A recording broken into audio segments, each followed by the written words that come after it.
Hello! Hello everybody, how are you doing? We're back with Laura's Sunday with Mr. Final Fantasy. I tried to make some adjustments, so hopefully the quality of the stream will be better now. Here's hoping. Crossing my fingers and my toes. So here we are. We have prey returned to the Waking Sands, and apparently Minfilia wants us for something. I don't think anything's changed here. Yeah, we're right. We can't get anything done in Little Alamigo searching for an Ascian, so seeing if Minfilia can help us out.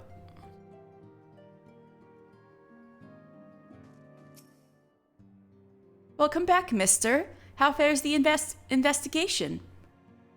I see. Given all that they have suffered, it is of little wonder that the Alamigan refugees have lost faith in their fellow man. They have had their homeland taken from them, and for the past 2 decades have had to see it remain in the enemy's clutches. To compound matters, none of the 3 city-states have the means to take in all those who were displaced.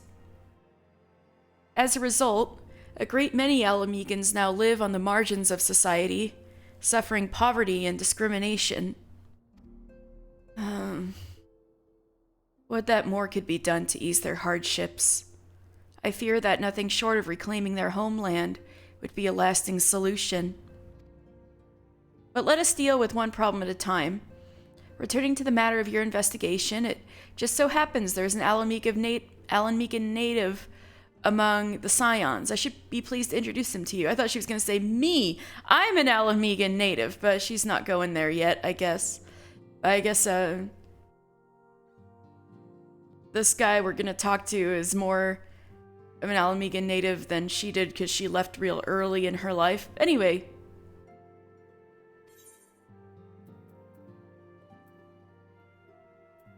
Take the money.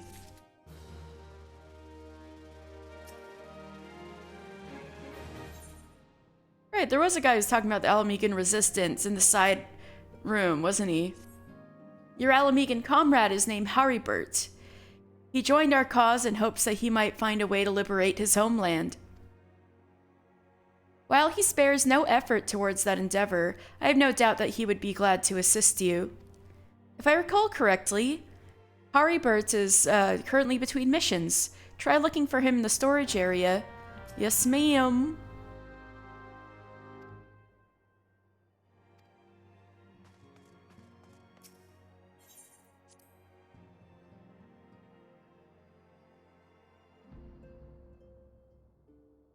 Looking good. Right.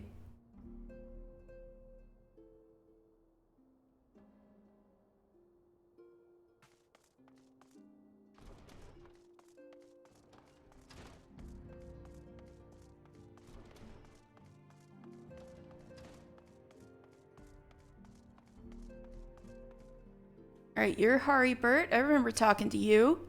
Well, if it isn't Mr. Final Fantasy, the Scion's rising star. Is there aught I can do for you?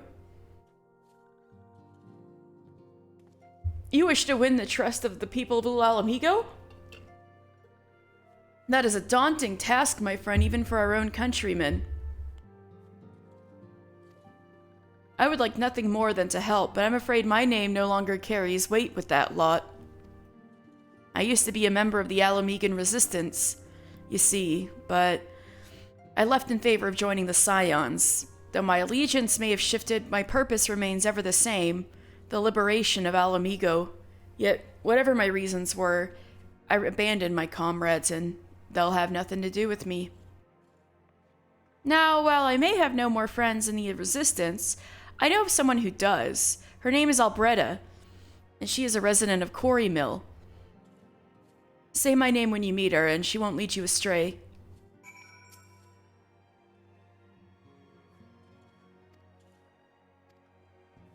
Alright. So let's go to Quarry Mill, which I did already get the Aetheryte for. off stream. Here we are in Quarry Mill. This is about southeast, no, directly east from Buscaron Struthers. Alright, it's a little dark, but this is a walled town, completely walled in. Pretty cool. Alright, let's see what we have to read about Quarry Mill.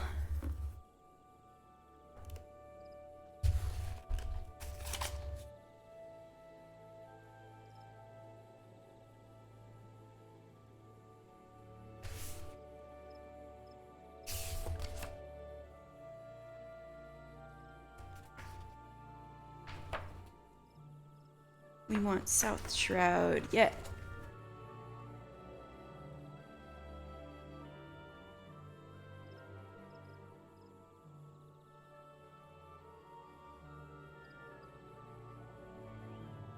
Where's Quarry Mill? Oh, here we go. Here we go. Silent Arbor. Quarry Mill. Once a deal had been struck between the Gelmorans and the Elementals, allowing for their return to the forest surface, the Elezen began unearthing large quantities of boulders to build the foundations of their new city, Gridania. The water wheels of Quarry Mill were raised to power the hammers, which rendered the massive stones into workable blocks. Oh, well, that explains why it's called Quarry Mill. It was a mill for the quarries. Amazing. Also, that means this town is rather old. It's older than Gridania. Seems pretty well maintained for being that old. Anyway.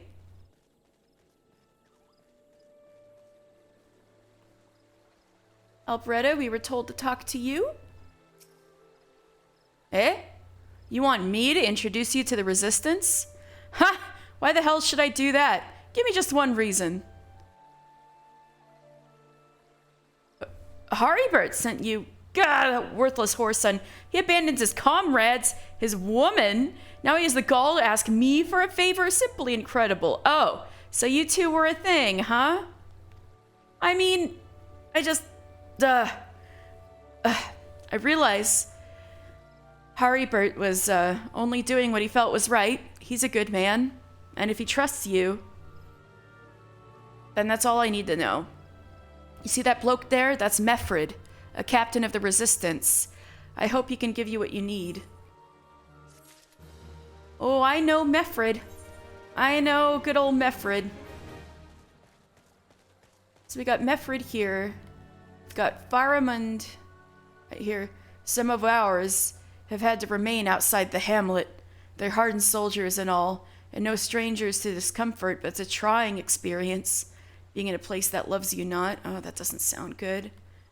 Hey, Mefrid. You with the Resistance?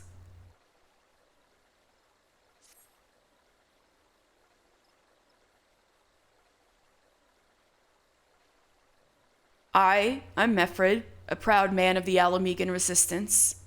What business do you have with me, adventurer? Captain, it's Galleon, sir. His wound's gone and festered, and he's burning up. I don't think he's got much time. Gods damn it! I asked the villagers for aid, got on my knees and begged, but they refused to lift a finger. If Galleon dies, his blood is on their hands. These Quarry Mill cravens would turn a blind eye to our plight, but they might listen to Alberetta. I fear my anger will prevent me from rightly convincing anyone at the moment. I realize we scarce know each other, but this is a matter of life and death. Please, adventurer, go to her and try. Yes, Mefrid.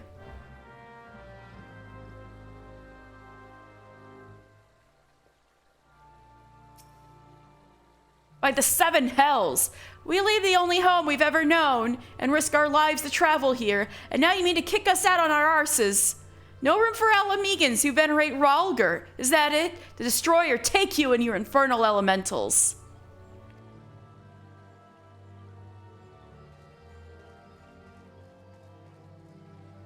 Top of the morning, Alberetta. We have a bad situation. One of Mefrid's is in bad shape, you say? I'm sorry, but there's naught I can do. I want to help. Truly I do. They're my countrymen, after all. But that'd mean going against the elemental's will. I've been at Quarry Mill long enough to know how right terrible the beings can be. Couldn't forgive myself if everyone gets banished because of me.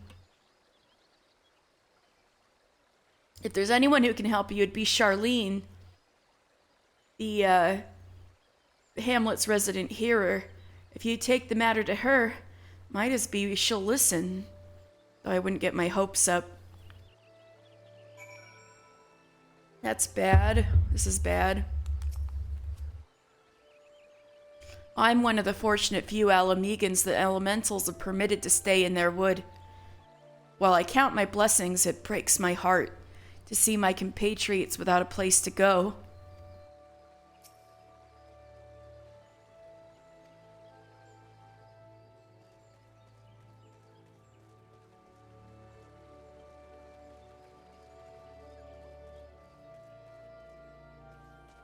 So you're the hearer? You wish to aid the Alamegans. You are possessed of a kind heart, adventurer, but I'm afraid I have not the authority to grant you your wish. This authority belongs only to the elementals, eternal guardians of the Twelveswood. All outsiders, be they babes at the breast or men grown, are judged of a night whether they may have a place beneath the boughs.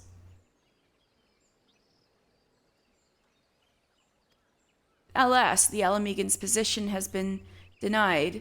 Harsh though it may seem, they do not have leave to receive of the wood's bounty. Ever has it been since time immemorial, and ever shall it be. Fuck!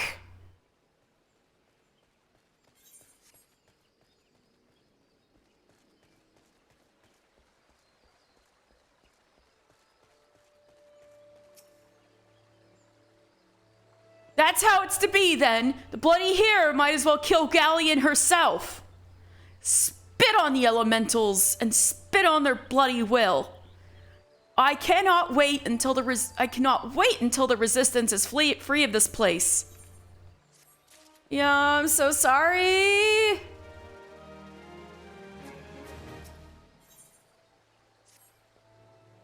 I led my men to Quarry Mill hoping to find refuge. Instead, we found indifference. The cold-blooded bastards here want us out, and I can't oblige them soon enough. The problem is, some of mine aren't fit to travel. Hell's Galleon can't even stand.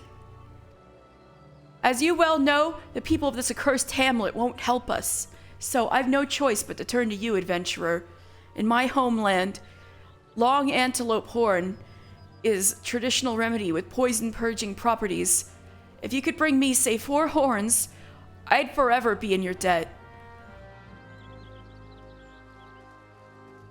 Fortunately, antelopes aren't too far away. So here we are in Silent Arbor.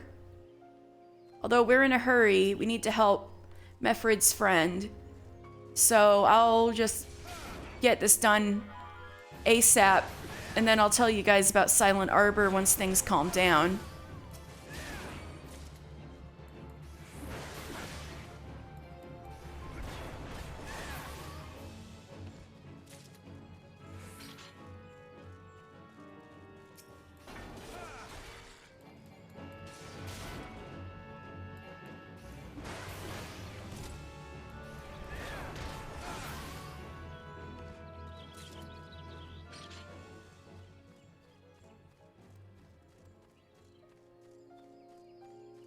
Oh man, I don't know why the stream is still a little choppy.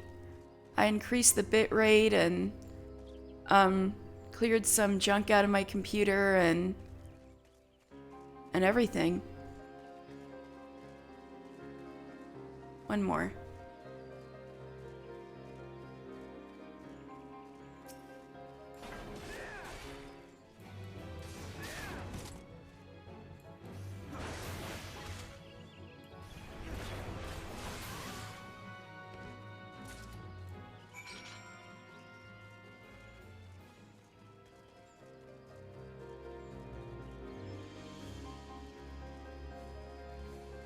Alright, I'm coming. I'm coming, Galleon.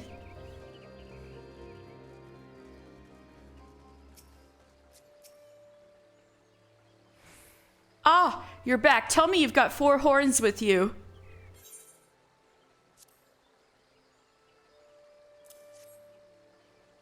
You're a godsend adventurer. Praise Ralgar, there's at least one man in this place who gives a damn.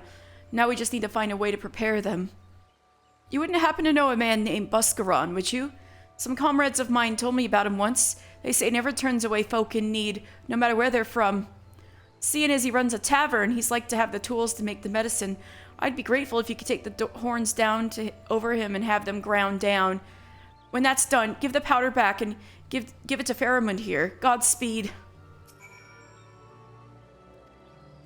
All right. Delivery. Chocobo Express delivery to Buscaron's druthers. Let's go. Wait. I'm going the wrong damn way. Fuck. I'm sorry, Galleon. Hold on.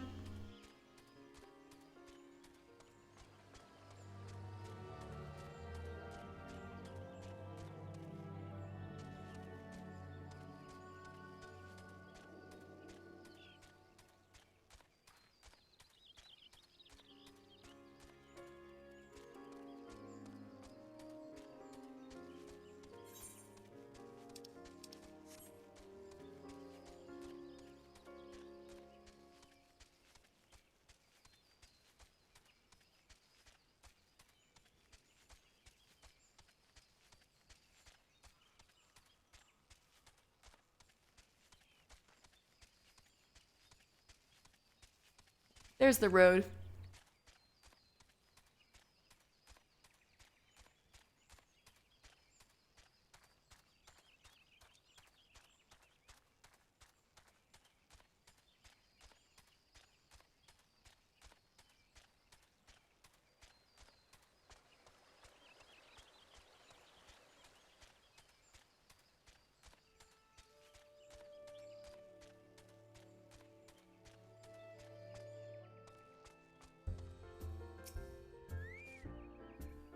Ah, mister, ever a sight for sore eyes.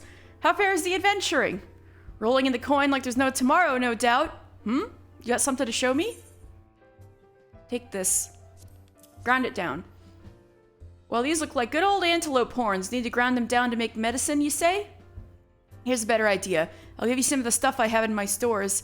I'm no stranger to the remedy. An Alamegan friend once used it to treat my festering wound, years and years ago. Safe to say, he saved my life. What's that? This is for an Alamegan soldier in Quarry Mill. So it comes full circle. Well, I hope it helps the poor sod that needs it. Oh, and don't worry your little head off about the payment. I still owe you a deal more than you owe me, I reckon. Alright, well, that means if we just get handed some ground down antelope horn, that just means we can get the medicine back to him even faster. Show him the cute chocobo. Oh, you mean Buscaron? Well, I should have. I have trampled straight into his, I have trampled straight into his tavern before. But anyway, hello, Retro. Oh, I can't figure out why my stream is still choppy. Maybe it's just my stupid internet provider.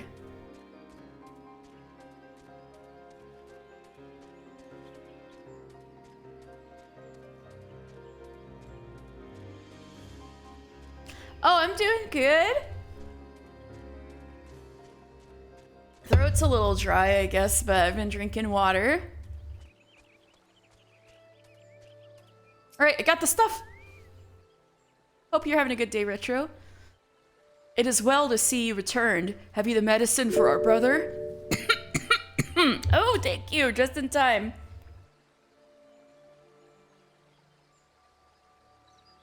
Ah, thank you.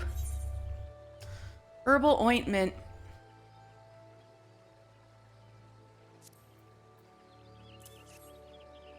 Gods bless you, adventurer. I'll see that Galleon receives the treatment at once. Hopefully this will allow the captain to rest easier. It has been a terrible burden on him trying to keep every man alive. You've done us a great kindness, friend. Oh yeah, and as usual, if anybody has any questions about anything in the game, let me know.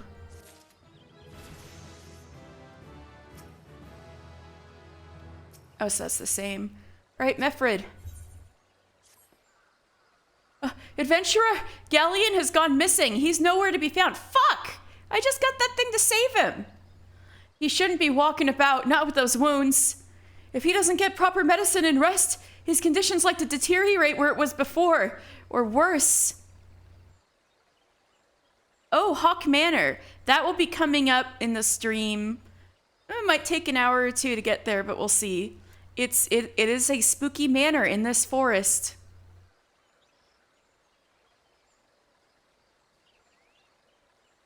And, you know about Elizabeth Battery? The situation's kind of like that.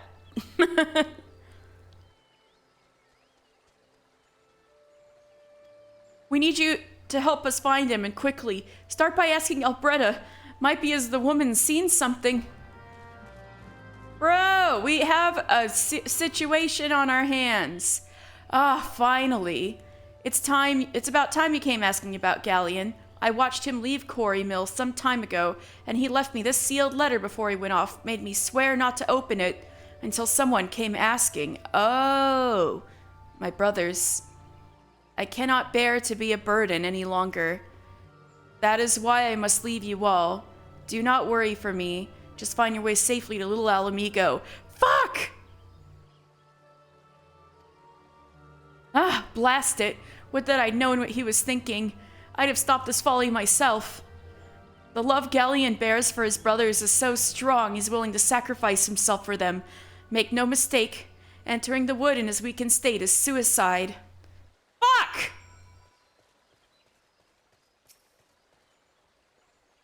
Out in the wilds, alone, that fool, that great, big, sentimental fool.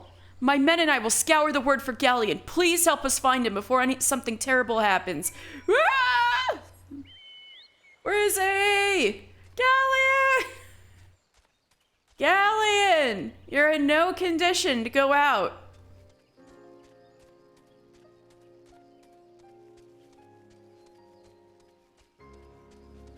Galleon! Ah, there you are. Do not go to Earth's Gift. That place is so fucking dangerous. Watch out! A goblin! Oh, hi. What? Oh, goblin. Got a knife! Look at this goblin's got a knife! What do you have there? A knife. No!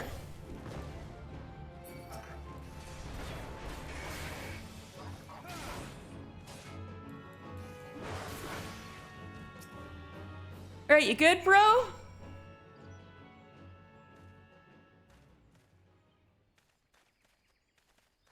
Galleon! Captain? But why? You should all be on your way. Who do you take us for? We're Alamegans, and Alamegans never forsake one another. Hardships be damned. Remember the oath we swore, gods damn it. The oath to reclaim our homeland. We'll set foot on Alamegan soil again. Together, or not at all. Do you understand me? Yes, sir. Good.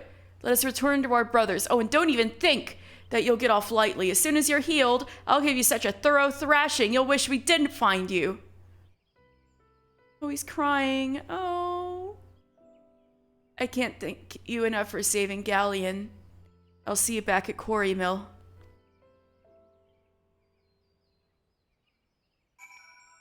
Whew, all right. Now things have chilled down a bit, finally. I'll tell you about Silent Arbor.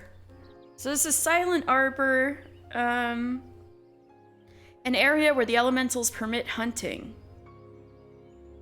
And this is kind of where all of those rival people that we banded up together and kicked Laurentius's ass together. Like, there's a little goblin camp here. There's, Taker's Rot is up this way, which is where the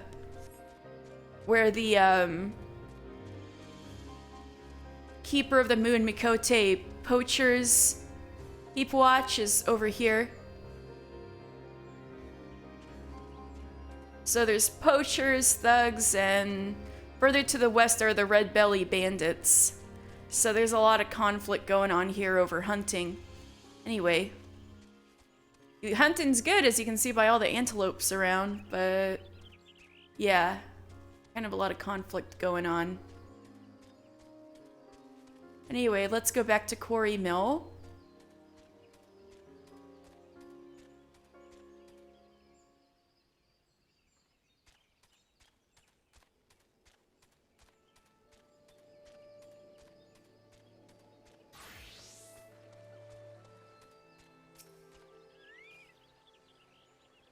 Galleon's expected to make a full recovery. We'll linger here till he's strong enough to take to the road again. As much as I mislike this place, beggars can't be choosers. Yeah, I feel so bad for them.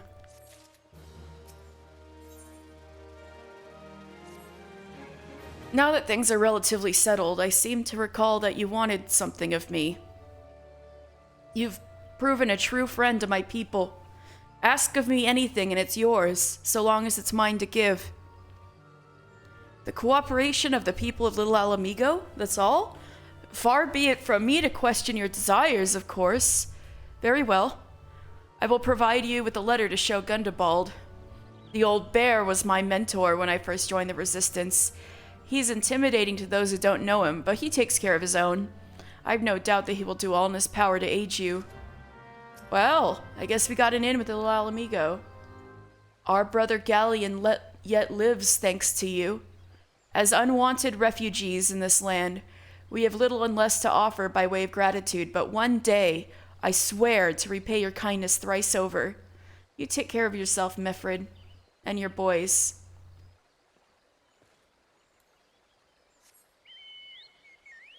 I guess we're done here for now. Let's just teleport to Little Alamigo.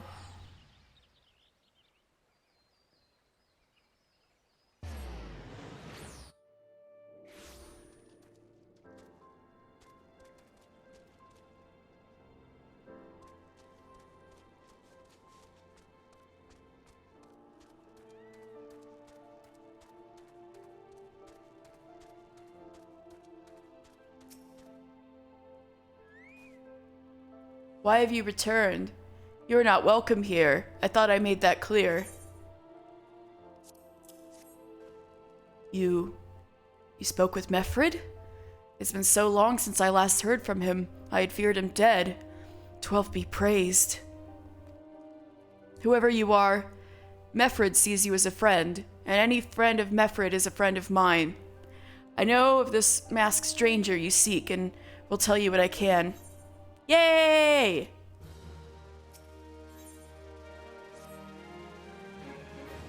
An outsider resembling your masked stranger has reportedly been appearing near Little Alamigo of late. What's more, it seems that some of our young bloods are meeting him in secret. No doubt you'll want to question them about their trysts, but they are not like to yield information readily to an outsider.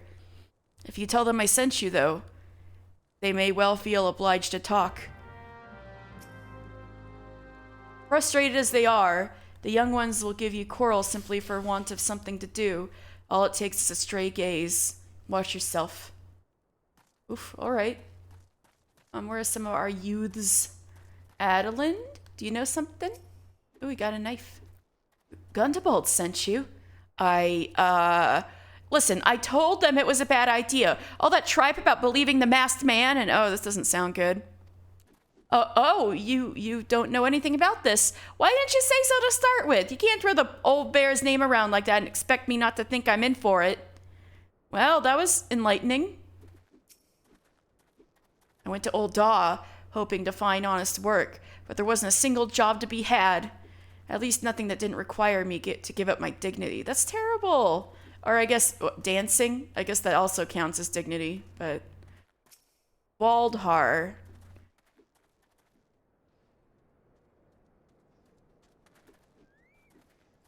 A masked man. No idea what you're talking about. I ain't done nothing wrong, so leave me be. We're soldiers of the resistance, goddammit. Every waking moment ought to be spent trying to liberate our people. But everywhere I look, I see nothing but layabouts. Oof.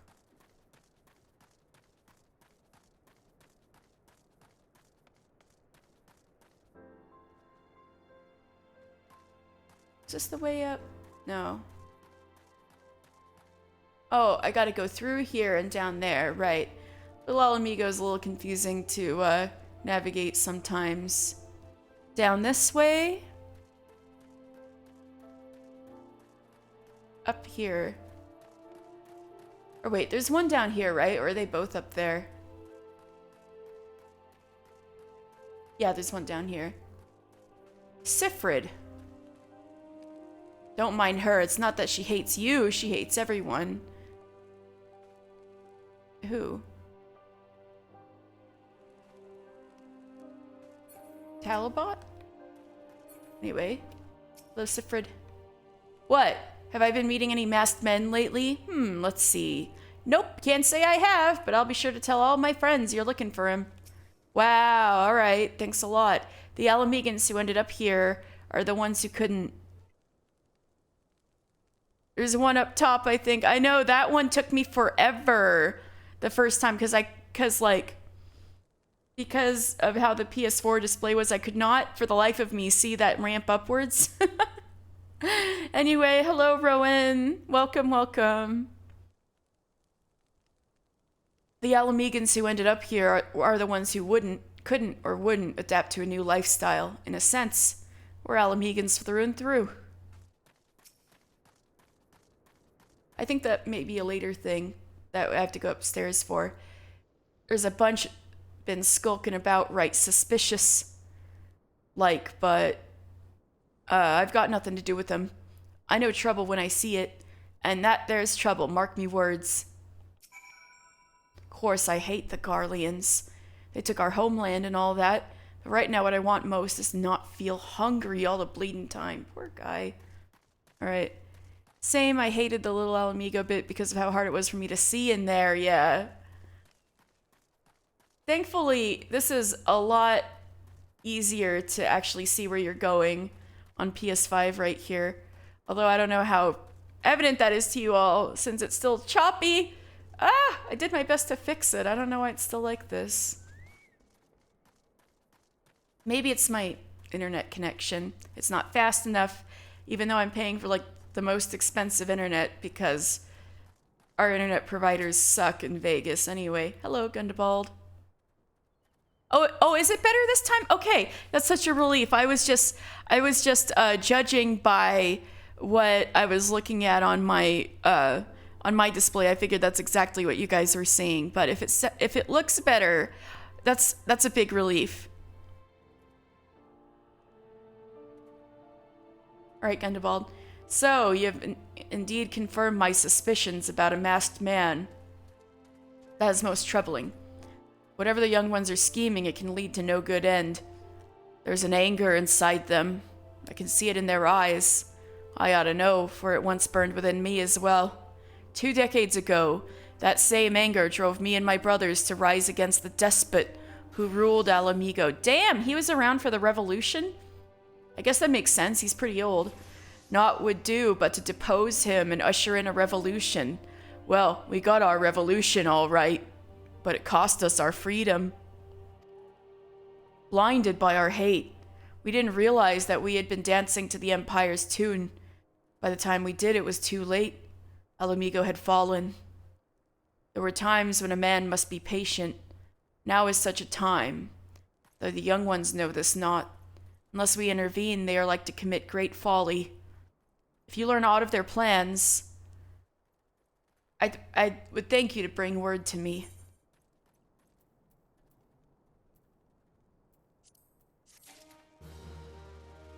Oh no, my inventory. Frustrated as they are, the young ones here will give you coral simply for want of something to do. All it takes is a stray gate. Oh yeah, that's the same. Oh. Remfring? Hey, adventurer. You done talking with the old bear? He's right there. Yeah, I'm done talking to him. I've got a message for you from Wilrid. Lad's something of a leader among the young ones here. He's impressed that you've won over Gundabald and wants a word with you. Says he'll be waiting over at that craggy area north of here. Oh, Wilrid.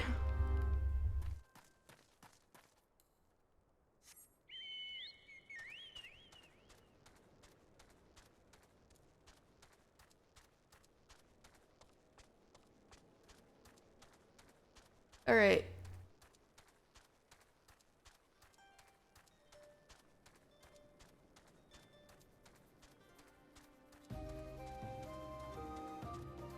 Right now we can see it real well. All of that is Amalja land over there.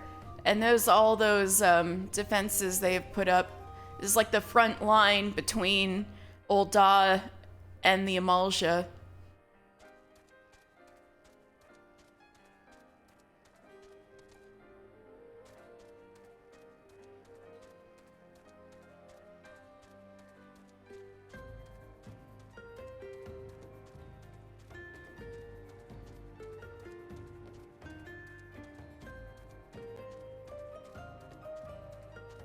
Look at these sapotenders, they're so cute. Got some peists.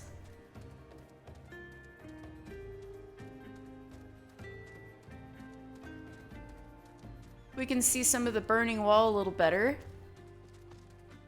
That big thingy up in the air is one of Bahamut's little meteor, whatever, is hitting right there. It's from the Calamity. Oh wait, where am I going? I need to keep going north.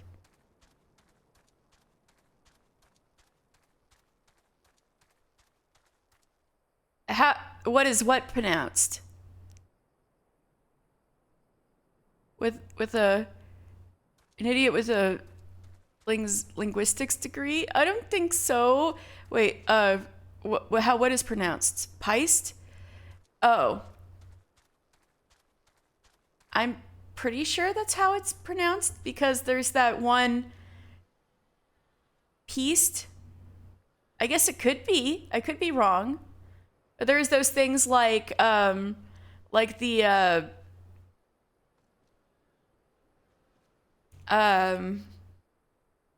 that bard called the Pist Peist, but maybe it makes more sense if it's the Pist Peist.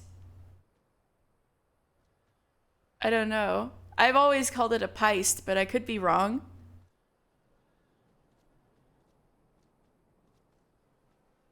You also want to call it Lenoskia for months. It's fine. It's fine. I'm probably saying it wrong. I've just been thinking it's Peist this whole time. I could look it up. Let's see.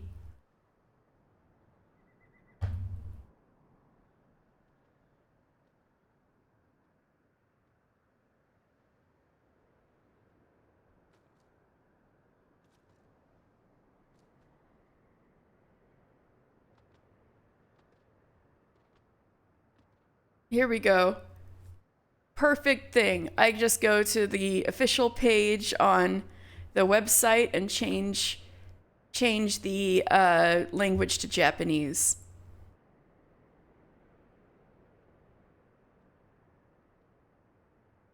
Pasto.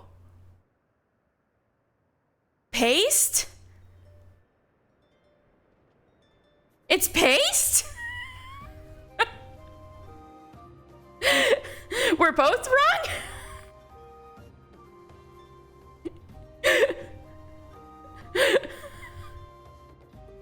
Paste? Well, that's what it is in Japanese, I guess. Oh my god. So funny.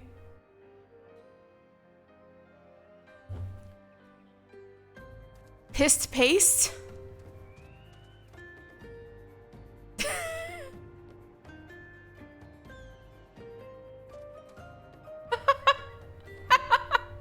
All right. So you're Wilrid, huh? You do look young. Thanks for coming, friend. Oh, they made him look extra young by giving him, like, a Midlander face. That's interesting. Making him like an extra buff Midlander. 'Tis no ordinary outsider who can gain the trust of the old bear. That's why I wanted to meet you. I know. He's me. He's my evil twin. I'm just kidding. He's not evil. He's just misguided. I can't look at myself right now.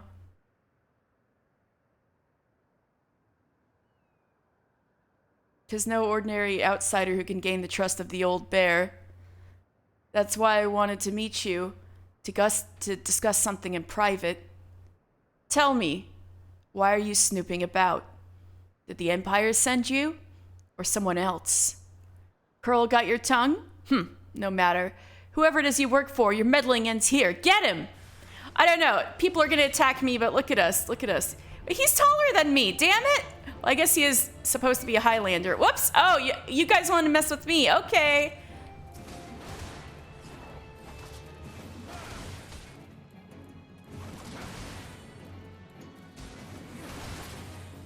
Took them out, both out. Oh, no, there you go. All right, take this.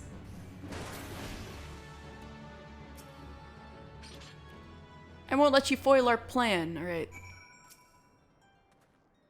You're stronger than you look. Oh, this giant axe on my back wasn't enough to tip you off. This changes nothing. Threaten us, beat us bloody all you like, but nothing short of death can make us give up our fight. We're gonna obtain the power to bring down the Empire, and with it we'll reclaim our homeland.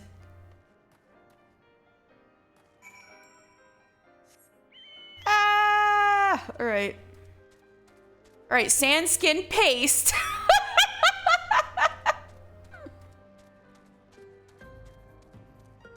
Oop. Didn't mean to knock the microphone.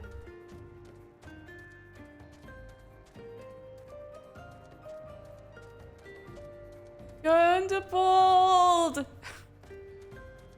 Help! Ah, now you can't see shit. It's like sandstorm-esque.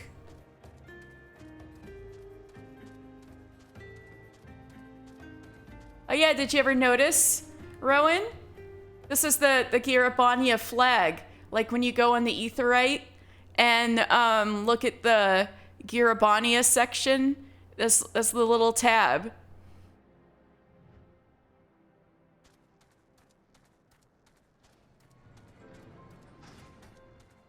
Alright, we got some issues, Gundabald. Attacked by Wilrid and his cronies? That they would go to such lengths for the sake of this plan of theirs. Left to their own devices, the young fools are like to harm others, if not themselves. We must uncover their agenda and put an end to this madness.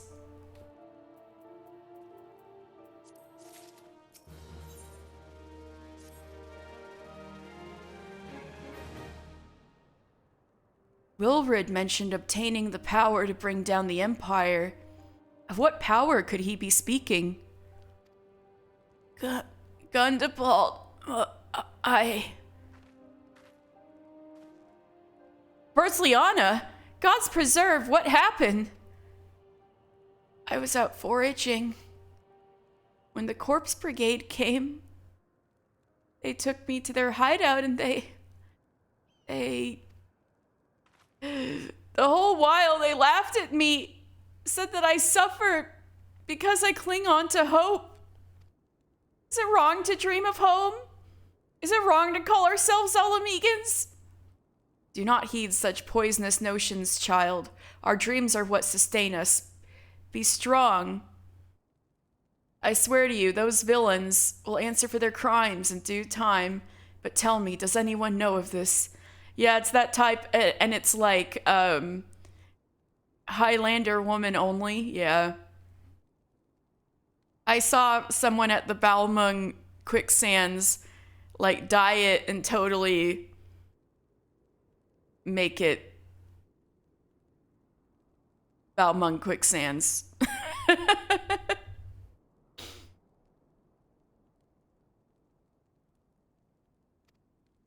Wilrid, he saw me outside.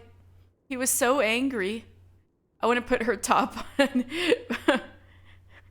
Meow meow so bad. Yeah, Balmung flavor. He was so angry. I must tend to Bertliana. In the meantime, I need you to find out what the young ones make of this. I fear they may do something rash.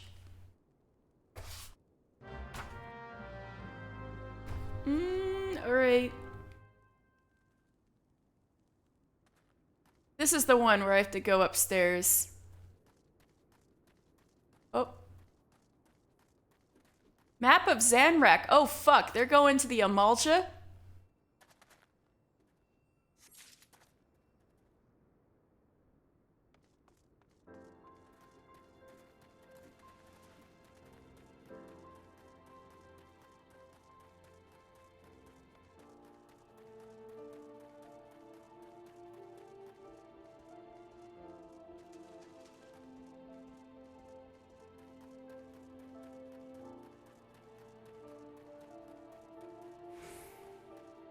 Riled less.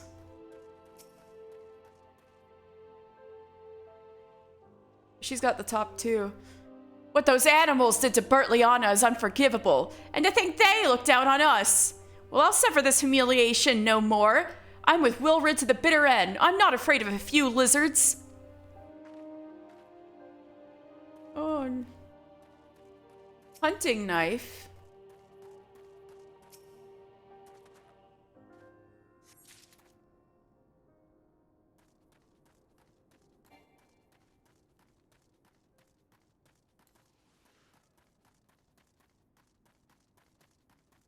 There you are. I need to get up there. Wait, wrong way. What am I doing? This way.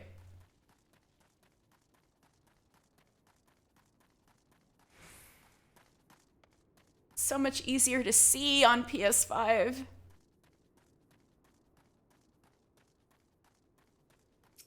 Wilrid. That, my friends, is the mark of Ralger, the patron deity of the 12 that for Alamigo. O mighty Ralger, Lord of Destruction, we implore you, lend us your strength and put an end to the suffering of your people. Here to interfere again. Well, you're too late. Our plan is already in motion. Once we have the crystals, our enemies will pay for their crimes, and no one will dare oppress us ever again.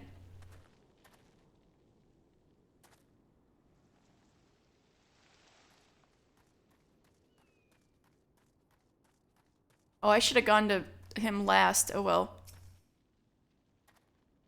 If this plan succeeds, we'll have the power to lay the Empire low, to change the world for the better. Might be as Gundaball's content to eke out an existence in this musty old cave, but I'll be damned if I'm gonna spend the rest of my life here. Now, where in the Seven Hells did I put that bloody map? Oh, you mean the map I'm holding? The map to Zanrak? I don't know.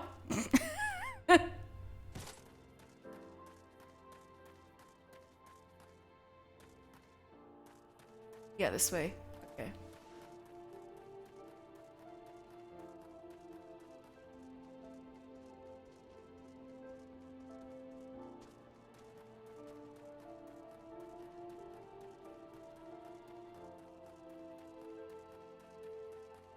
Bad news, Chief.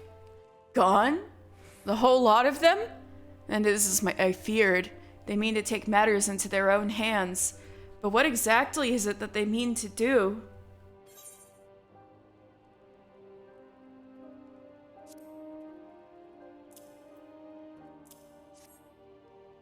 What's this? A hunting knife? And a map of Zanrak? Wait. You said Wilrid spoke of crystals, did you not? But they couldn't possibly mean to... By the gods, this is rank madness. The young fools are untrained and unbloodied all. They have no notion of how dangerous the Amalja are. They'll be butchered before they get within 100 yalms of the crystals. They're headed east. If we hurry, we may yet find them before it's too late. F! This isn't good.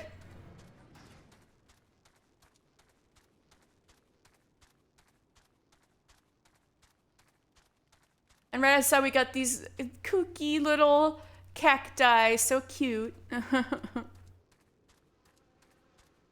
Wilrid, no!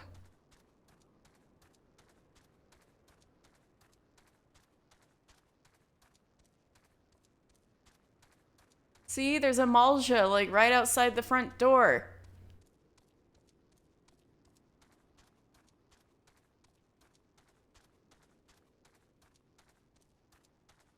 And that's the bridge to pass into their territory, bro! Come on! Oh, y'all look a little beaten up. You okay? Oh, you really don't... Oh my god! These kids are dead? The fuck is going on here?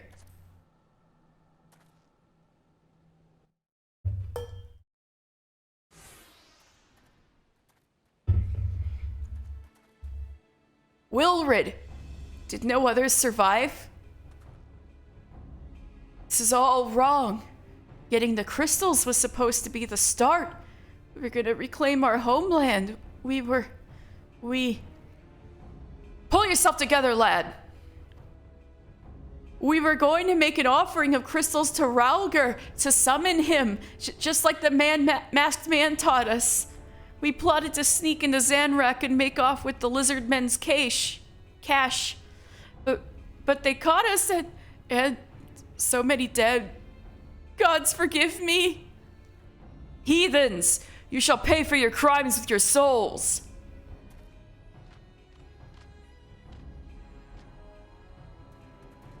I regret our young one's transgressions, but a soul is too high a price for youthful folly.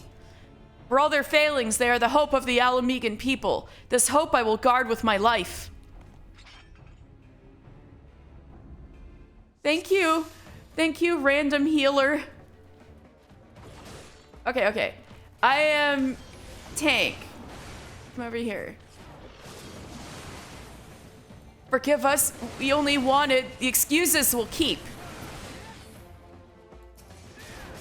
Alright. Lava Fang Hemos Te.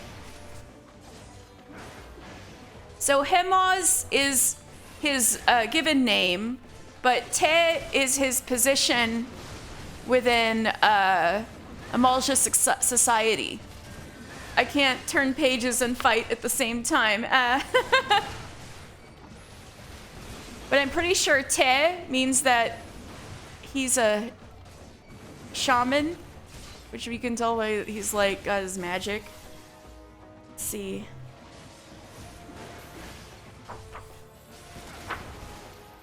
Oh, tempered.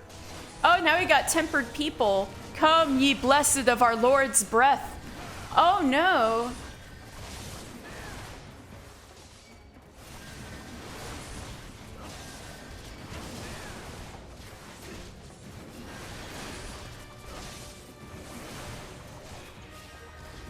I wonder if some of these... Oh god. Yeah, people tempered by Ifrit they got. Alright, I gotta make sure none of these kids die. Did I save them? Oh, yay. None of them died. I think this is the first playthrough where none of the Alamegan kids died in that battle. Not that, you know, it matters in the grand scheme of things, but I'm like, oh, I saved them. I was too OP. all of this preferred world EXP. Your skill at arms is impressive, adventurer. Our wayward youths could learn much from a man like you. The battle is won, but it would be unwise to linger here. Let's return to Little Alamigo. Wait, we've come all this way. We have to get the crystals. They're right there, ripe for the picking. Have you learned nothing, Wilred? Did you not see those tempered wretches? Such is the fate of those who are touched by a god. Is that what you desire for yourself and your friends? What? No one said anything about... The masked man told us we could defeat the Empire if we summoned Rhalgr. He swore... Enough. I will hear the rest of your story, of this sorry tale back in Little Alamigo. I dare say Mister will wish to hear it as well. Yeah, y'all were manipulated, Wilred. I'm sorry. We almost have them. Whelps must pay for their crimes. Will not let you harm them. Adventurers, stay close to Wilred. Alright. So his name was Lava Fang Hemos Te. Where is it? Yeah, Te. Oh, Te is of the commander tier, so he was a commander. Te means earth in Amalja, and he was a bureaucrat whose duty is to carry out the mandates of the rest of the war chiefs and war chiefs counselors. So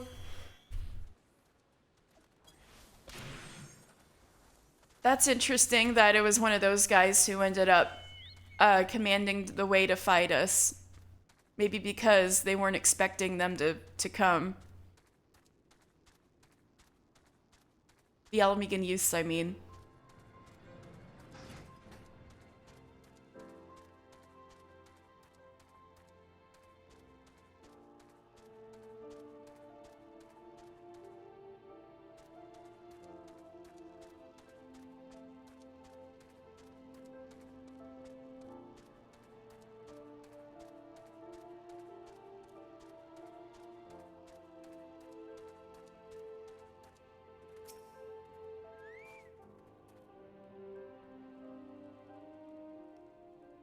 No more lies, Wilred.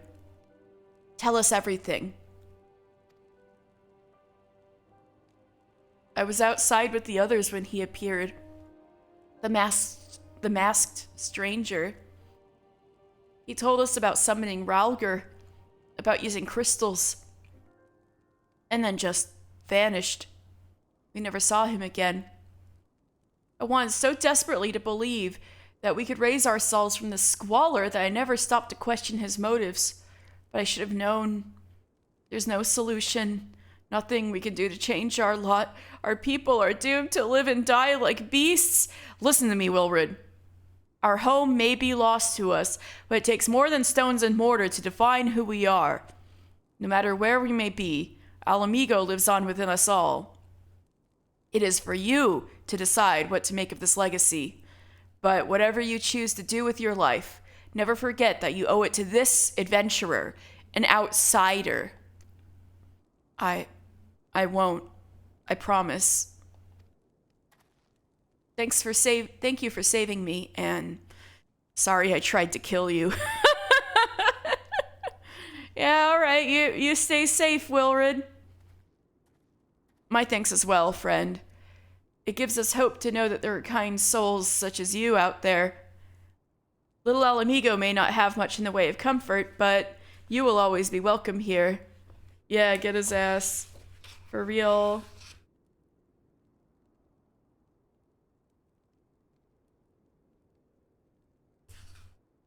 So anyway, I found a page on Gundabald. So, Gundabald the Resolute.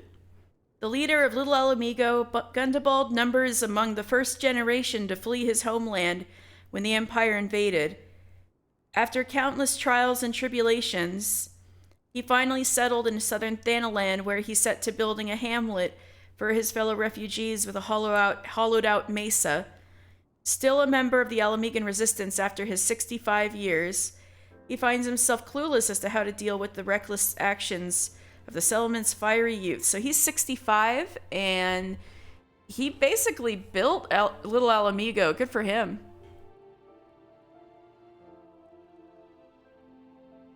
My thanks as well, friend. It gives us hope to know that there are kind souls such as you out there. Little Alamigo may not have much in the way of comfort, but you will always be welcome here. Alright, I got friends here now. Thank you, sir.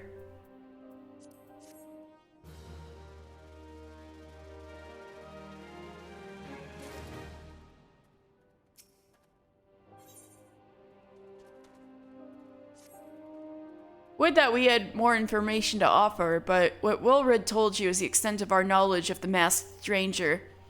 Left unchecked, that man will bring about great pain and suffering. I pray that you will find and put a swift end to the creature, for the sake of the young ones who died by his poisoned words. How fare your travels, adventurer? Though it barely begins to repay the debt you are owed, you will always find a safe haven here. And you need not be concerned with young Wilred. The pain and regret he feels is a common burden amongst Alamegans, and one we willingly bear. It reminds us to always strive for a better life.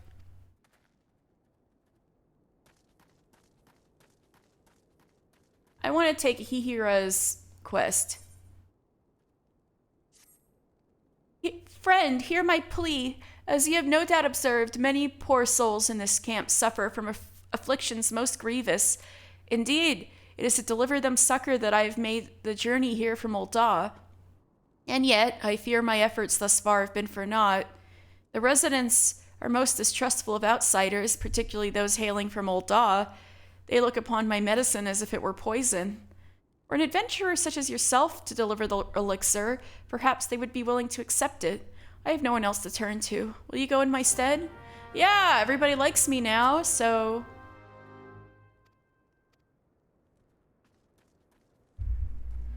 Alright, what does Hemfring want?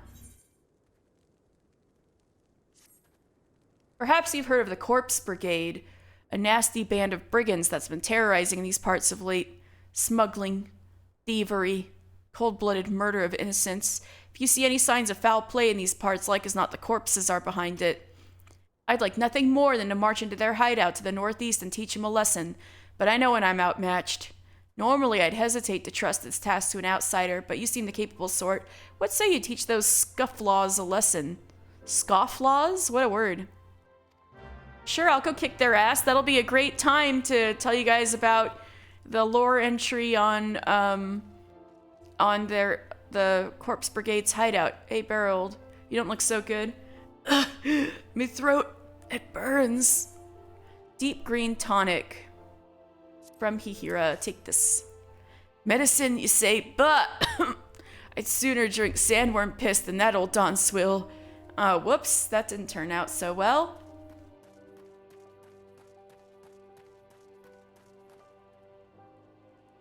Cactar stew again. Oh my god, cactar stew. They eat them? Amalot needs something and needs it now. Adventurer, I fear I've no time for pleasantries, but I would be much in your debt if you could perform for me a simple task. To wit, I need you to slay a rockskin paste and obtain for me a secretion of its poison. If you've seen one of those fearsome reptiles, as I reckon you have, yeah, they stand out. You know that their scales are as hard as solid stone. Oh god, one of these, or I gotta use the item on the thing. Alright, the acid I give you, however, will cut right through it. I haven't much, so pray use it well. Some of my countrymen are not quick to trust outsiders, but I have no time to entertain foolish prejudices. This is a matter of life and death. Alright. But who are the other people I can give this to?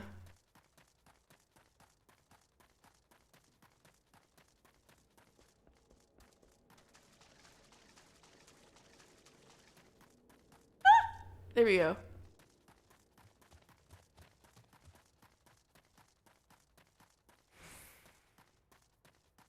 Wait, y'all are upstairs? Okay.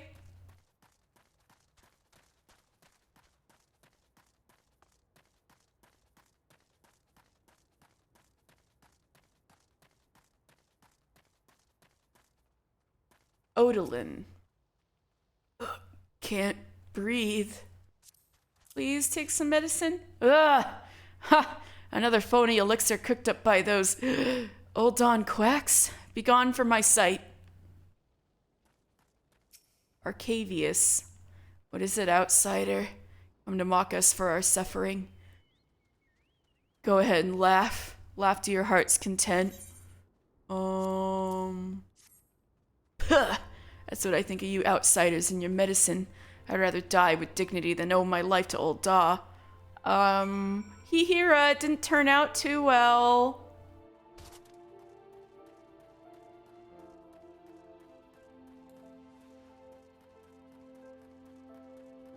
Sorry, I did my best.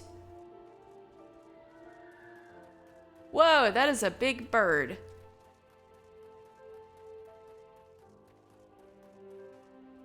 Sorry, girl. No luck, I see. Take heart, friend. You did what you could. Age-old wounds are not healed so easily, but I must not give up on this cause.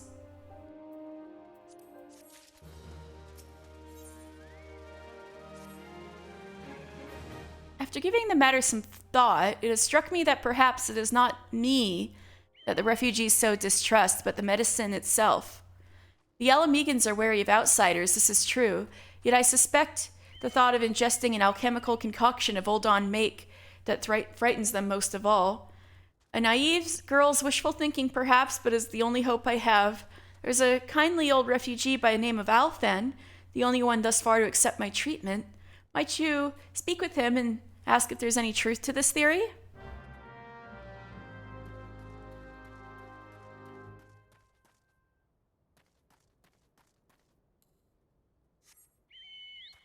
Well, first of all, let me go fuck up that Peist.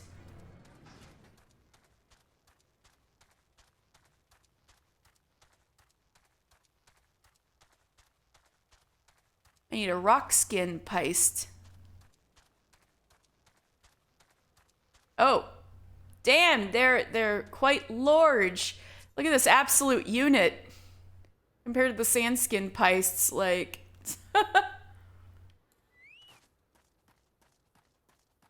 Alright, I gotta... Oh, because I'm over-leveled, I can just walk right up to him without getting aggroed. Yay! Leoformic acid.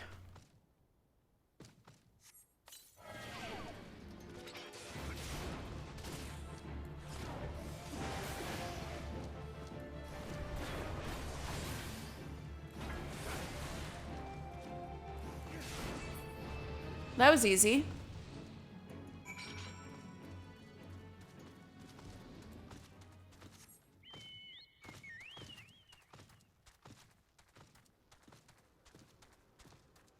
Alright, so we're heading out to the Corpse Brigade's hideout. They need a good ass whooping.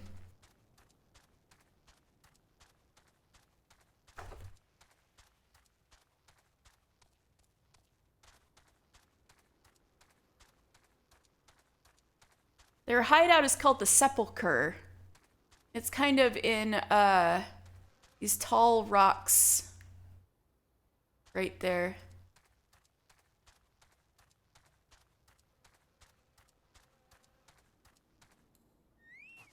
Right, I'm here.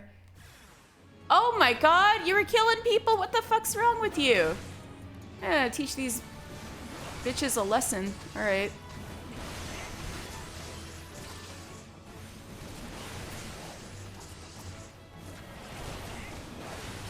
Take this, level 46 overpower.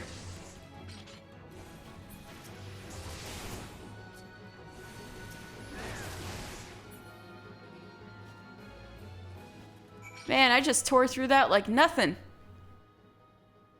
Oh my god, though, this is awful. She's just had her... Oh my god. Anyway... Oh, I can just walk through the Sepulcher because I'm too high level. Haha. Looks like there's a fate going on in this Sepulcher. The leader of the ill-famed Corpse Brigade Miluda the Slitter has finally emerged from hiding to lead her men on a raid to the nearby hills. Use the opportunity to slay the killer and bring an end to her bloody reign. Well, that might be fun. But anyway, this is the Sepulcher. The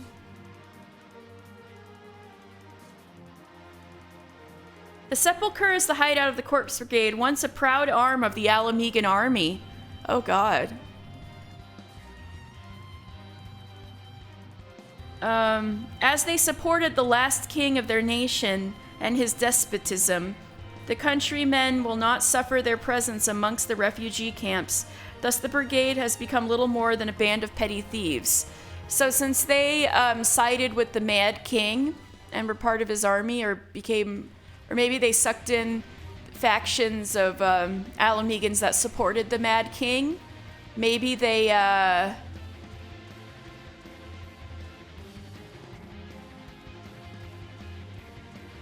Oh, so this must be their leader, Miluda the Slitter. She must have been in with the army. Interesting. Anyway, yeah, this is the Sepulcher. This is the Corpse Brigade hideout.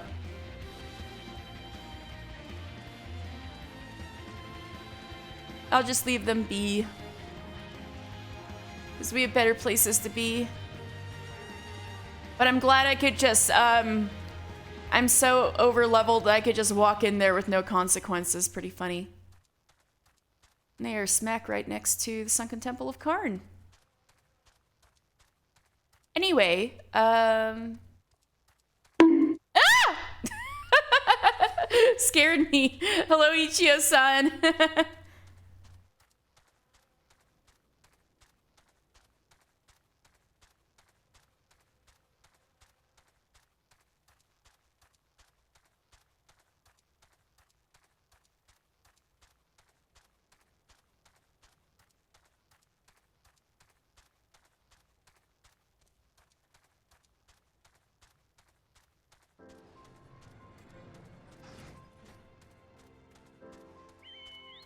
So, yeah, there's your trivia. The Corpse Brigade was an arm of the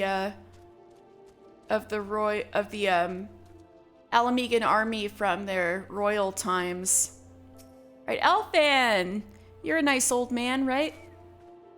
Hail there, young one. What brings one as hale and hearty as yourself to this god's forsaken place? Ah! Hihira. In me years, I've seen many an outsider come and go, but none quite like that girl. I don't begrudge me countrymen their judgments, of course. Gods know that they've seen old Odd, its worst. But it's clear even to me, clouded old eyes, that the girl means well. And I can't bring myself to scorn her good intentions. But forgive me, you were asking about medicine, were you not? We Alamegans aren't much for alchemy, but we got our fair share of remedies passed down through the years. Kind of like the ground antelope hort ointment we gave to Meffred's friend. Steep the fruit of a sabatender in the hot water, for instance, and you'll get a tea that'll soothe the worst of fevers. Call an old man's hunch, but I have a feeling that even the most stubborn of me countrymen would gladly down a cup of cactus tea, even if it were the old Don lass who did the brewing. Alright, all we gotta do is make some cactus fruit tea.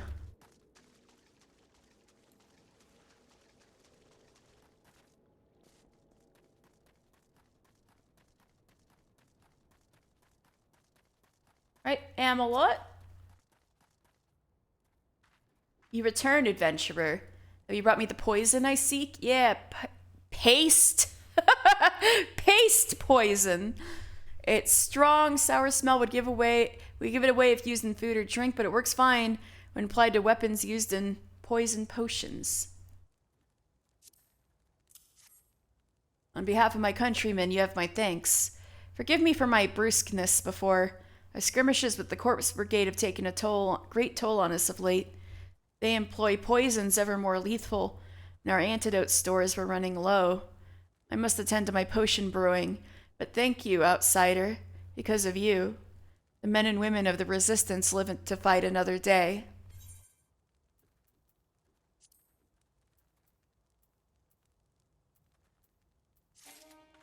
No! My inventory! Oh, I can just open this.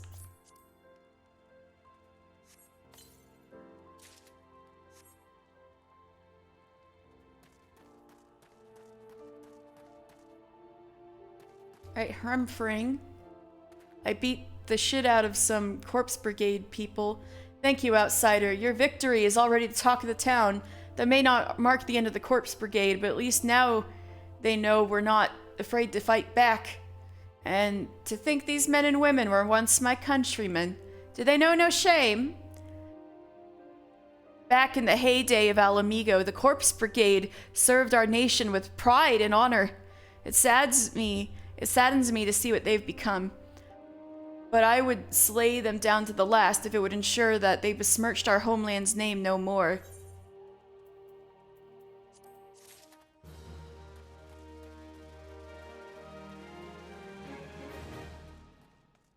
Alright. I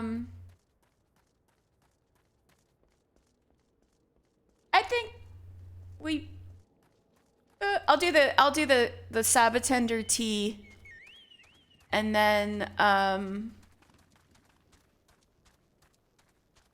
move on to talk to Minfilia.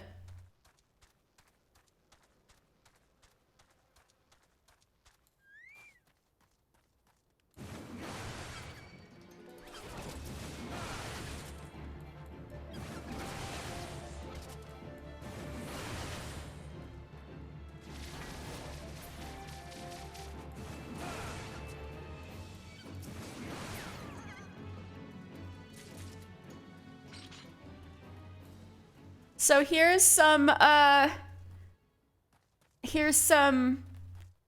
trivia. You might have thought, why are they called Sabbatenders and not Cactuars? Well, there are Cactuar around, but Sabbatender is a pun. Because Saboten is cactus in Japanese. So it's Sabotenda. Like, it's a cactus, because da can be like, it is. So it's a cactus, Sabotenda.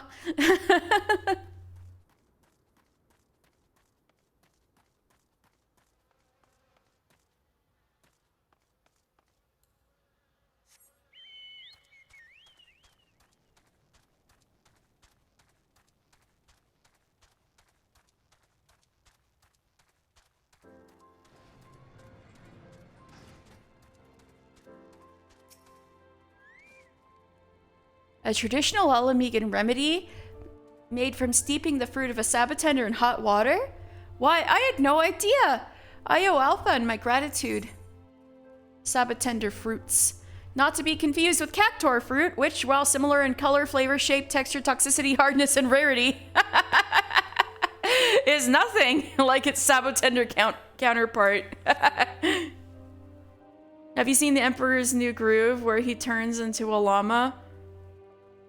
Yes. Why? 1, 2, 3 cups of cactus tea. Oh, did they get fucked up on cactus tea? I'm trying to remember. Oh, I do hope I've not overbrewed this. Please, friend, deliver the tea to the suffering refugees. I'll just give it to them and be like, hey, guess what? Guess who made the tea, bitch? It was Hihira. What? Me throat. You again. I told you I'd sooner drink cactus tea. Ooh, this one's...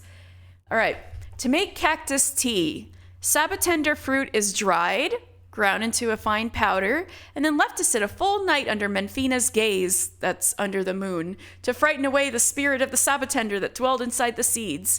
The powder is then added to boiling water and stirred until a foam forms and upon the water's surface.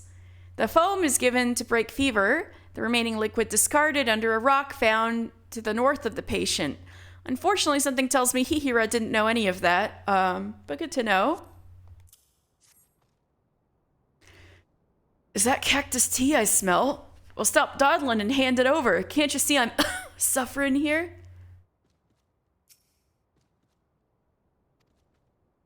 Right, good.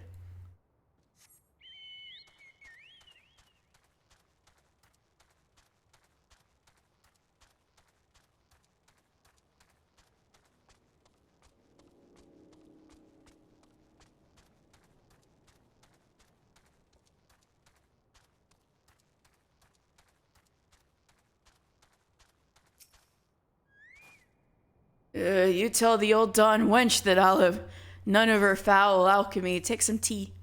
Cactus tea. Just like my dear mom used to brew it.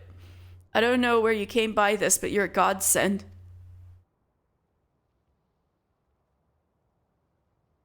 When he's drinking the poison, the old lady throws hers in the cactus and it turns into a llama. Oh, thank you. It's in the Discord. Brigavius. Oh, I'll go to the grave before I'm gulled by old Don quackery. Old Alphon's recipe, no doubt. But if the old Dawn girl thinks a cup of tea can heal your years of suffering, she'd best think again. She's trying to help.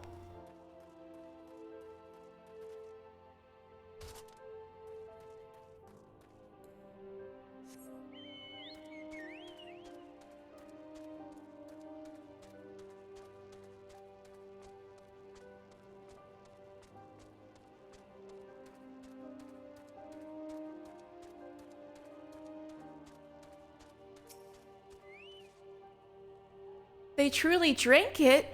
Oh, how I've waited for this day. Even I am not so foolish as to think that I have earned the trust of all the refugees, but on the long road to peace and understanding, even the smallest step matters. Yay! No! My inventory!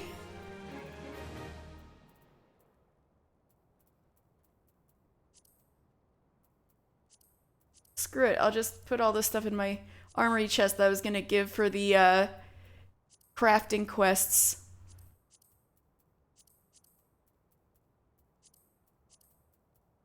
Okay. And now I will pray return to the waking sands.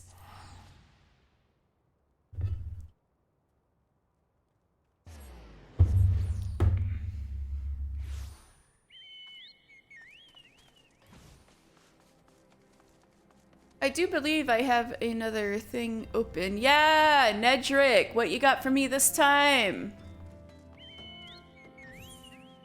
Nedrick knows of a place where a skilled adventurer might hone his skills going for gold. Oh no.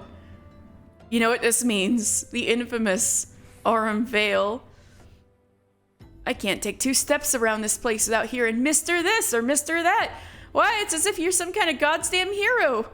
But I just... Even I can see that you're just itching to find a new battleground to hone your skills. Fortunately, I know just the place, the Aurum Vale. Head southwest to the central highlands of Kurthus. I'm so overleveled, I have not even seen Kurthus. And seek out a man named Williamus and tell him that Nedrick sent you.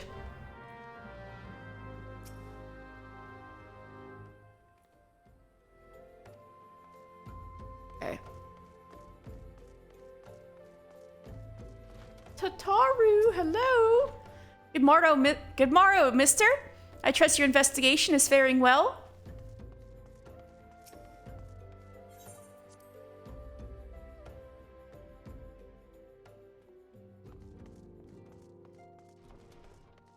Minfilia!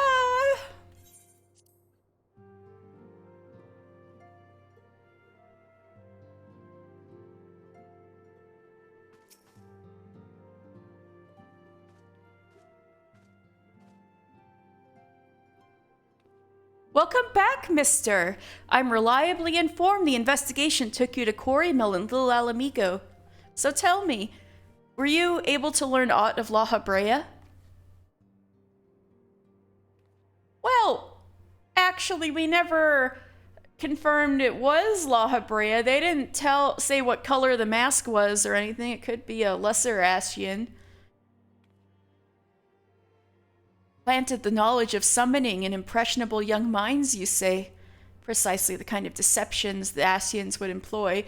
And particularly the kind of deception La Habrea in particular would employ. But we don't know that yet. While many of the ills that ail the land can be attributed to the calamity, some are being brought about by a malign will. We must needs delve deeper into this, while things remain quiet on the primal front. All work and no play makes Nymphilia a dull scion. Did you say something? Nothing, my lady. Tataru makes a Shining reference. She really is a killer. No, I'm just kidding. Mayhap we ought to rest a while before speaking further of the investigation. But food, lentils and chestnuts, yum yum yum.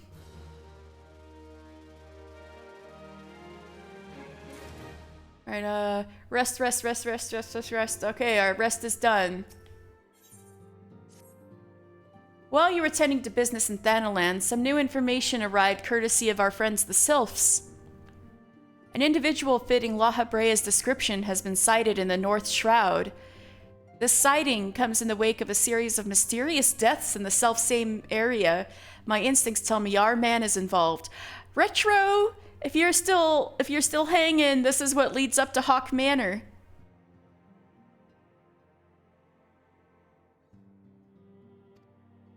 I would have you continue your investigation where you left off. 12 willing, we will pick up La Habrea's trail once more. Noraxia can furnish you with the details. Pray speak with her and take it from there. As always, be careful out there, mister.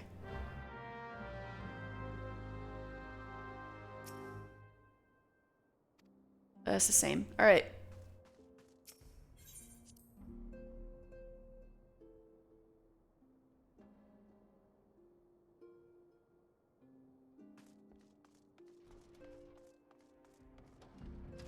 Oh! I know. I was like, things changed, but I didn't see Thancred behind there.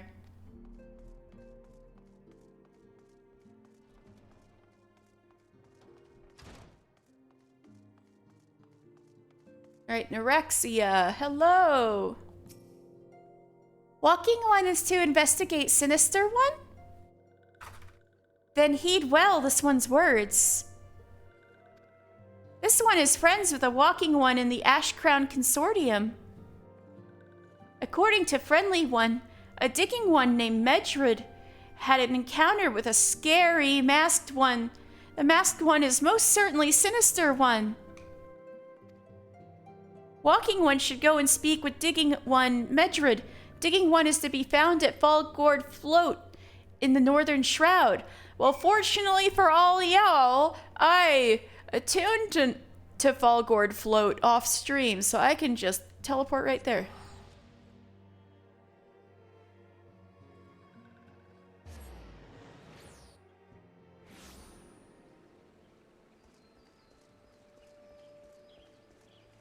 Oh, it's nice and bright and beautiful out here. Anyway, Gourd Float is a cute little town that's pretty much floating on water, and that's why they call it Gourd Float.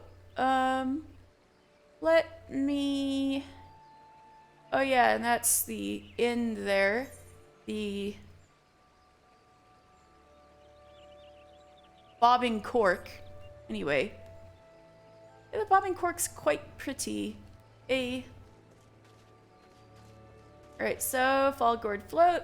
Let me find the page on it.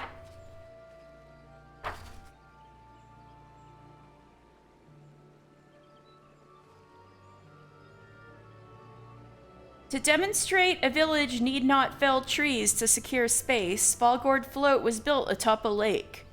Though the project may seem strange to outsiders, the villagers have grown quite fond of their bobbing home. Yeah, so they wanted to prove that to the elementals they didn't have to knock down trees to build a village.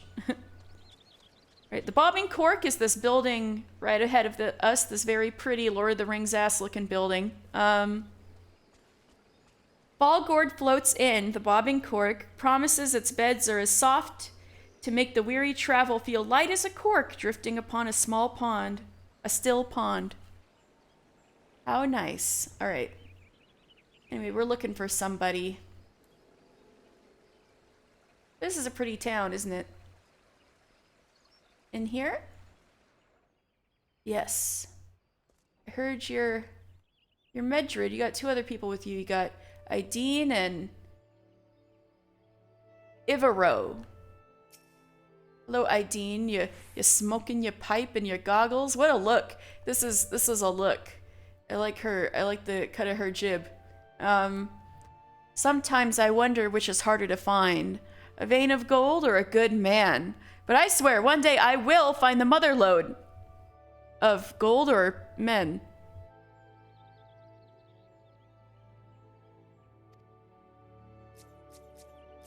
Ivaro. My fellows and I live one day at a time, using the proceeds of the morning's haul to buy the evening's tankard. It is an unpredictable way of life, but I would not exchange it for aught else. Bro, are you drinking that ale, like, through your bandana, like, sucking it through the fabric, or what? Like, look at this.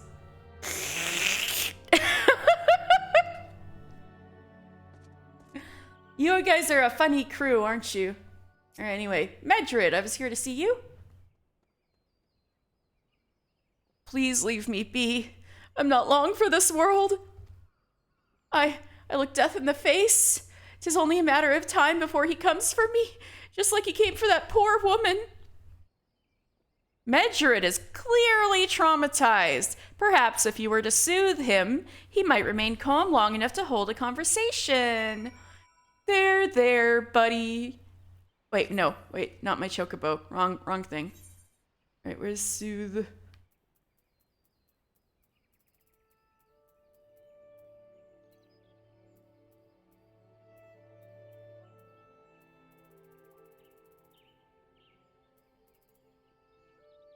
Ah. Alright. There, buddy. Let me try that again. There, buddy.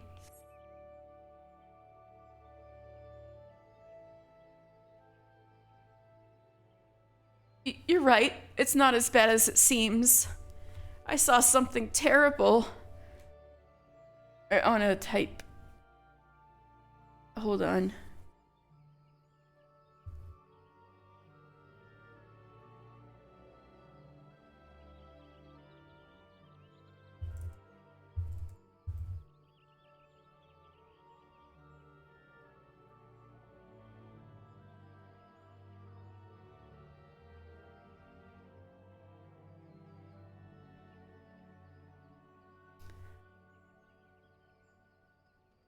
It's not as bad as it seems. I saw something terrible, that's true, but that hardly means I'm gonna suffer the same fate. Thanks to you, I can think straight again. I believe I can even recount what I saw without losing it. It was just another ordinary day.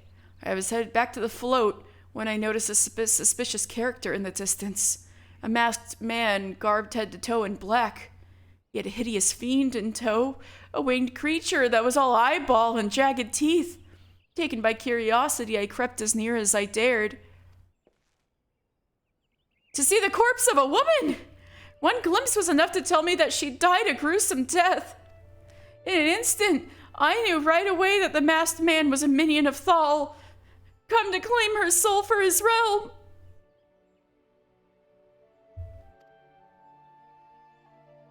Bro, chill. What? You're investigating the same masked man? If that's the case, we'll help you in whatever way we can. Aye, anything to ensure that we won't have to suffer Medrid's hysteria ever again. All right, teamwork! That's what I wanted to— Wait, I haven't been that bad, have I? At any rate, I'm all for helping this adventurer. It's the least I can do to repay him for comforting me. Y'all are cute.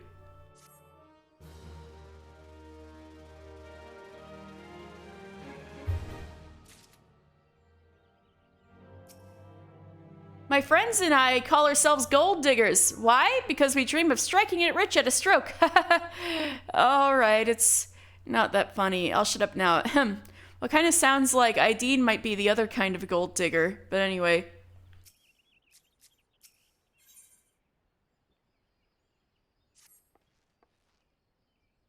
The name of this quest is This Is So Ridiculous. So, here's what I know about the deaths. All the victims were found with their faces torn to shreds. Among the local fauna, only the scalekin known as Ziz could inflict such wounds. That's why some folk are pointing the finger at them. I somehow doubt the answer is that simple, but for the sake of thoroughness, we should look into it. Why don't you put down, say, 3 of the creatures and see if you can find any proof connecting them to the deaths. I already know they're not connected to the deaths, and you're just gonna tell me to kill 3 innocent birds. They're not birds, but fine, I'll do it. Because I have to do it for the game, apparently. But maybe we can say it's for public safety, because they're kind of scary.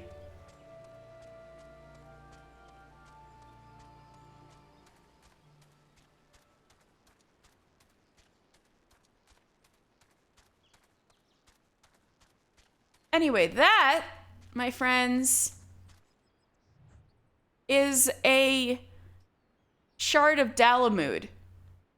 So the literal second moon that was holding Bahamut like an egg, that is a whole like metal section of it that came down and stuck its way straight up in the North Shroud and totally fucked up this whole area. Like, look at these trees that are all ripped up. Nothing has leaves.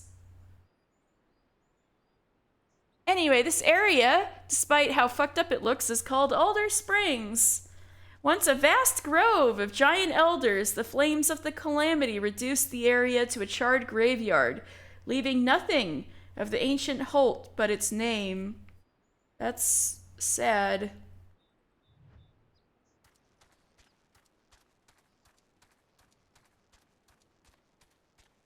Oh, I'm supposed to go up. Do I get up there?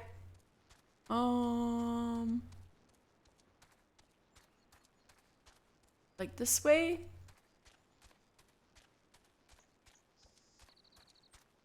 Yeah. There's a Ziz. Alright, I'm gonna kill you for no reason, Mr. Ziz.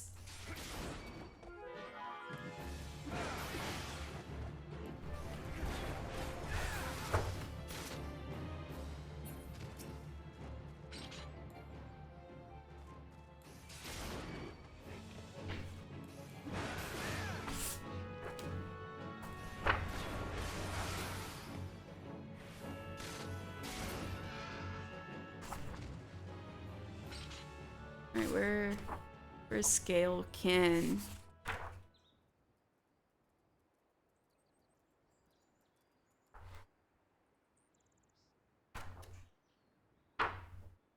Finally! Alright. Where's another Ziz? What is this?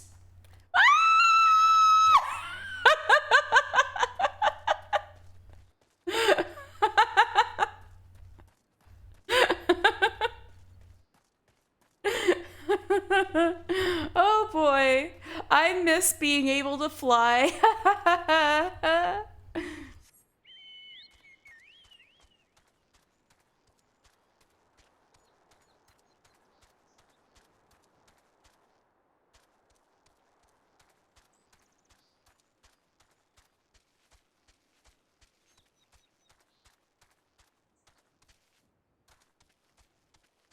Where are they at? Oh, is this? Whoa, I'm gonna get exploded on. No, I'm not. All right. Ziz! So since we are at that time, these very scary, clawy, scratchy creatures that could have mutilated that woman's corpse, let's see. Ziz! With its muscular legs and the purchase afforded by its sharp talons, the Ziz is incapable of impressive bursts of speed. Although feathers sprout from various parts of its body, this carnivorous creature is thought to be closely related to the raptor and is classified as scalekin, which is basically, it's called a reptile. So if they had said it was a kind of bird, they would have called it a cloudkin. The Ziz is infamous for supplementing its physical attacks with a deadly array of poisonous breaths. Alright, one more Ziz. Take this.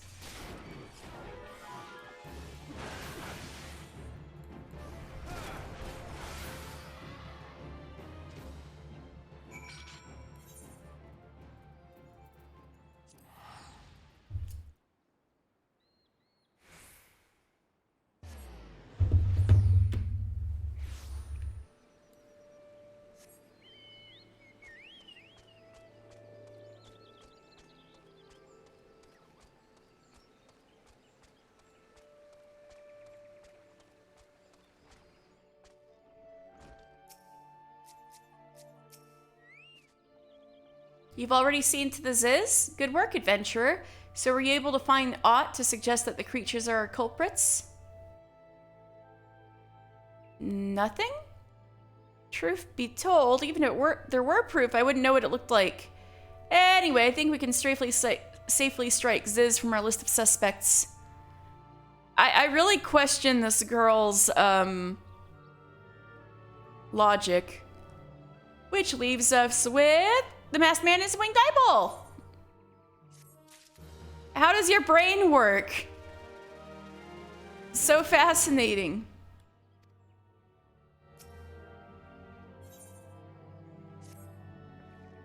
There's something else I heard about the deaths. It appears all the victims have been comely maidens. I better watch myself, eh? Unseemly japes aside. There's a rumor that's been going around. There's some whisper that after each victim died, her rancor went into the great big rock southwest of here, causing it to flash and moan. This bears investigating, I reckon. I'm gonna have to give you a fire stand stick to blow off a piece of that crag.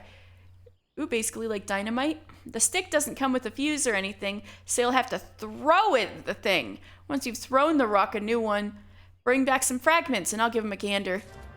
Right, y'all are miners. What about you, Ivaro? There is something you should know. I've been keeping this to myself, lest I worsen Medred's paranoia, but I, too, have seen the winged eyeball. I cannot say whether it was a coincidence, but my sighting took place precisely the same time as Medred's.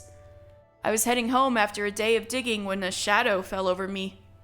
Looking up, I found myself locked in a gaze with a giant eyeball. I let out a scream at the top of my lungs and ran without once looking back. This happened to the rocky area west of here, in case you had a mind to investigate. Oh, thanks. I will. Janelle? Come on in, lad, and take a seat. One of those adventurers, are you? Then, welcome to Fall Gourd Float. If you're looking to rub shoulders with more of your colleagues, you could try the Bobbing Cork north of the Aetheryte. Well, aren't you nice and accommodating? Anyway.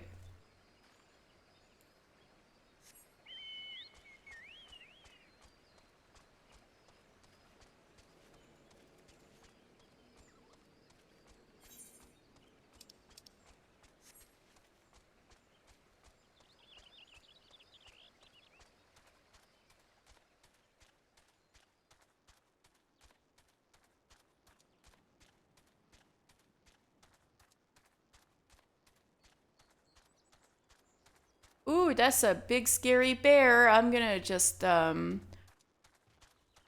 quietly leave it alone. Oh, looks like this person's doing the same thing I am. Or are they? I gotta use the item. Yep, they are doing the same thing as me. Fire sand stick. A hollowed out wooden tube filled with several ounces of fire sand. Used in mines and tunnels to pulverize large boulders and clear away cave-ins. Alright, here we go. Humming crystal. So that must be what made like the moaning noises, or these humming crystals. Oh, there's a third person doing this too. My god, all of us sprouts just here together, like picking up crystals, you know? What's this? What's this but warriors of light being warriors of light?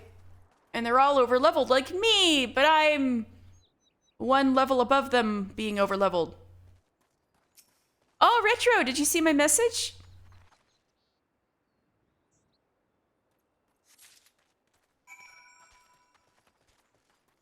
Hello, hello. You did, good, good. So we are investigating a murder.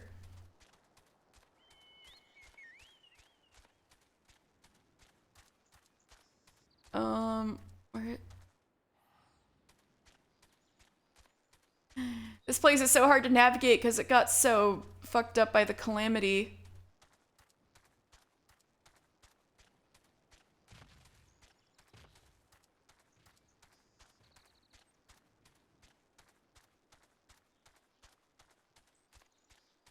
Ah, this is where we're supposed to be. Okay. Alright, let's look around. Anything weird? Oh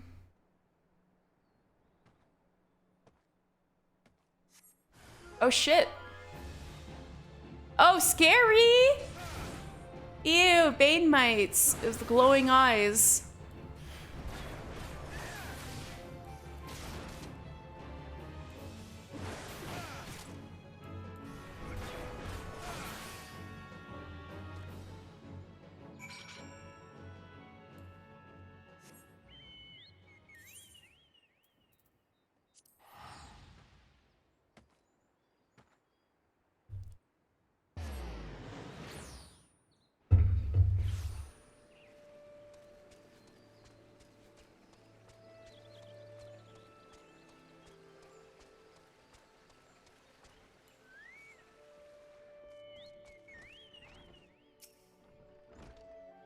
Most folk are too scared to go within 100 yalms of the Rock of Rancor.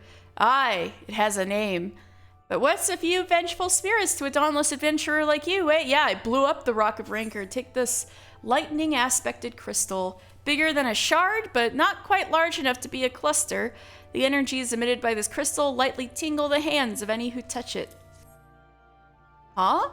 Why, these are just your garden variety crystals. 'Tis a bit hard to tell beneath all the dirt and grime, but they're definitely lightning aspected. I almost hate to say it, but that explains the flashing and moaning. Nothing to do with the masked stranger. Looks like I've gone and wasted both your time and a perfectly good fire sand stick. Oh well. Right, Ivaro? A monstrous bane mite appeared, and you slew it? That creature had long been a scourge upon the folk of Gourd. Intentional or no, you have done us a great service. You have my gratitude. But this does make me wonder, was it truly a winged eyeball I saw, or merely a trick of the light combined with blind panic? Well, I don't think we've come any closer to figuring out what the heck's going on.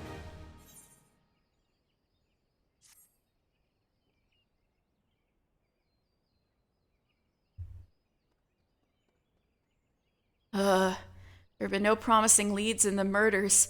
I can scarce get a wink of sleep knowing that the killer is still at large. Judging by your furrowed brows, I take it this sorry business troubles you as much as it does me. I had been pondering my encounter. I was uncertain for a time, but there can be no doubt. It was a winged eyeball I witnessed. It's implausible that I could have mistaken so distinct a creature for a bane mite. But you and I were malms apart. How could we have both seen it at precisely the same time? What's more, maybe there was more than one? You ever thought of that? What's more, our adventurer friend here had a run-in with the bane mite at the very spot you claimed to see that fiendish eyeball, isn't that right? There must be an explanation. I know I saw an eyeball with wings. I could wager an apple tart on it. Ooh, he's serious. But listen, mayhap it's not as mysterious as we're making it out to be. There's no reason why there couldn't be two of them. But of course, there must be more than one of the buggers. Oh, my goodness. Maybe you are smart, Ideen. Maybe just a little. Oh, it's so obvious. But then that means, since there have been repeated sightings of these fiends, then there must be even more victims as yet undiscovered. Oh.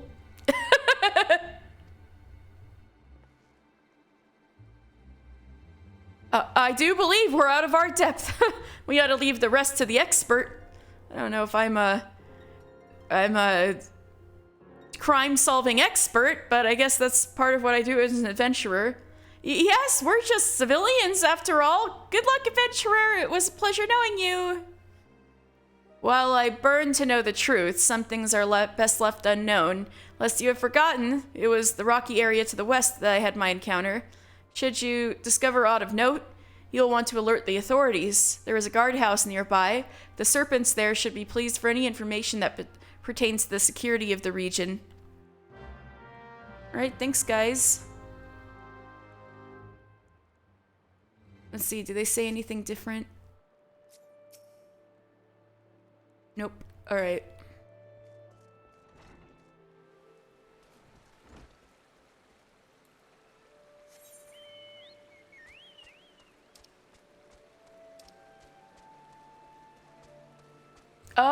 I get it. If you go west or south out of Gourd Float, that'll put you on like the upper level or the lower level, pretty much.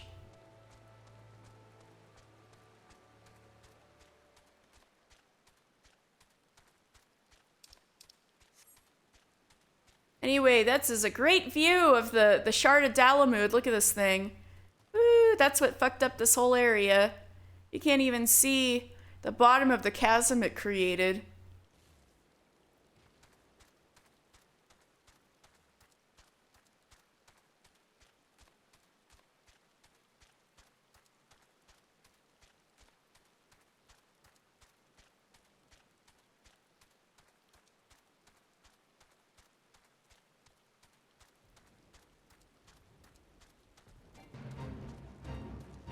Oh wait, I am so in the wrong area. What am I doing?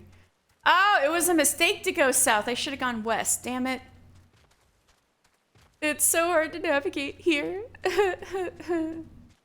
Where?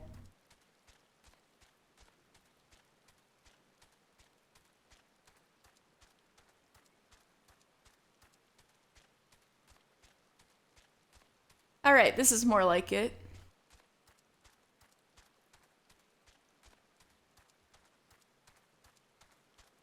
This is kind of the area I was at before. Oh shit. Mangled corpse. Oh, there it is, the floating eye.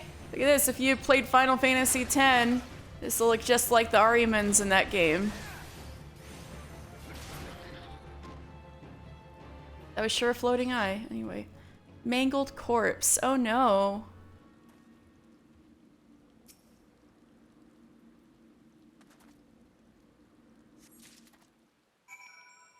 Yikes.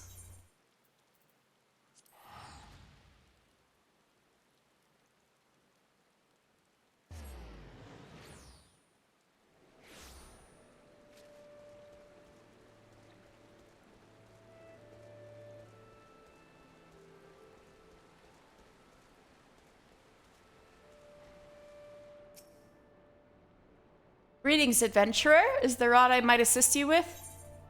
Ravaged corpse.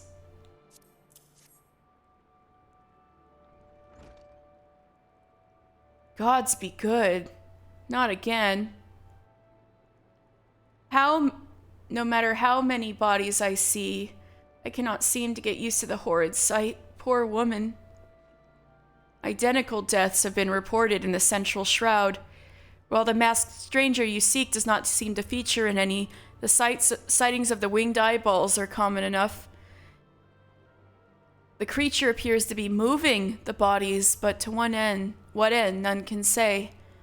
The victims have all been young women. All are found with their faces mutilated beyond recognition. It's been difficult to identify them so as to notify their next of... This button, engraved with a lily motif. The very same object was found upon another victim. A family sigil? Or that of an organization, perhaps? Either way, I dare to hope this will prove pivotal in solving the murders. Ooh, evidence! We got a lead!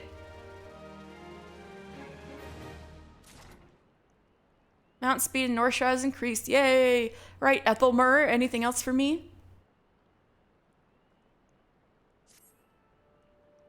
I would have you hold on to the lily button. You will need it to continue your investigation. While it isn't standard procedure to entrust key evidence to individuals, you have proven yourself reliable and resourceful in this matter. I see no reason why you shouldn't carry on your work. Well, thank you. If I make a suggestion, you may wish to take the button to Gridania and have it examined by Mioun. Mayhaps someone in her vast network of contacts can shed light upon its sigil. Alright, time to go to Gridania.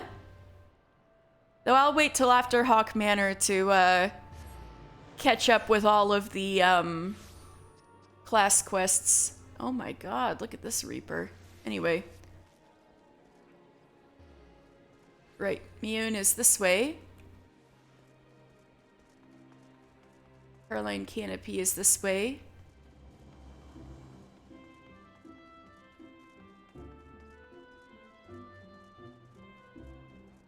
Oh. Hello. Now Gamdula. As if I'm not busy enough without playing Lost and Found. Oh, do forgive me, friend. Once again, one of our customers has departed without her belongings, and I'm at a loss of what to do about it. While I understand that adventurers have many cares on their minds, it would make my life much easier if they could keep their personal effects in order, but you did not come here to lend an ear to my grumblings. This is the book in question. The face of its owner was unfamiliar to me, but Eral over there seemed quite smitten with her. As with every pretty lass he lays his eyes on, but that's neither here nor there. Might I trouble you to inquire as to the girl's whereabouts? I found the man to be less than forthcoming ever since I spurned his advances. Oh, poor girl. I mean, you gotta deal with shit like that anyway.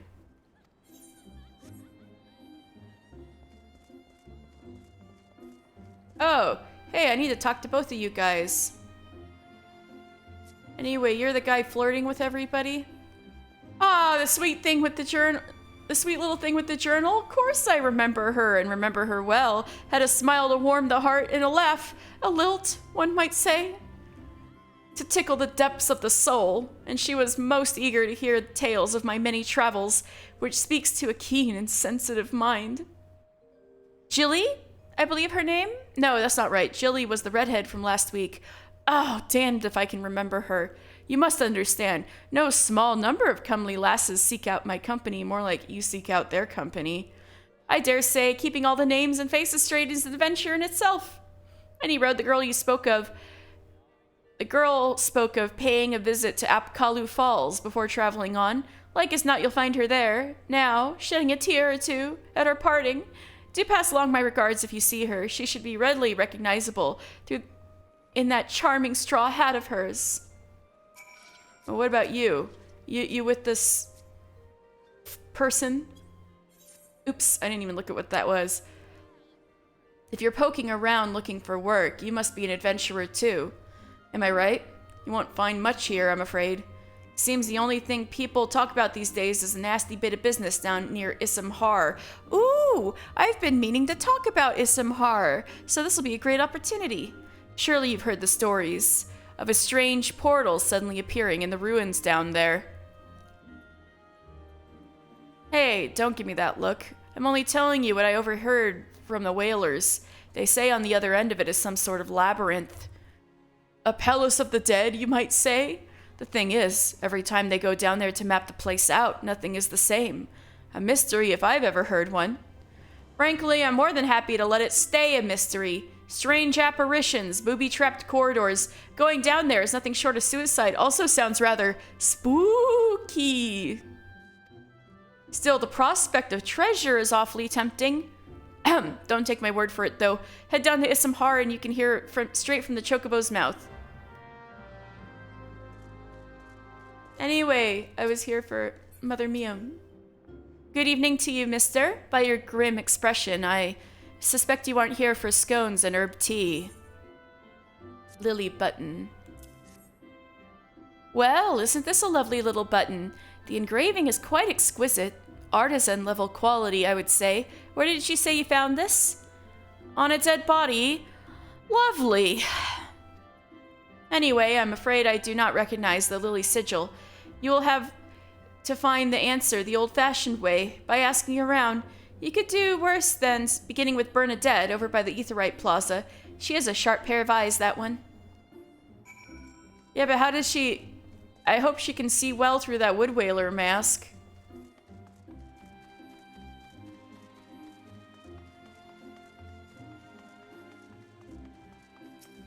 Yeah, you can see good through that mask? Oh, you're God's quiver, never mind, but still. Need help tracking down the owner of a button? That's certainly not a request I receive on a regular basis. Well, go on then. Show me what you have. Seems to be some manner of decorative button, reminiscent of those worn by the families of old. Though I cannot claim to know its sigil. However, I can say with certainty that the white lily is a recurring theme in Gridanian culture. Yeah, from the white mage thing, I would think so. Alas, I do not know who would make a personal sigil of it. If there is a soul in Gridania who does, it would be Sengulid over at the Lancers Guild. The woman makes a point of knowing all the citizens on a forename basis. Now there's a wood whaler. Right. Lancers Guild.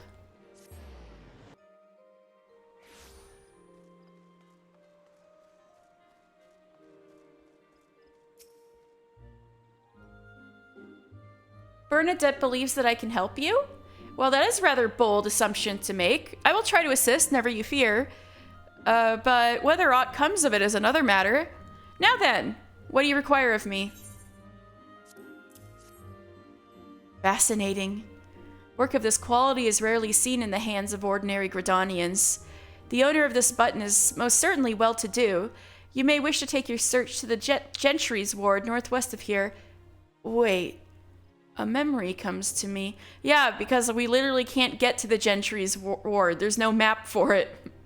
Of late, there's been a man who's perpetually seated at the bench by the ward's entrance. His name is Ursundel, and I distinctly recall seeing a markedly similar button upon the breast of his jacket. I dare say he could tell you a thing or two about it.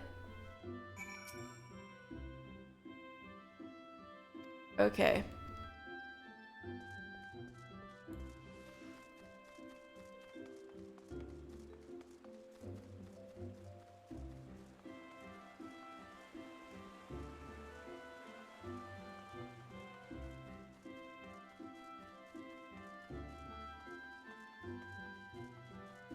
So yeah, past here is where all the fancy people in Gridania live, but we can't actually go over there. Severon. The district beyond is home to distinguished Gridanians. Commoners may not enter. That includes you, adventurer. How rude! Go back from whence you came, or I will be forced to remind you of your place. How rude! Let's see if it says anything about that in the book.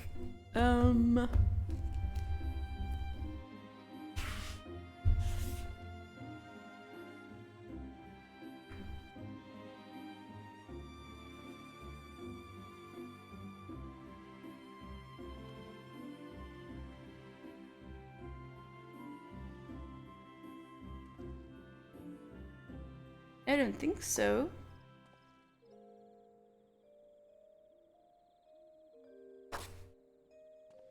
Yeah, I don't see them really talk about it much in here. It's just, that's where all the rich people live. Anyway. Alright, before I talk to Ursundel, I'm gonna take a little break, refill my water, because this is where it'll really start rolling. We rolling straight to Spooksville. Alright, so I'll be right back, and then it's spooky time.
Alright, I'm back.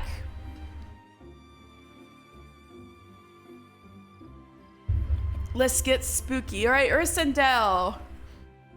What can you tell me about this button? I do not believe we are acquainted. Pray leave me to my thoughts. Oh, the sigil of the Dartoncourt family. How is it that you came to be in possession of this button? From the body of a murdered woman? Her face, was it marred in any way? Beyond recognition. I had feared as much. I can no longer feign ignorance. I shall reveal to you the truth of the deaths, but on one condition. You must promise to put an end to my lady's madness and free her from her torment. Oh shit, I guess, okay. That escalated quickly.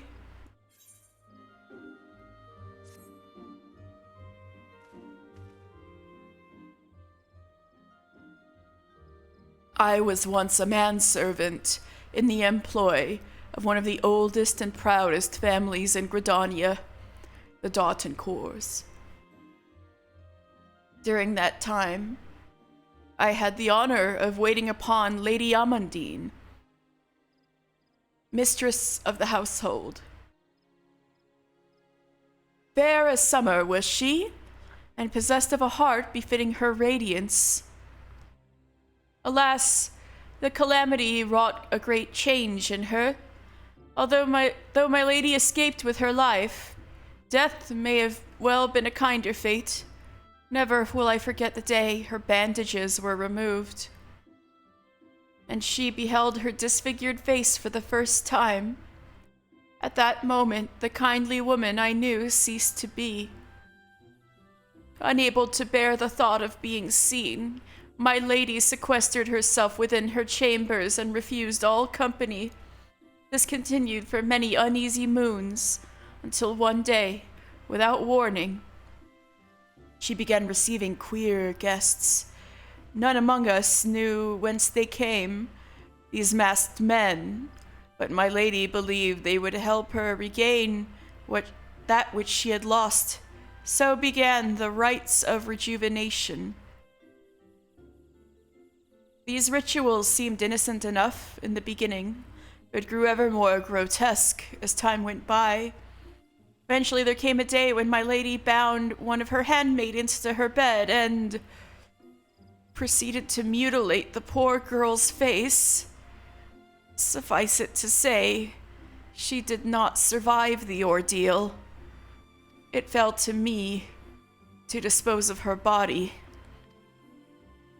I performed the dreadful task as bade, obedient servant that I was, but when the time came to return to the house, my legs refused to move.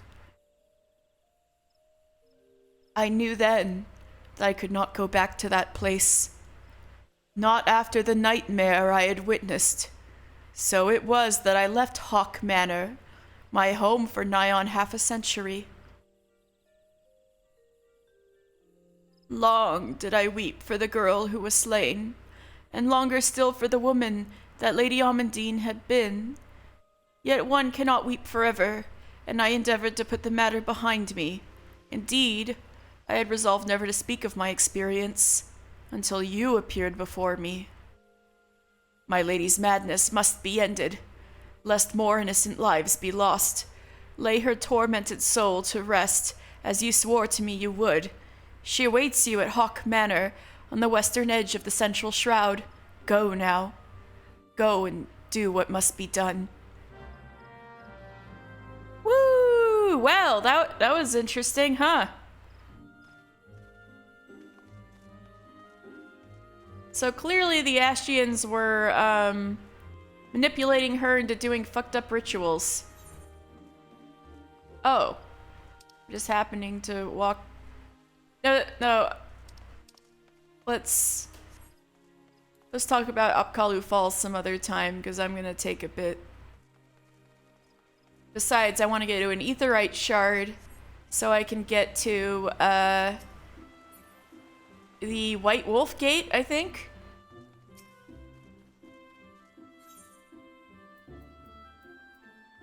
Yeah, that puts us pretty close.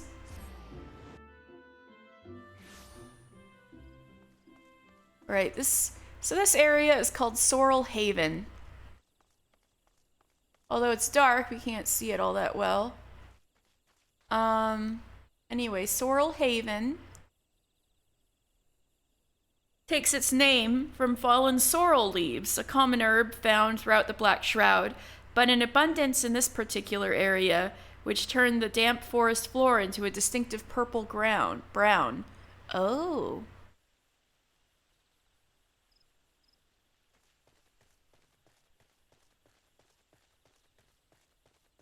I should get my chocobo.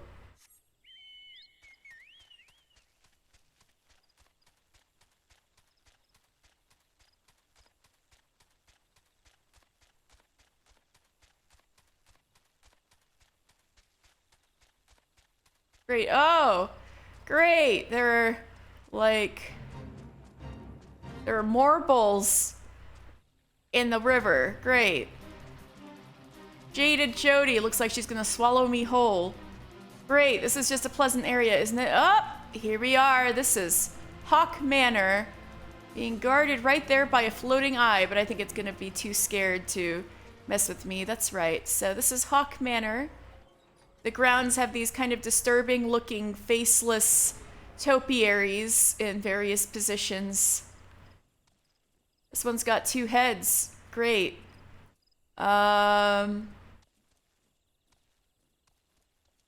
Great. Anyway, it does have a beautiful window though. Haukke Manor. Long frowned upon by Gridania as a symbol of excess, the Seed Seers would finally submit to pressure from the citizenry, selling the deed of the manor to Lady Amandine of House Dartencourt. The word hawk is of ancient Pajali origin, meaning to speak without words. So yeah. Here's a better description.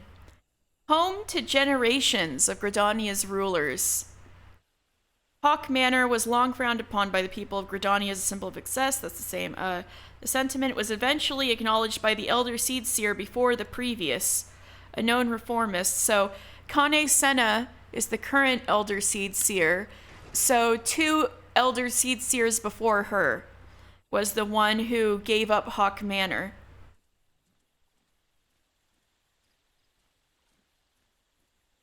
And ordered the estate sold off. So this is where, used to be where, you know, the seat of power, which is pretty much the Seed Seers, would live here. But they're supposed to be like, you know, the elementals are what are the most important, not the Seed Seers. They have to remain humble. So it was not looked upon nicely for a long time. Haukke Manor. All right.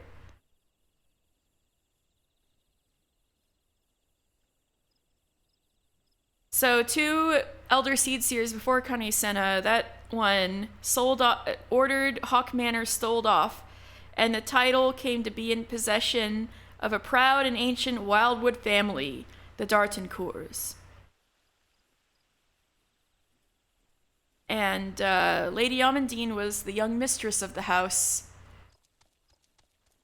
So, if Ursendel was living here for 50 years, I wonder if that means he used to be on the staff that would serve the Seed Seers, and he conveyed with the house and then pledged his loyalty to the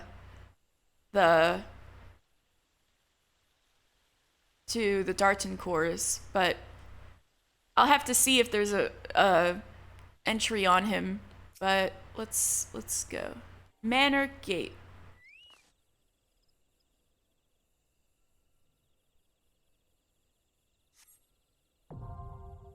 Haukke Manor is now accessible.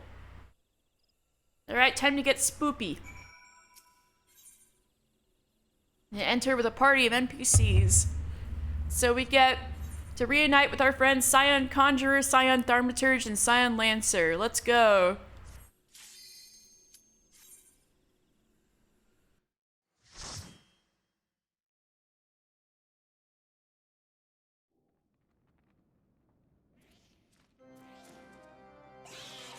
Scary!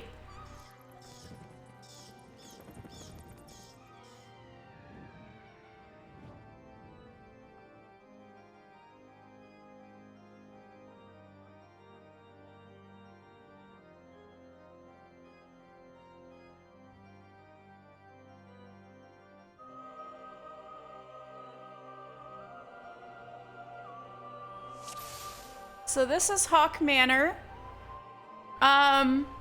Lady Amandine's up there, but we can't get to her because there's this barrier here that looks like the barriers that were at,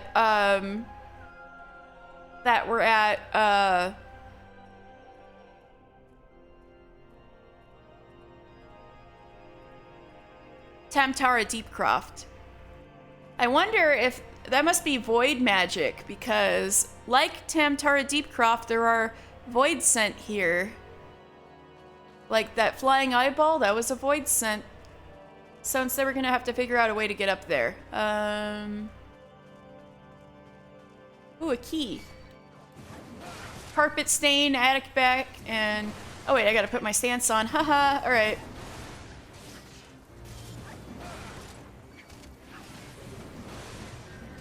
So this manor maidservant is a succubus, which is a fairly high level of void scent. And so funny thing about void scent is like summoning demons and stuff. The more difficult but effective way to summon void scent is to open a void gate wide enough for larger void scent to get through if you want to summon a particularly powerful one, or else smaller void scent will just start pouring in through a smaller portal. But the more I got the key, right? Yeah. But the more go this way. The more practical way to summon void scent is to open a teensy little hole to the void and summon a void scent through to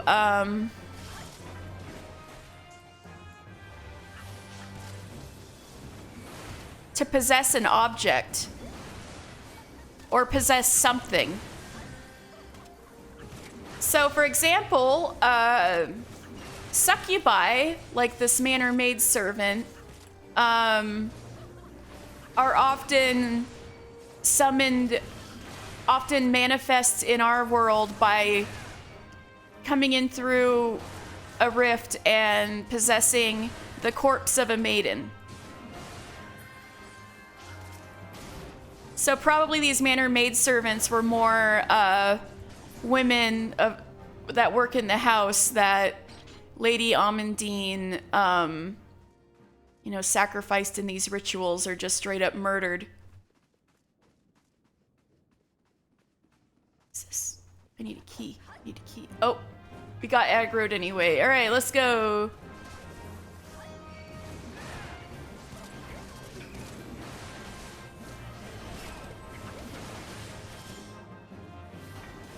I gotta start interrupting her. Oh no! Ah! My HP! I'm just doing great today.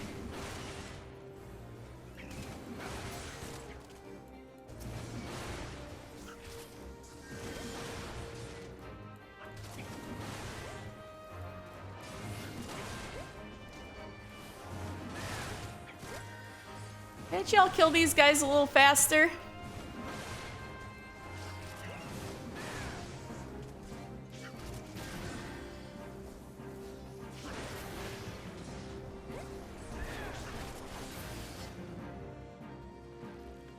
Alright. Gonna open this locked door.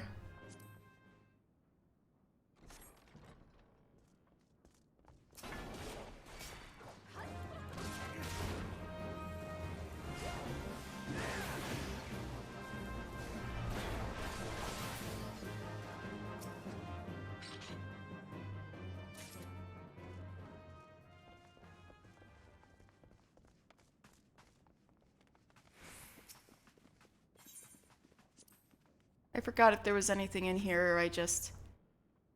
Oh, yeah, that was a useless room. Anyway!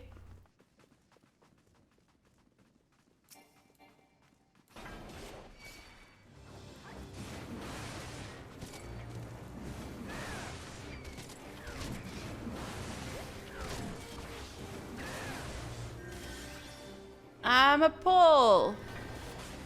Wait, one of these. You!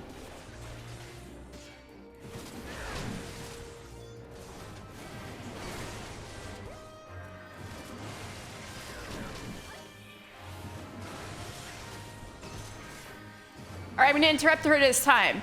Come on, come on, come on! I did it! Alright. Gotta get better at that. I didn't know I had to interrupt within melee range. I'm learning new things.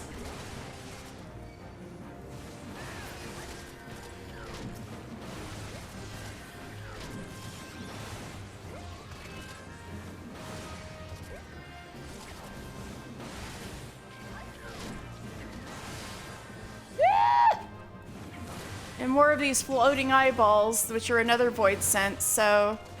Yeah, so this is another good example. Floating eyes, or Arimans, or whatever you want to call them. They are a type of void scent that manifests in our world by possessing the eye of a beast. And, unfortunately, they are not... There is more than one kind of void scent that possesses disembodied eyeballs or dead things' eyeballs. Alright. Manor Cleviger. Alright, let's fight her. Ooh, she's feisty. Alright.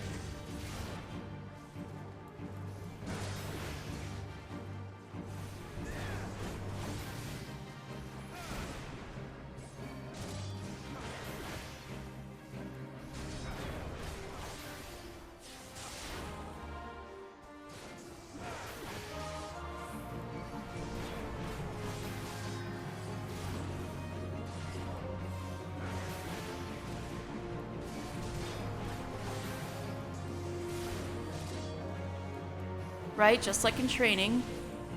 Their void scent master has to be here somewhere.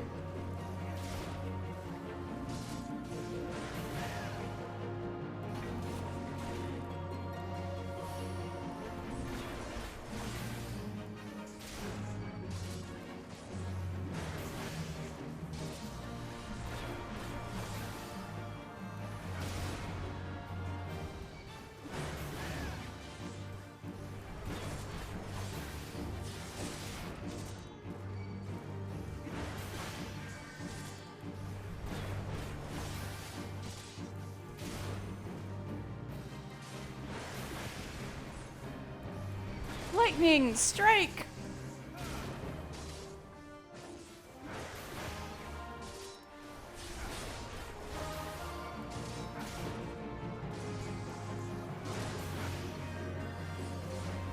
Alright, done. The Manor Cleviger drops a green key.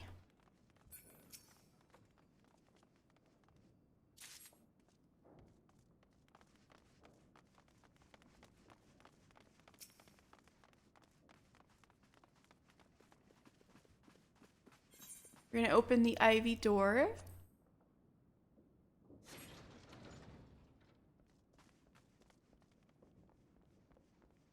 Now, nowadays people just jump down here for the efficiency, but we're gonna go down the stairs like human beings, okay? Like normal people.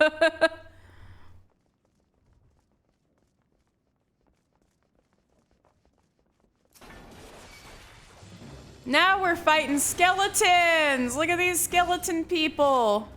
I guess it's a little dark right there. Come into the light, skellies. Hee. Shambling bones, manor servitors.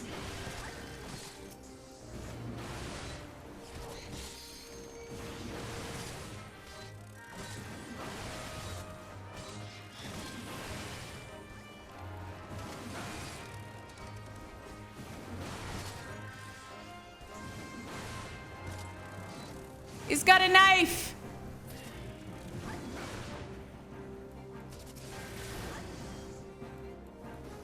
I can't believe a cloud of flies is harder to get rid of than a skeleton. Alright.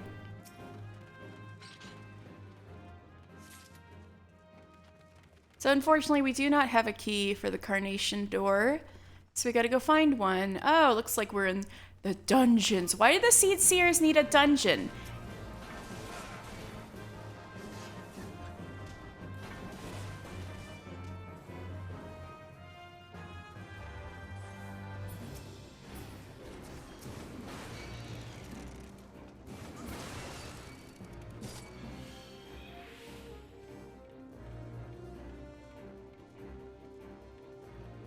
Yeah, this is the strat going all the way around. But I think this might be about as much as I can handle. Alright. Please. Healer. Make sure I don't. Ah, damn it. That was too much. Oh well. There's no shortcut. No! No!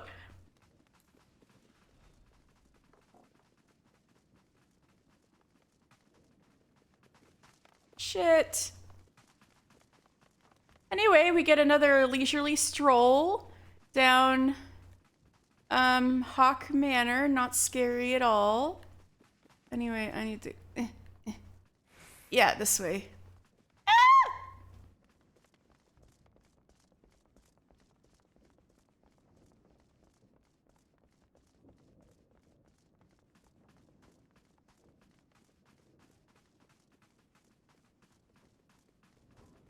There we go.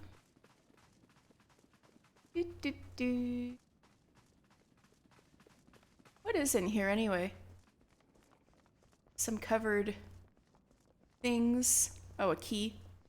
Can't hurt, I guess.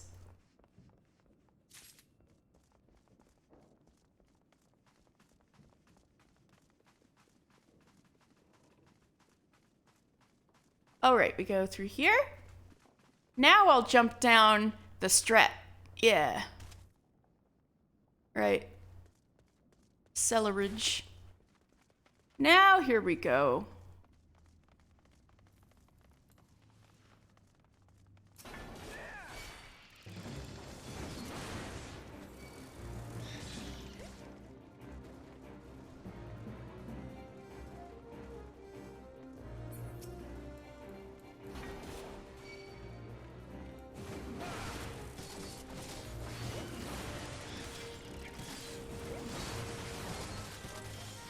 Come on, don't kill me, don't kill me, don't kill me. No! All right, fine. One mod at a time it is. This is so sad.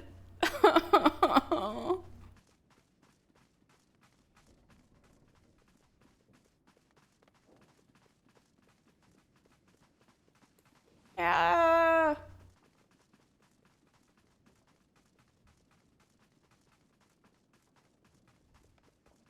I like all these writing desks in here.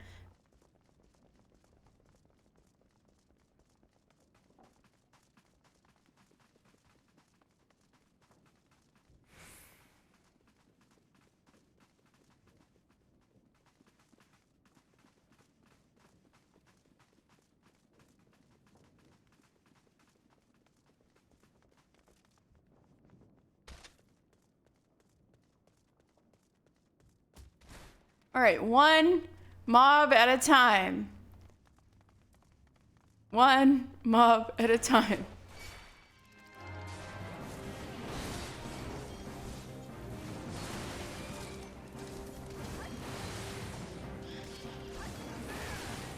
You damn skeletons.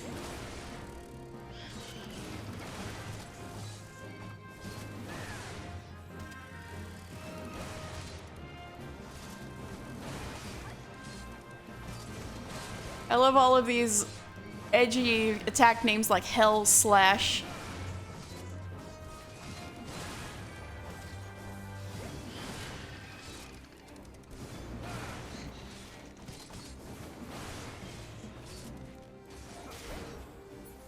All right.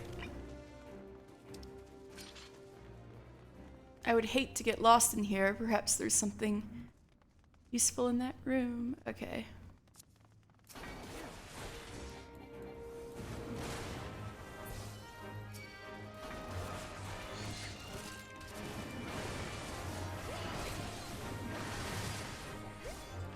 Need more maidservants, more skeletons. Oh, fuck. Oh, we're good. Okay.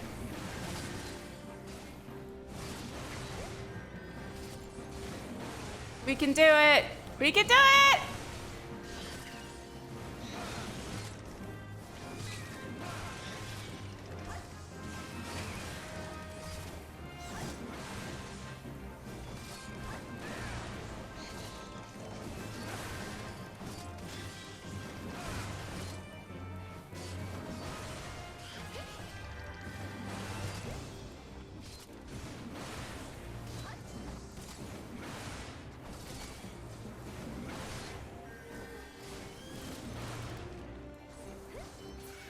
All right.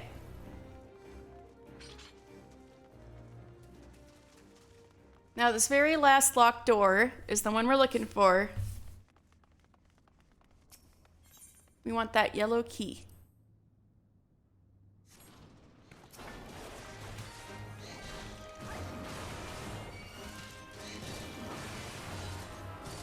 You can get a better look at the skeletons now. I don't know why they have neck muscles. It just makes it scarier.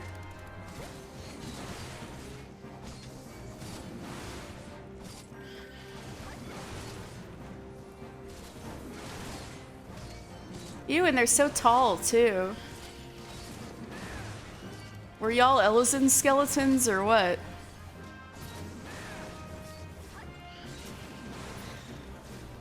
Actually, they probably were, but this is like an... Wait. But this is way further than she is, though. I don't like this. Or maybe our Lancer is just kind of short. How tall, much taller is she than me? I think she might be kind of short for an Ellison. Anyway. Pick up the yellow key.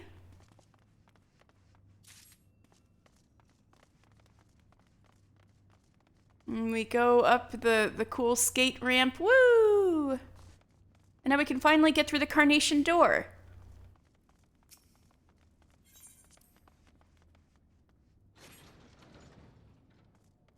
This is a cool room. All this creepy purple fire, huh? All right. We have two things we're fighting, Manor Jester and Manor Steward. So I know the strat is to defeat the Jester first.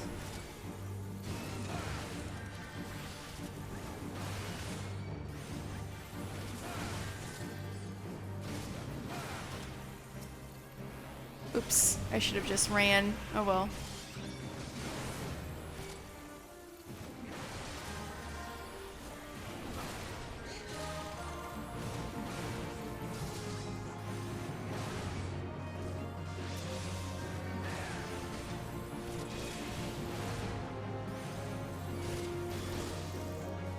Maybe I should just get rid of the Jester ASAP.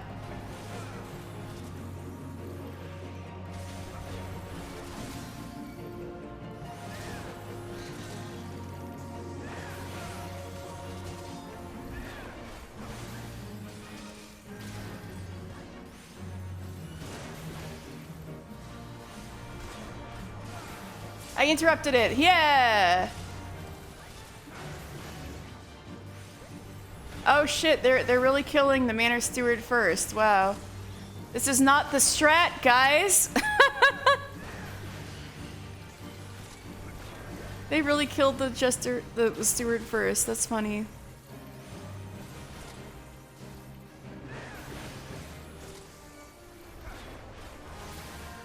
We did it. I think we can use this flow of magic to return to the manor entrance. So, back in the day, not that long ago, You had to use return. The optimal strat was to use return to go back to the entrance, but now they're like, nope, we're just gonna make sure you get the bloody parchment and then do this. They made it easy for us now to go back to the entrance.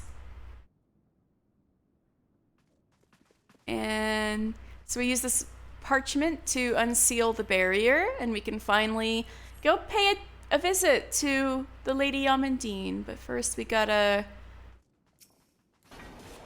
bop the sentry.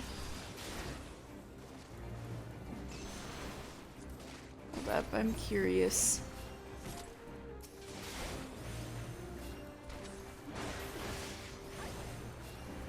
You know, I've never actually went over there. Since I've got a party of NPCs, maybe I should check out what's over there.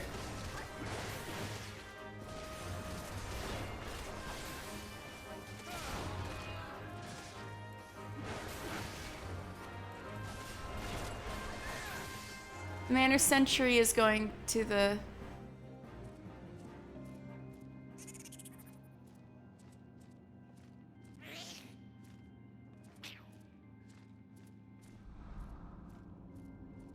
Ooh, she floats awake, so scary.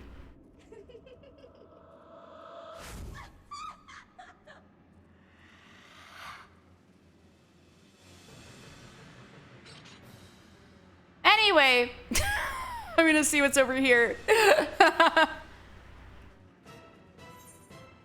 Ooh, there's a room down there.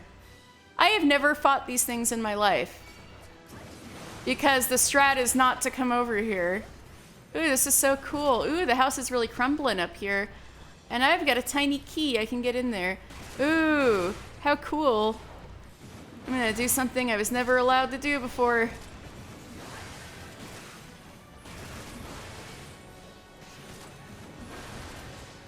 Wow, these guys kind of hit hard.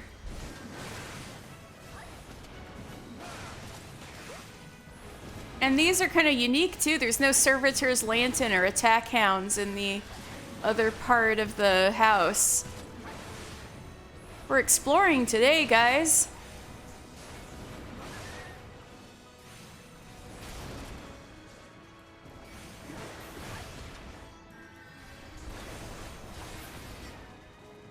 All right, what is in here?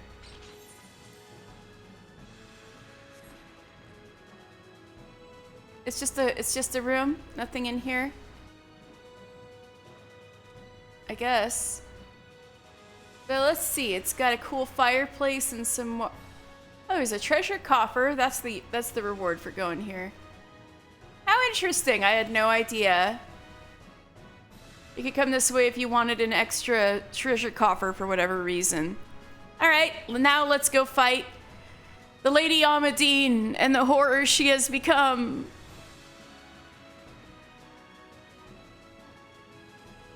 Also, here's another fact. This gargoyle.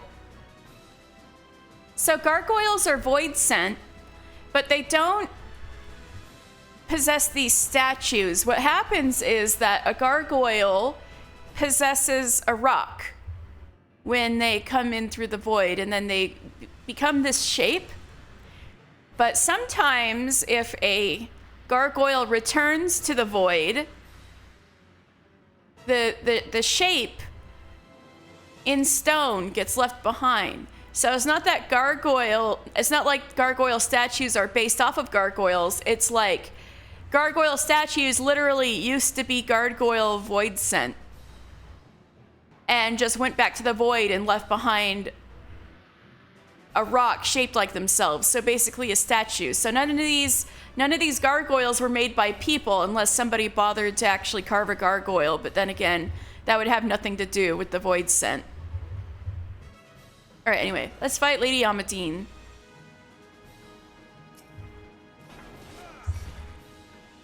So this is she.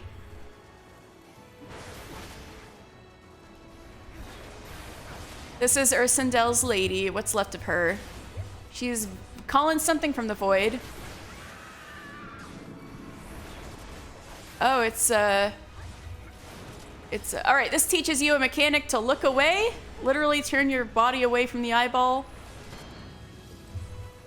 Or else we would have been turned into stone.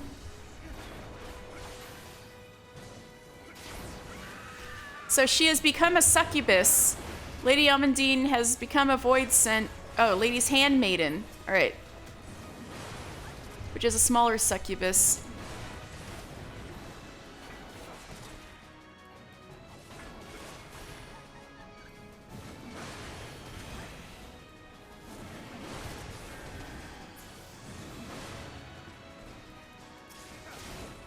What are you calling now? Oh. Ah! So, oh no. Ha, I can look away. I can look away. Trying to be crafty, eh? Oh, fuck. I don't have any cooldowns. Ah! Void Thunder 3.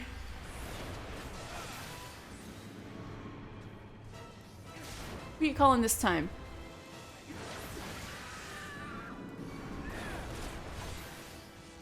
Oh, now you're just repeating yourself. Gotcha, gotcha, gotcha. Ah!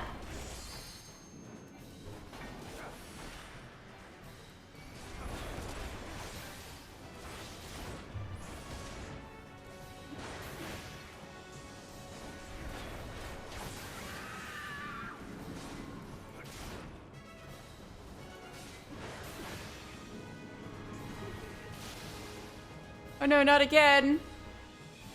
I'm turning around. We almost got her. I've got a cooldown this time.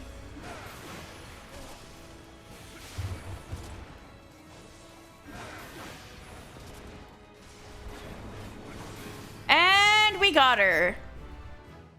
Or Sandel, your lady can rest now.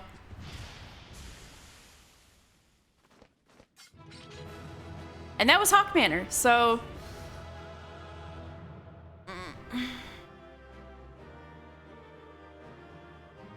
I have some more lore, now that we've dealt with the problem. Everybody's like, hell yeah, let's go. Okay, so...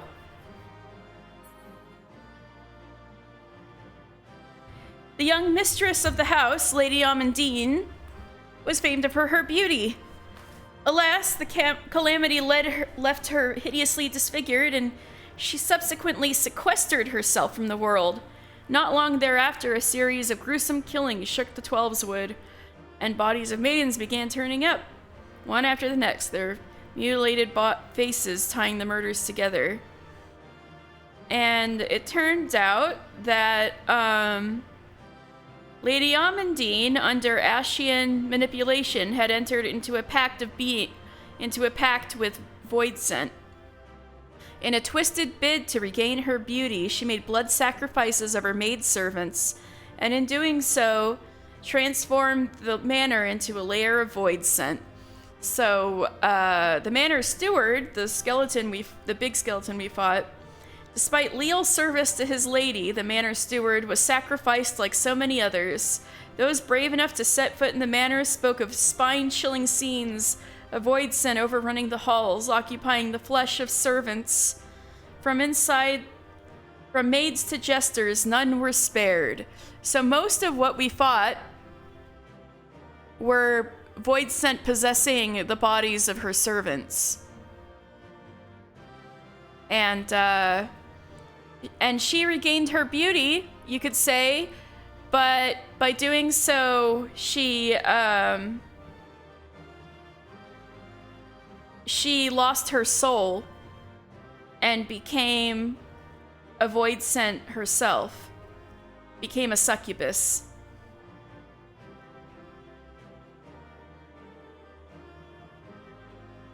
So he could say we're putting the lady to rest, but actually her soul was already eaten.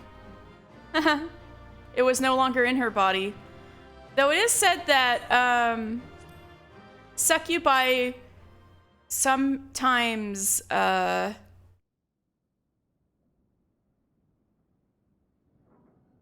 Darkness has taken root within these halls.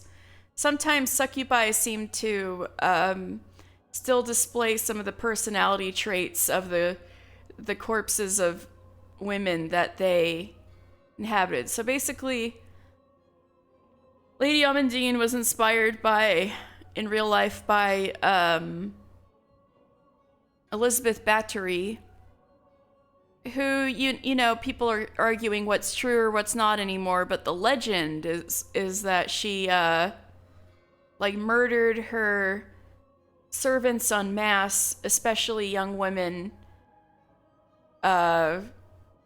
She killed them in all sorts of ways, and the biggest salacious, probably not true thing is that she would bathe in like the young women's blood to maintain her beauty. So that's kind of what happened, where the Lady Amandine thing with like her face was disfigured, and so she started sacrificing her maidservants and disfiguring their faces, and killing them in order to make sacrifices to get her beauty back. Anyway, darkness has taken root within these halls, sprung from the most unlikely of seeds. One cannot help but admire the irrepressible spirit that quickened it to life.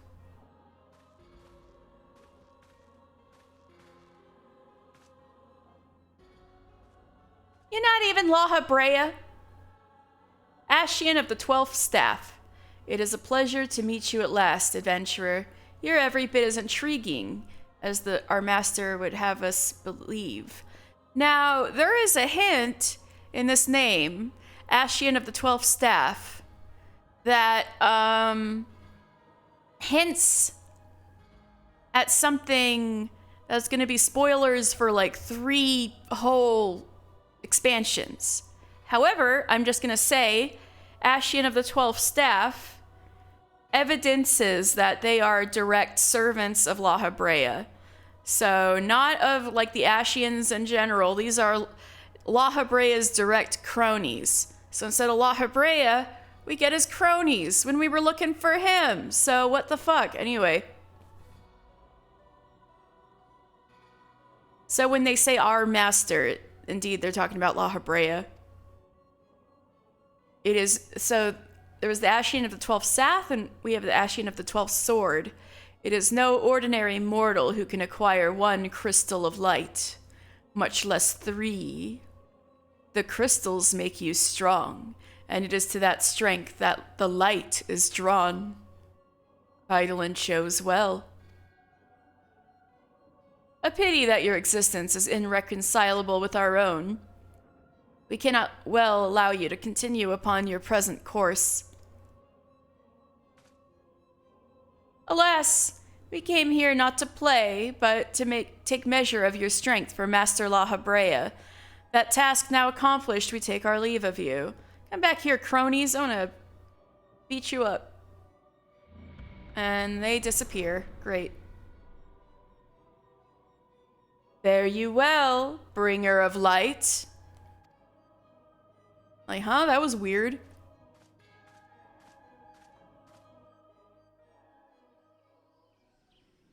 And here we are outside Haukke Manor. There's still Void Scent, but hey, we did the thing. We can give good news to Ursendel, so let's get back to Gridania.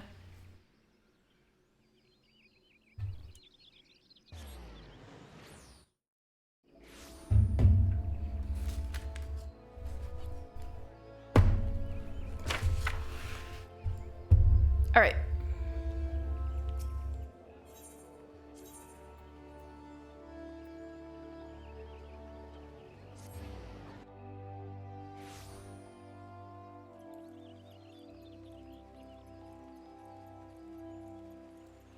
Bunny, bunny, bunny following a bunny.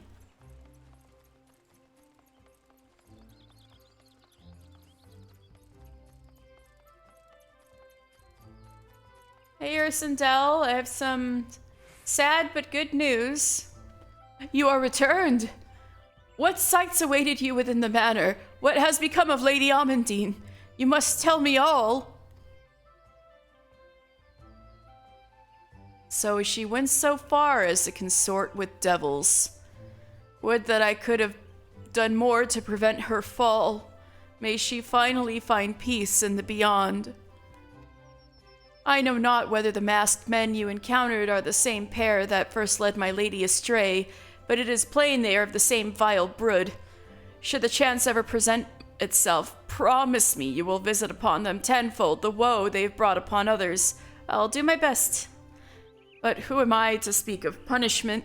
By my silence I know not how many innocent young women to die in unspeakable circumstances. It matters not wherefore. Through misplaced loyalty, cowardice, or both, I am an abettor to a gross crime. I will surrender myself to the authorities and accept whatever punishment they deem just. I only pray that the gods will have mercy on my soul. Poor guy, he doesn't deserve this. So dutifully did I serve my lady in happier times, only to forsake her when she needed me most. My failures will forever haunt me, and yet with your brave deeds, mayhap my lady's tormented soul will find peace after so many years of woe.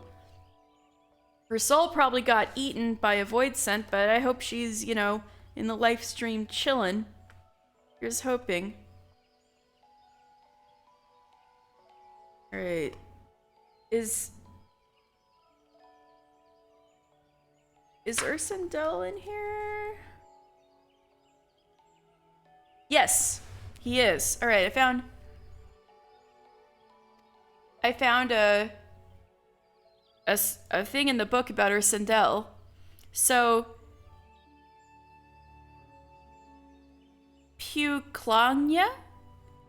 Oh my god, I can't French. Ursendel Puclania. A manservant once in the employ of Lady Amandine d'Artencourt. The Wildwood Elizin could only watch as his mistress slowly descended into madness following a most tragic accident that left the lady horribly disfigured. When Amandine turned to dark rituals in a desperate attempt to restore her lost beauty, the 65-year-old Ursendel could control his fear no longer and fled the family manor, an act for which he still harbors great guilt. Well, we knew all that except his last name and the fact that he's 65 years old, so... Damn, he was working at the mansion since he was, like, a teenager? That's some dedication. He's gotta figure out what to do with his life now, although he's, he's like, I'm giving myself over to the wood whale, to the adders, but really it's like, now you gotta figure out what to do with your life, man. Alright, so we're gonna do Gridania quests. Let's go to Upkalu Falls. So, this is our first time actually going to Upkalu Falls. This is a very important place. Let me find it. Well, I'll just talk to people here and then I'll tell you about it. So first, we're here to talk to Millith Ironheart. Pardon? I don't believe we've met. You've something of mine, you say? Ironheart? I've met an Ironheart before. I was talking to one just earlier. Yeah, you left behind a book. Within its brittle pages are detailed sketchings of landscapes and vistas numbering in the hundreds. My journal! Thank the 12. In my haste to escape the clutches of that insufferable mutton-monger. It slipped my mind entirely. Might I be so bold as to ask your name? You have my gratitude, mister. May not look like much, but I count this humble diary among my most prized possessions. Its pages brim with tales of most heart-stirring sights to be seen in our realm, as told to me by sensitive souls I have met in my travels across Eorzea, tales that have struck me with the most incurable case of wanderlust. As an adventurer, you too have seen the realm, I am sure, but I ask you, mister, have you truly seen her? Borne witness to Eorzea and her myriads of splendor? Have you stood on the palm-fringed beaches of Costa del Sol just as the sun peeks out over the horizon, its rays kissing the sands beneath your feet? Have you lost yourself in the night sky of Sagoli, adrift amidst the boundless sea of stars? Oh, but why do I even try to convey with words what must be seen to be appreciated? To our fortune, whithersoever we wander, Eorzea's beauty is but a stone's throw away. If I may quote from my journal, yes, this is the one, "Afore the fane, beneath two that are as one, her divine cup runneth over with light ethereal." Such were the conjurer's words, and I would see as she saw. I saw for myself before coming here, and I can assure you that the conjurer spoke true. Indulge me, go there and look out upon the beauty before you. I would hear your thoughts. All right, well, we need to go to Stillglade Fane anyway, I think. Maybe? Maybe. So we got Ymitra and Yeshwahi here. So like Y'shtola, they come from the Y tribe. So let's talk with Yeshwahi. Some 5 years ago, a great scholar stood vigil before these waters. It said that he came here to rally all of Eorzea in the fight against the Garlean Empire. I do wonder what became of that man. I should like the chance to meet him in person. Bro, just talk to your clansmate over there. She knows. Anyway, that scholar was Louis Sois. Anyway, let's talk to Ymitra here. My name is Ymitra. I am affiliated with the Sons of Saint Koinach, a research organization comprised of Sharlayan scholars and Eorzean sages. I suppose you might say our focus is on ancient history. My colleagues and I seek to piece together the lost knowledge and technology of the long-buried Allegan Empire. Due to a number of fascinating finds, it is the ruins of Mordona that presently command the bulk of our attention. I am here, however, to conduct some preliminary research. The tales my sister wove of the wild realm of Eorzea were what first encouraged me to visit. But beyond that initial curiosity, there is much in this land to interest an avid scholar. So as you might have picked from context clues, this is Y'shtola's sister, her younger sister, in fact, Ymitra.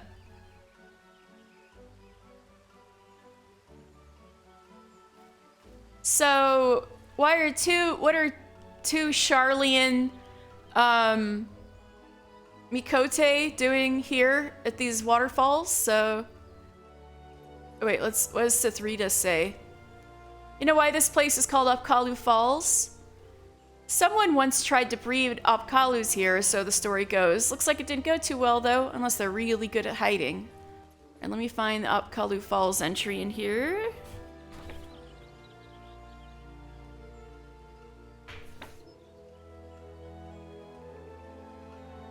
Alright. Named after a failed attempt by an ambitious Gridanian merchant to hatch and breed Upkalus in the Lynn, Upkalu Falls is most remembered for serving as a place of meditation for the late Louis-Sois Levailleur, Circle of Knowing icon and hero of Eorzea. And there is a scene in 1.0 where he gives a speech here. So it's famous for that. This is where Louis Sois hung out and gave a speech. I have not talked to Jonathan yet, actually. You've accomplished enough feats. Alright, so this guy gives you... Yeah, let's ask about Jonathan. When I was a young man, I had the honor of working as a court scribe. Aye, in the good old days when my eyes were keen and the royal family still held true power in Ul'dah. So you're from Ul'dah. Not a day seemed to go by that the royal palace didn't burst into a rainbow of colors with lavish functions and opulent feasts. Nowadays, though, it's true tales of adventure and daring do that delight me the most. If you've done any deeds you're proud of, I'd like very much if you shared them with me. Might be as I'll even give you a little something in return. So every achievement you complete, grants points. So basically, he's our achievement guy. Oh wait, let's see what he says. Hello there, young one. How very kind of you to offer a doddering old man like me a bit of company. Tell me, do you like tales? I do like a good tale, especially true ones told as them as lived it. If you have any of your own to share, I'll be all ears. So, I have 11 achievement certificates. What? I can't get the good shit yet? Oh, yes, I can. Okay, I was like, wait, what? Let's see how these look on Mr. Final Fantasy. Ah! Put your clothes on! Ribbon. Oh, that's pretty fancy.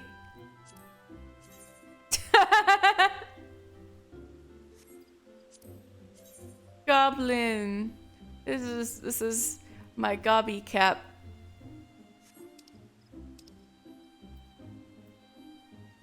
Anyway, we can get some minions. Yeah, you know what? I'll get the stuff on my own time. Just, that's a thing. Alright.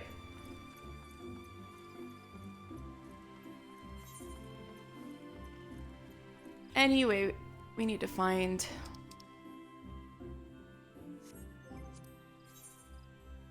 Gridania.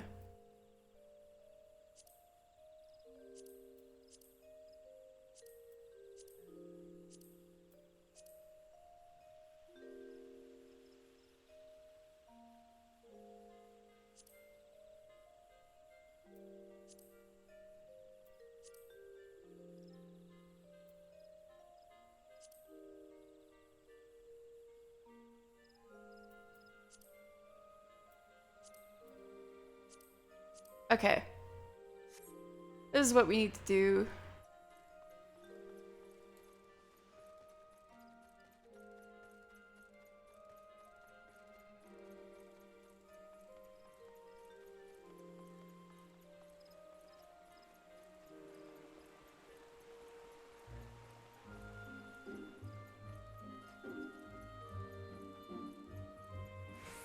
Eva!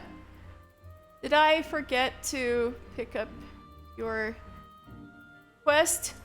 I'm very sorry, Geva. I forgot to pick up your quest. I'll take it now, though. Ah, there you are, mister. I hope you've been working on your techniques, because I have a difficult task for you. Well, mayhap not as difficult as the one I had originally intended. Not as difficult as I had originally intended. I had thought to bid you prepare 100 circles of outgoat leather, but instead I want to gauge your aptitude for materia melding. You have at least a passing familiarity with... Oh, well. Yes, I know what materia is. I certainly hope you do, mister, because an experienced leather worker is expected to possess the skills to meld materia to his wares. Alright, for this task you'll affix a single materia to a pair of goatskin leggings. What type of materia is no consequence. Okay. As to be saying that you must make the leggings as well. To do so, you'll need cotton cloth and outgoat leather. Most cotton cloth is sold by the weavers of Old Dawes sunsilk tapestries, while outgoats... Alright. You mean to send you all the way to the Sultanate? Fear not. If you can obtain your materials by perusing the market boards, you're listening to help of friends. By all means do so. That said... Alright. Run along and get crafting, mister. Alright.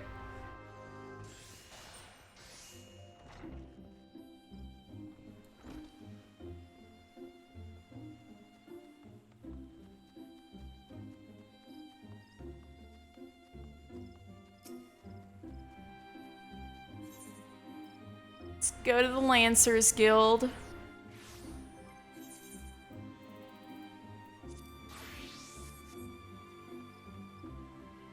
Change into my Lancer outfit.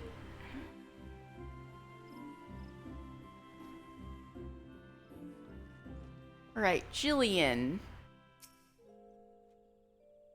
I have been expecting you, mister. By your return, I trust you now understand the importance of resolve. Like one's flesh, courage can be made strong. It is a matter of training each of its aspects. Now the endeavor may prove difficult in the beginning. Gods know how much I struggled. You may suffer untold humiliation and more frustration than you can bear, but you must persevere. Whenever you engage an opponent, whether in training or in earnest, make a conscious effort to fight with composure and resolve. Over time, doing so will become second nature, and you will acquire such courage as you never thought could be yours. Mind you, not all battles entail a physical clash of might. It could simply be a disagreement born of a conflict in ideology. The point is, it matters not what battlefield you must stand on. So long as you take care to be composed and resolute, your courage will grow. That make any sense? Even a little, if you cannot hold a candle to Guildmaster Ewain. No, it's okay, you two were equally boring. But if there is aught I can do to assist in your training... what was that? Something is afoot in the training area. Oh, is this when we meet the boy?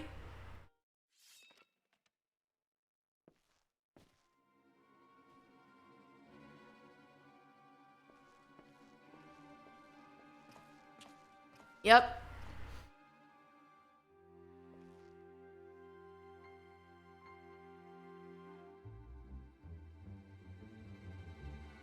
And you call yourselves Lancers. Pathetic.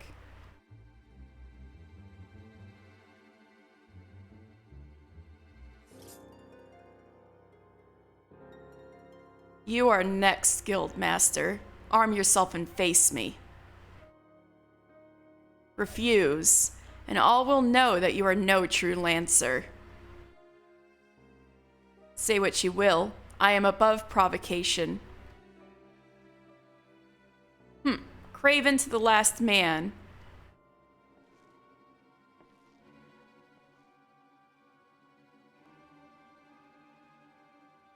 Ah, but what have we here? Wait, he is but a novice. That makes no odds to me. You yourself admitted him to your ranks, did you not?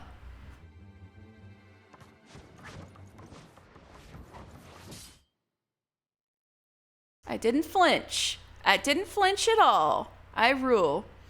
Very well. I shall withdraw for now. Yet know that only the fearless are fit to wear the mantle of Lancer. I look forward to measuring your worth in the days to come.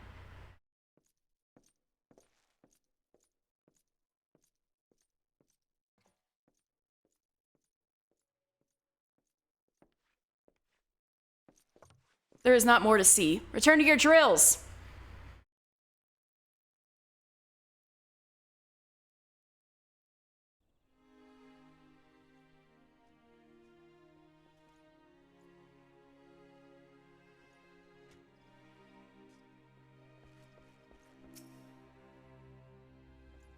Mister, you made no attempt to evade his thrust. Did your opponent so unnerve you as to deprive you of your senses?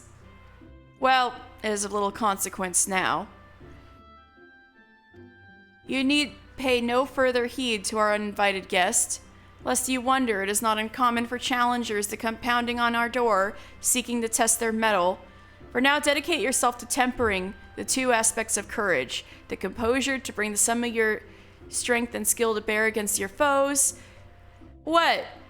Not flinching in the face of a spear isn't brave? Isn't courage?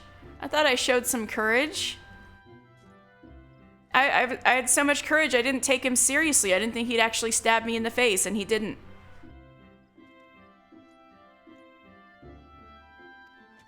And resolve to attack when fear would stay your hand, as befits a Lancer. When next we meet, I shall have another trial for you, one that will put your courage to the test. Until then, continue to apply yourself to your training. Farewell, mister.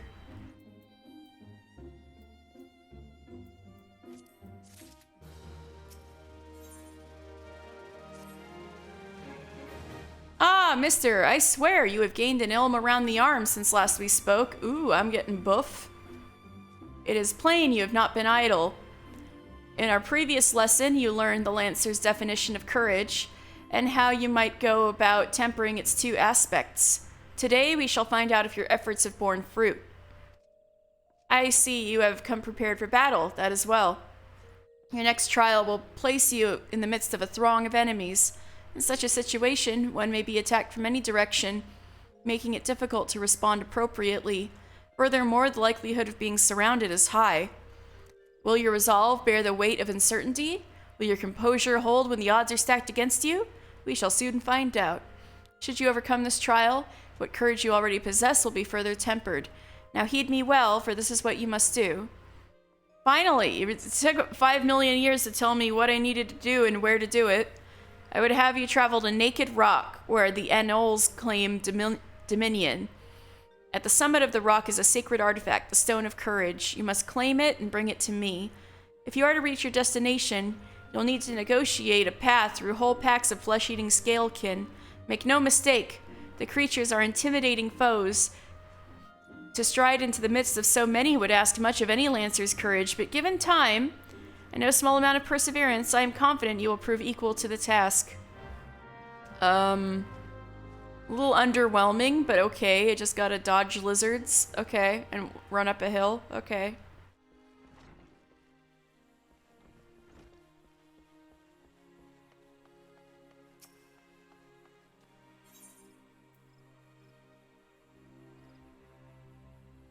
Alright, so this is the spot where,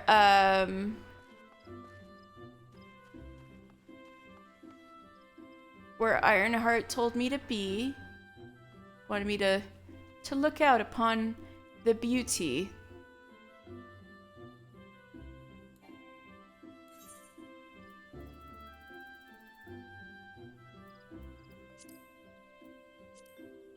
Look out.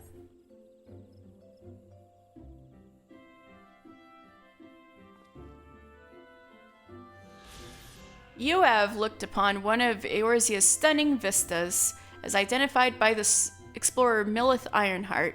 Return to Upkalu Falls and report your sighting.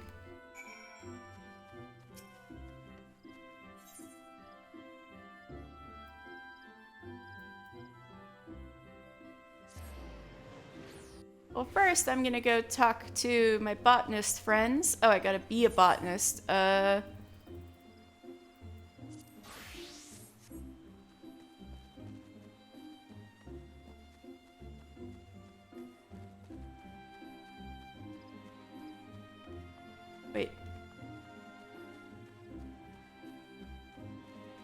Wait, where's Albgast? Ebony Stalls. Oh, silly me.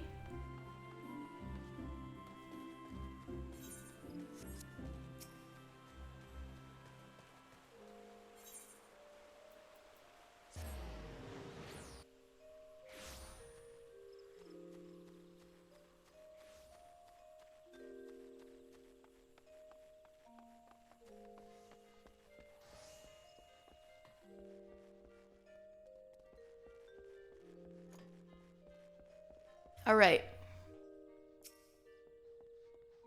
Did you get the marjoram? Oh yeah, that's right. He was the one asking for marjoram. The herb is said to grow around Matron's Lethe. Although I hardly need to tell a botanist this. Do hurry. I'm keeping dozens of customers waiting. Right, here's your marjoram. Ah, the marjoram. And such fine specimens. I'm sorry I gave you such a hard time, friend. Thanks to you, I can get back to making echo drops. Do you know of echo drops? They are an alchemical concoction that restores voice to silenced lips, allowing the imbiber to cast spells again. Conjurers and thaumaturges never leave home without a bottle or 3. I must say again, these are some of the finest specimens of marjoram I've seen, and they're none the worse for the picking. It's clear you know your way around a plant. As for your colleague with the heavy hand, I'm certain your guild will deal with him appropriately. Thanks again, and send my regards to Fufucha. Alright.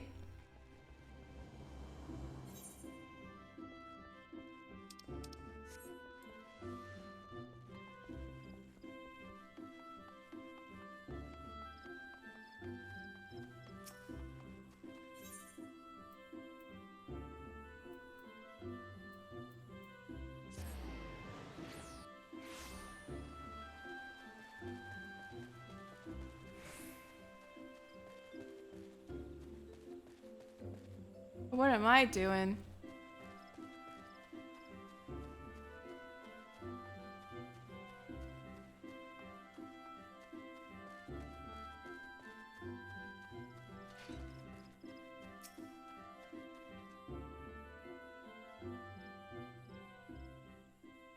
Ah, there you are.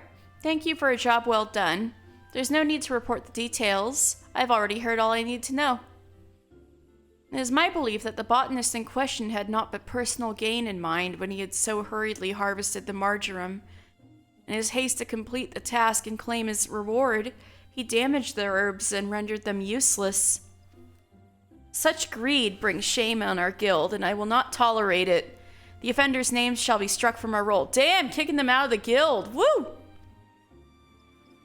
As I taught you when you first came to us, a botanist nurtures the natural environment to the mutual benefit of man and wood. He who only thinks of his own benefit has no respect for nature and is unfit to call himself one of us. Of course, you hardly need reminding of this. Something tells me you shall never give me cause to worry. But let us speak of cheerier matters. Tell me, did gathering the marjoram pose you any trouble? If you ever find your work unduly onerous, you might consider outfitting yourself with better gear. Even something as seemingly insignificant as a new pair of boots can make a world of difference.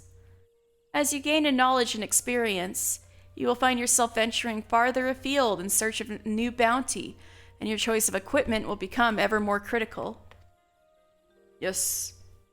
Go now, mister, and keep up your efforts. I look forward to seeing you continue to grow as a botanist. Purple Tess! Oh my god! Tess, thank you so much for the raid! Oh, I appreciate it. Hello, everybody. I'm Katie.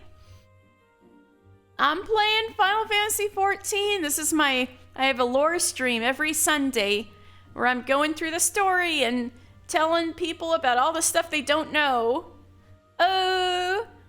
And today I'm a Corpiker, but usually I'm a Gumi. So look forward to that if you wanna stick around. Moon Yelper, hello! Thank you so much. Good to see you. Welcome, Raiders. Absolutely. Oh, thank you so much, Tess. I really appreciate it. So right now we're doing botanist quests and found out that there's a botanist getting kicked out because he did something real bad. All right.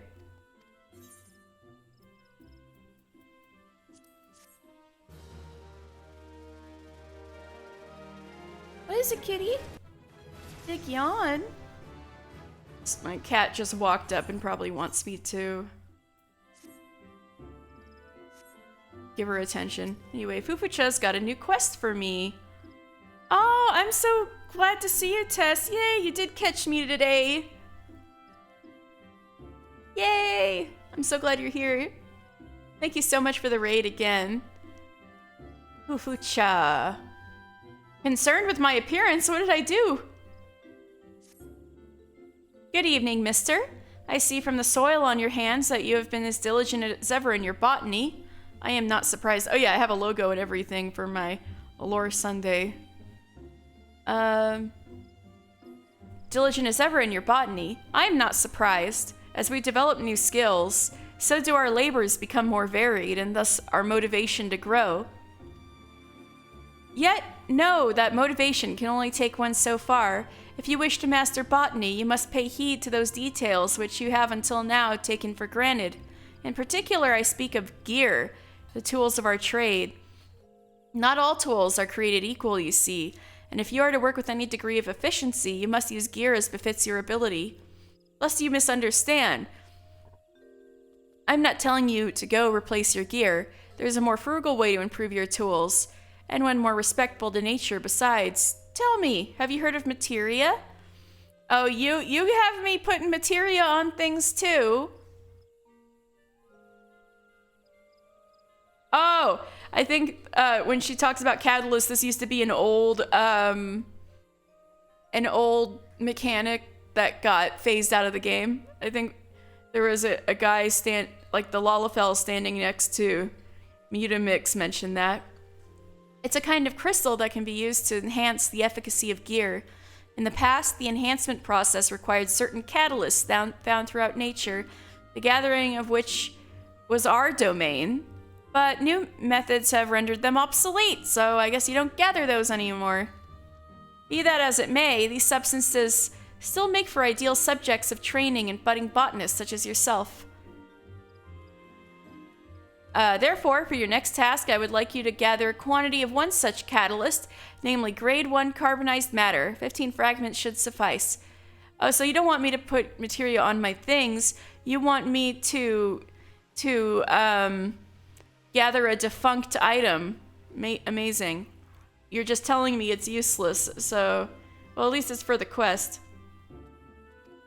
A thorough search of the area surrounding Aleport will surely prove fruitful. The hamlet lies in western Lenosha. Don't worry, I know Aleport. On the island of Vilbrand. Once you have gathered the requisite amount, pray present the carbonized matter to Sandre.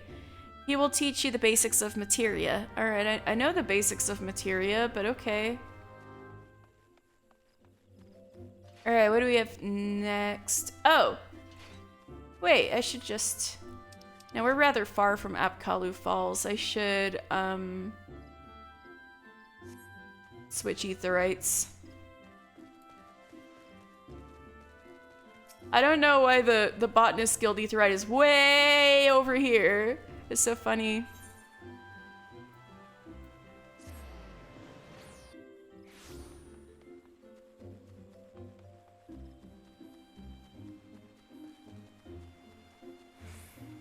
Anyway, Raiders, this area is... Oh my god, I'm going the wrong way. Gridania.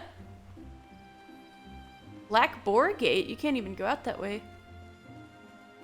This is a little forest city. Very kind of Lord of the Rings feeling.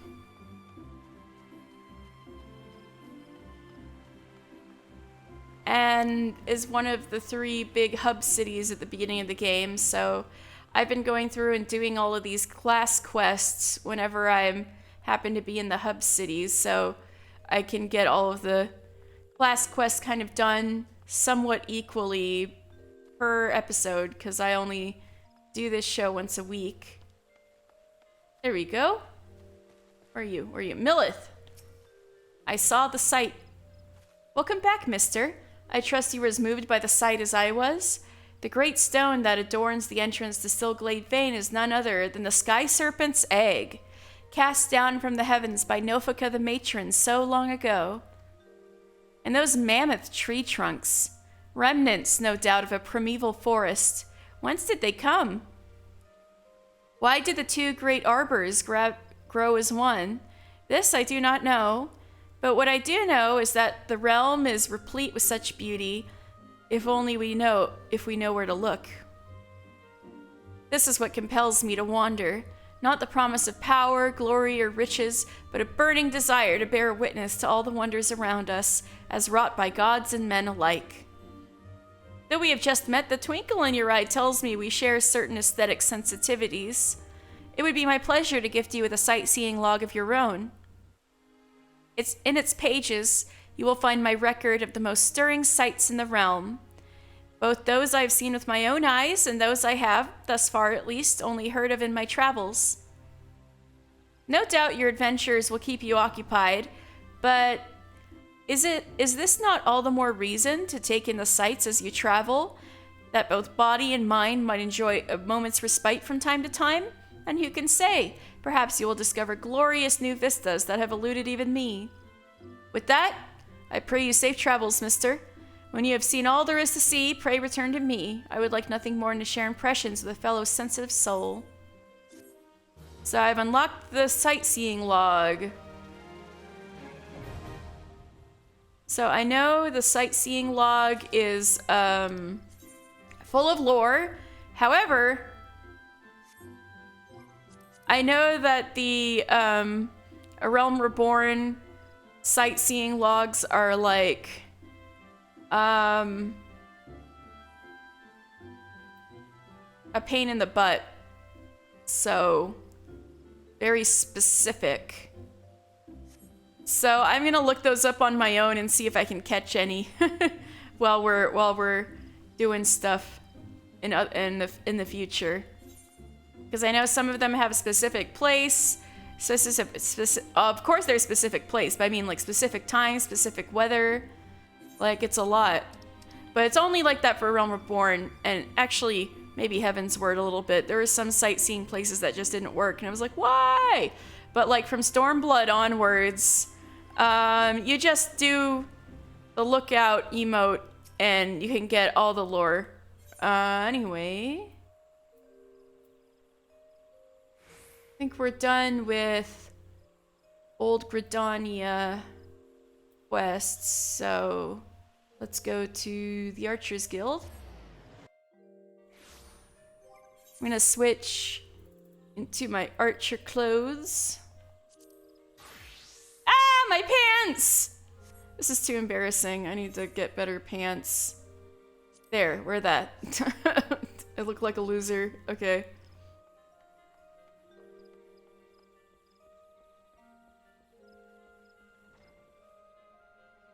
All right, Lee.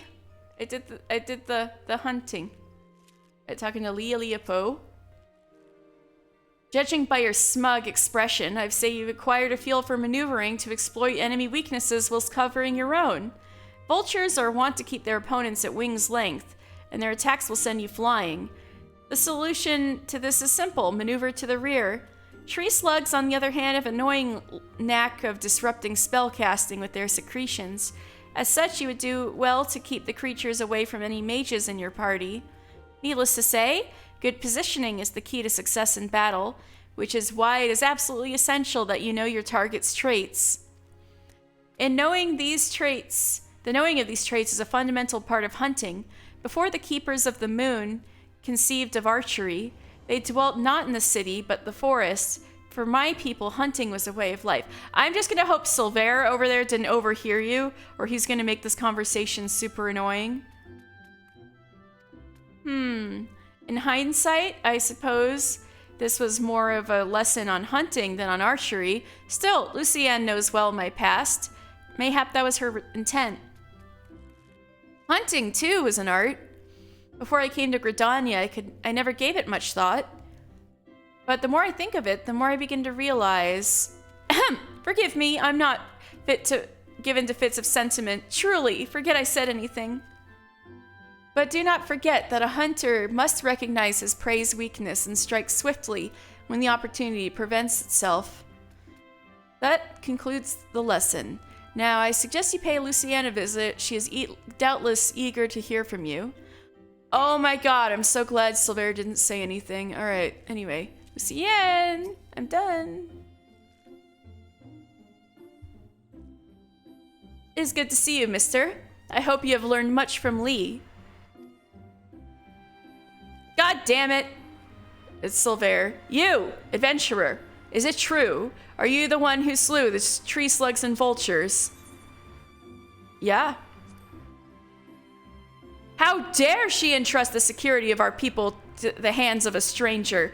I knew Mikote were reckless, but she is downright irresponsible. Shame on her. God damn it. Did I not warn you that it was folly to suffer that woman's presence in our guild, Lucienne? Every time she wastes an arrow on game, she drags our noble art back into the darkness. Aye, and this boy too. He is an embarrassment to us all. That is quite enough, Silver. Your skill with the bow is undeniable, as is your love for our nation. Yet there is much and more you have yet to learn about archery. Mister has matured greatly in the short time he has been with us. You know this to be true. I suggest you come to terms with Mister's presence here, and you will be giving him his next lesson after all. No! Unless, of course, you have any objections. Good.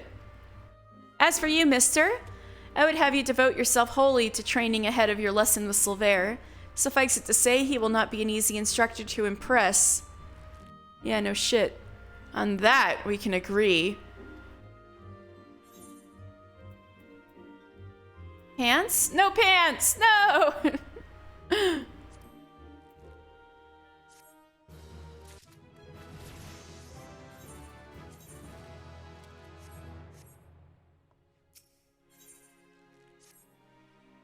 Welcome back, mister. I trust you have been keeping your nose to the grindstone.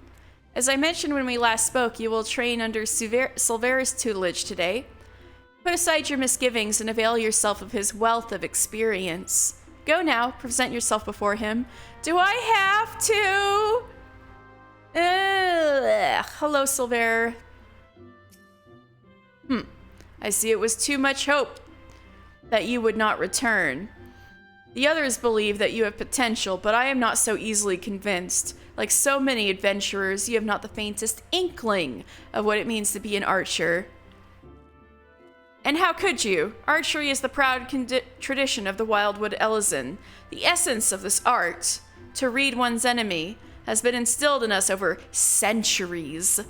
In that time, we have defended this great nation against every imaginable foe, granting us insight which you will never possess. Can you recognize the subtle signs that betray coming action? No. Can you accurately predict an opponent's movement? No. Can you glean your foe's intentions at a glance? No. And can such things be learned by one who knows nothing of our traditions? No. It is only out of respect for Lucienne that I have agreed to teach you. Go to the East Shroud and seek out the targets hidden there, but do not presume this will be as easy as before. As I told you, the ability to read one's enemies is fundamental to archery, yet the trials set by my colleagues did not require you to do this. Mine will. The targets you seek have been hidden, and I do mean hidden, in the midst of a region rife with savage beasts. They will play the part of your enemies. In the unlikely event that you spy a target, your limited range will necessitate that you slip past its bestial guardians prior to taking aim, a feat I consider beyond you. Was that a frown?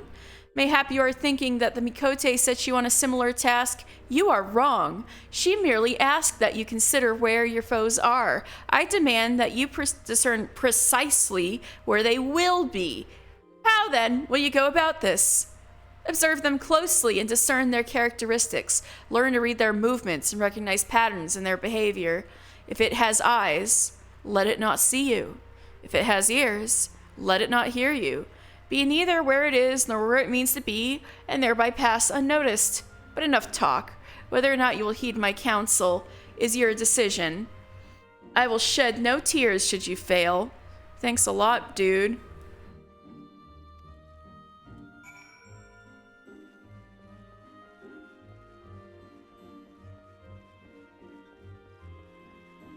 Oh, the last thing I gotta do is go to Bayatin and the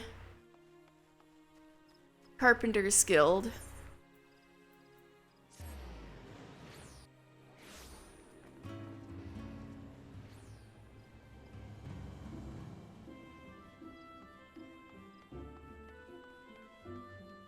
Wait, this way.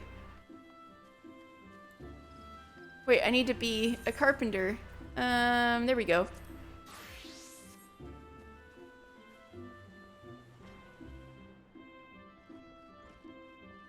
Phaeton, my man! I made you the lumber.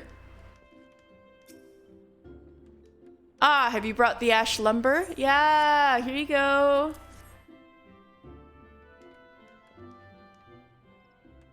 Such a prodigious quantity. Thank you, child. You have done your guild a great service. Ash lumber is renowned for its unparalleled flexibility. This quality makes it ideal for use in bows and myriad other weapons. By the same token, ash lumber is easily worked and thus ideal for learning the basics of our craft. Such a versatile material is understandably popular, and so we always have need of more. It may be, bro, are you okay? Also interests you that ash possesses certain medicinal properties. Tea brewed from its bark eases various complaints. Complaints such as that which I am presently afflicted. Suffice to say, I am pleased to see that your lumber is dusted with a sufficiency of bark fragments. Let us return to the subject of carpentry. I'm sure, I hope that bark tea helps. Hope you're okay, dude. Don't push yourself too hard. But let us return to the subject of carpentry.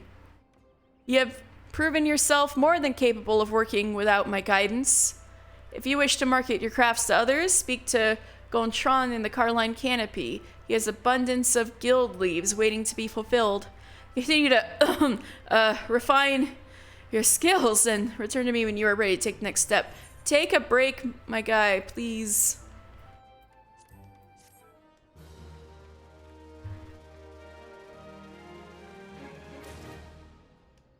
Alright, what now?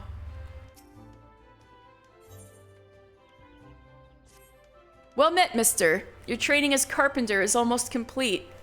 Indeed. I had a splendid final test prepared for you. Final test? We're there already? Alas, the plight of one of our guild's newer members demands my attention. The boy's name is Mara Pamera, and he is an adventurer like you. Though one of rather less promise. Oh, poor guy. Something troubles the lad, yet he is loath to speak of personal matters with me, though I am the very soul of understanding, as you know. I love him. Mayhap you would fare better. I sense that he may be more inclined to speak with a fellow adventurer. Now go, mister, and do not disappoint me.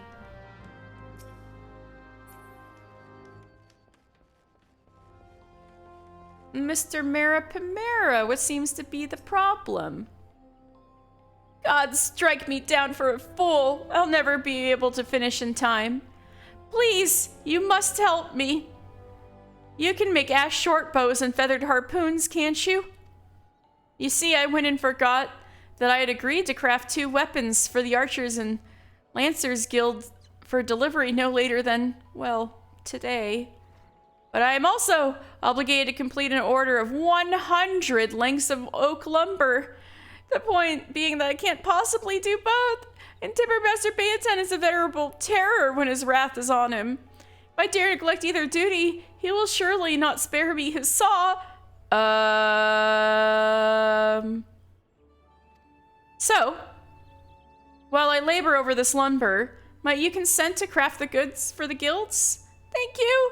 Oh, and when you finish them, I'd appreciate if you could deliver the weapons to the relevant guild masters. Godspeed! How does he do it? Such clean cuts and lacquerous assembly. I cannot hope to mimic such mastery. Alright, I get it. Well, since it's due today, maybe I should just go ahead and make it. Ew, I have to give something to Ewain. See, a feathered harpoon and an ash short bow, eh? Well, I just have all that... I have some leftover ash lumber.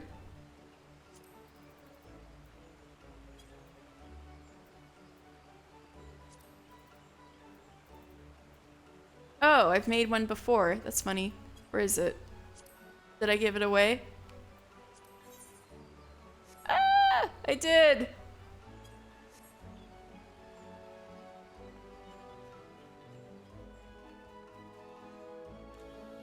Well, he says due today, so we're gonna help him. Like one of the few times I'm gonna craft on stream.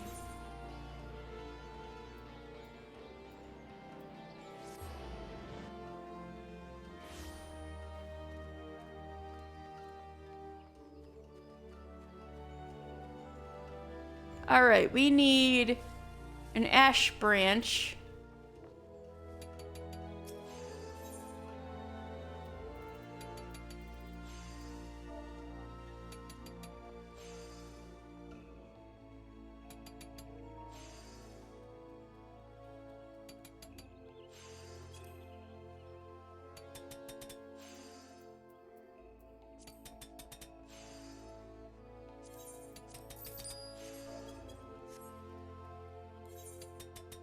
Alright, I don't think they need to be...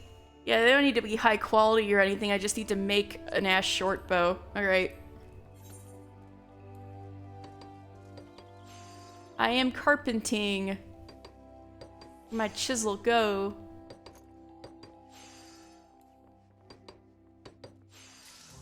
Alright. And for... the most boring person on earth, we're gonna make a feathered harpoon. I need a crow feather and a soiled femur. I could have swore I had those. Maybe I was selling them. Anyway. Oh, maybe...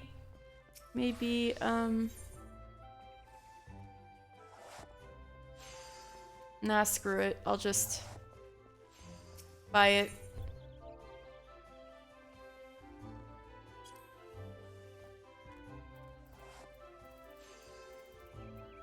I should have put in feather. It's crow feather. Here it is.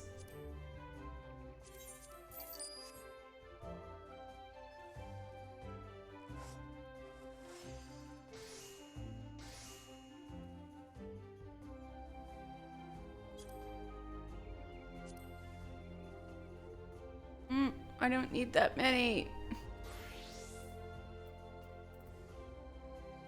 Maybe I can resell them for higher later.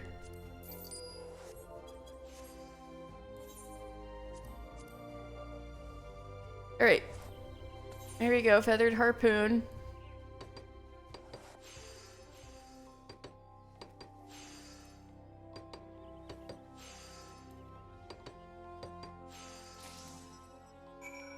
Alright. So I gotta give them directly to Wayne and Lucienne, both of whom I just talked to. Funny enough, I hope they're happy with their deliveries. Well, I hope Lucienne's happy with her delivery. I don't care if Wayne likes it or not. Alright,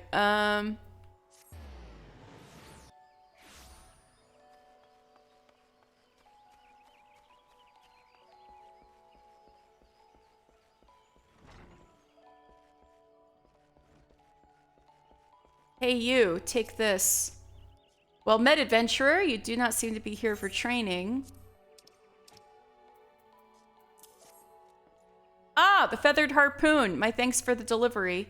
Had we not received it in time, I was considering using a fisherman's harpoon instead. You seem a little surprised. I take it you are not aware that the harpoons we use in battle were born of the humble fisherman's tool?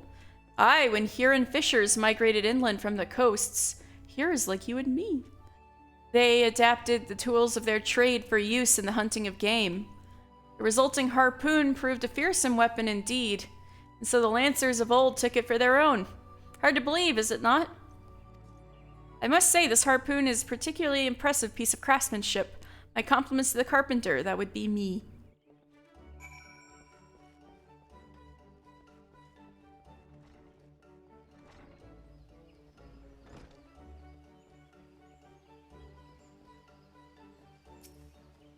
Let's see, Miss Lucienne.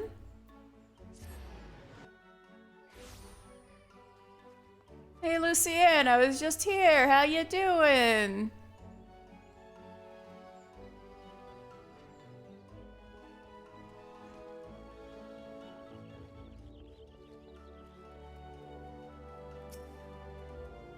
Welcome, adventurer. To what do we owe the pleasure? Take this, please. Is this the ash shortbow we ordered? Thank you for delivering it. One of our Mikote recruits has been struggling, lest you wonder. Talented though she is, the long bow we furnished her does not suit a Mikote's shorter arms and slighter frame. She's too tiny!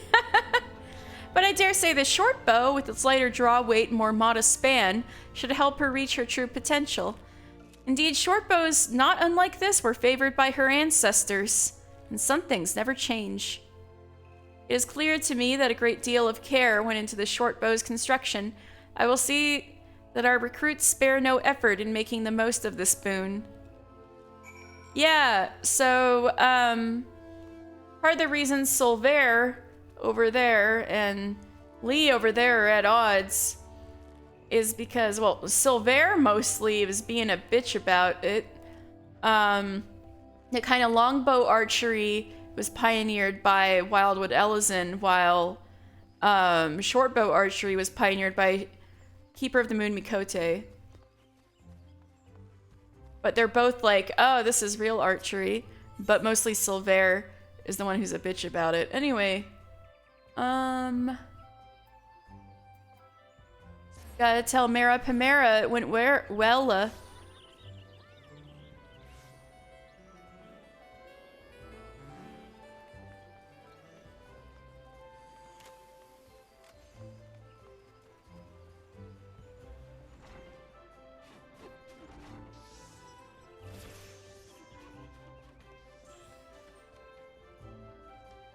Alright, I helped him.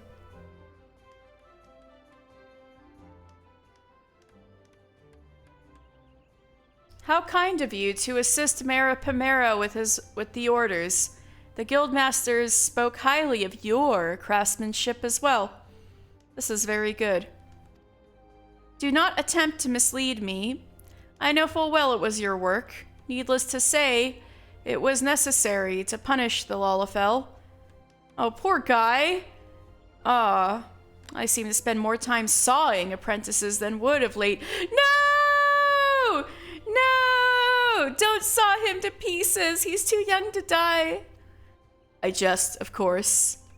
A saw is wasted on an apprentice. The stink of blood lingers, making it hard to focus on work. This I know. Oh, you're such a joker, Beatin. I will admit, I was not ignorant of Mara Pamera's situation. In fact, I recognized an opportunity to test your character. You aided your fellow carpenter with no prospect of reward, delivering finely crafted goods when merely serviceable ones would have sufficed, and you claimed no credit. I am proud of you, mister. There is no doubt in my mind that your talents will serve the nation of Gridania well, and save many lives, just as they will bring about many deaths. This is the responsibility of all who make weapons.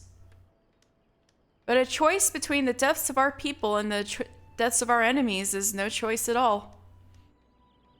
You have passed the third and final test. Congratulations, mister. By your actions, you have demonstrated your understanding of what it means to know the wood, be the wood, and to love the wood. You possess the knowledge, skill, and compassion necessary to master carpentry. By overcoming these trials, you have proven that you are no longer a novice. The sapling is well on its way to becoming a tree. You are now a true carpenter of the oak atrium. Woohoo! Know, though, that however refined your skills may be, there will always be more to learn.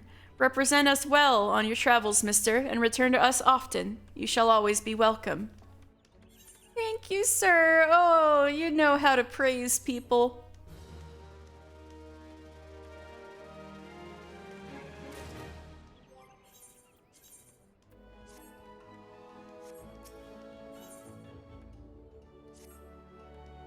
Ah, mister. My thoughts have turned to you lately. Aww. I trust you have honed your skills further since we last met. In that case, I have a request. Mayhap you have made iron lances before for your customers. However, you have not made them for me. Oh shit, how'd you know I made an iron lance? As you doubtless know, my standards differ from those of others. An iron lance's design is one of elegance and simplicity, and I would see you demonstrate your understanding of those qualities through your work. This I ask of all my charges. The iron lance is a marriage of elm, iron, and leather. As you are doubtless aware, the requisite elm, leather, and lumber and circles of leather are readily available within the city. Iron ingots, however, are much rarer, and they are forged by the smiths of Limsalominsa. Procuring them will prove far more problematic. Good thing I'm a blacksmith, too! You must steel yourself for a long and arduous journey, mister. The wilderness is infested with unspeakable horrors, and the roads are watched by bandit hordes. Ah, but I jest. While such an arduous character-building trials may have been possible once upon a time, they are, alas, simply unfeasible now. You need only browse the market boards or enlist the aid of a blacksmithing associate to obtain the iron you require. Oh, and there's but one more thing you must needs do. I would have you attach a single materia to the lance you craft. Any type will suffice. I find it hard to believe that an experienced adventurer like yourself could be unfamiliar with the substance. Alright, I know.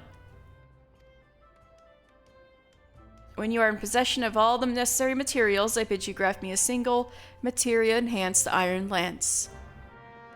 Can I make an iron lance just as is? Or I could probably make the legs too. Oh, whatever. I'll do that off stream. Anyway, we're done with Gridania. Let's pray return to the waking sands.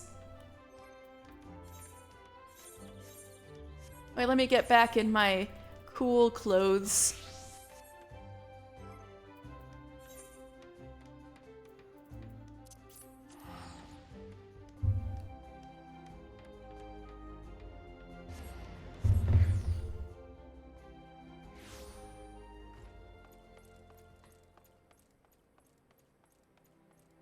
Here we are, back in Vesper Bay.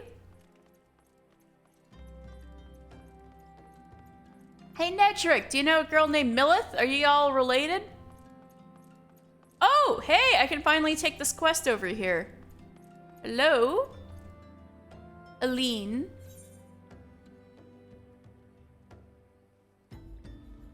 Oh, fuck, am I level 50? Wait, I'm level 48.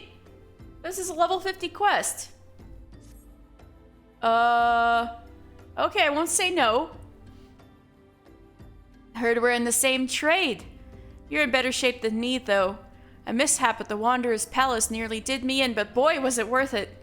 The calamity drained near half the water from Bronze Lake, and there it was.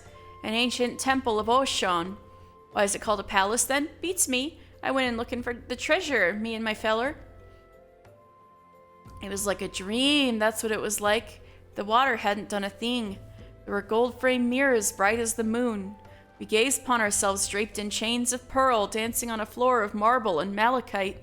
Like a king and queen, me and my feller. A daring-do adventurer like yourself wouldn't say no to a chance like that, now would you? Tell you what, go down to the docks west of Camp Bronze Lake. I haven't even been to Camp Bronze Lake, this is how ahead of myself I am. And talk to Abazi Charazi. He used to be a boon companion of mine. He'll ferry you to the palace. I came here by way of the Wanderer's Palace. Oh, how you would love it there, a daring adventurer like you. There are automata contrived into the very walls. Dozens of secret rooms there must be. Hello, how are you doing? I'm doing good, writers. Welcome to the stream. Hope you're hanging out good. Tatari, are you saying the same stuff? Yeah. Whoa. Motorcycled down to the Waking Sands entrance.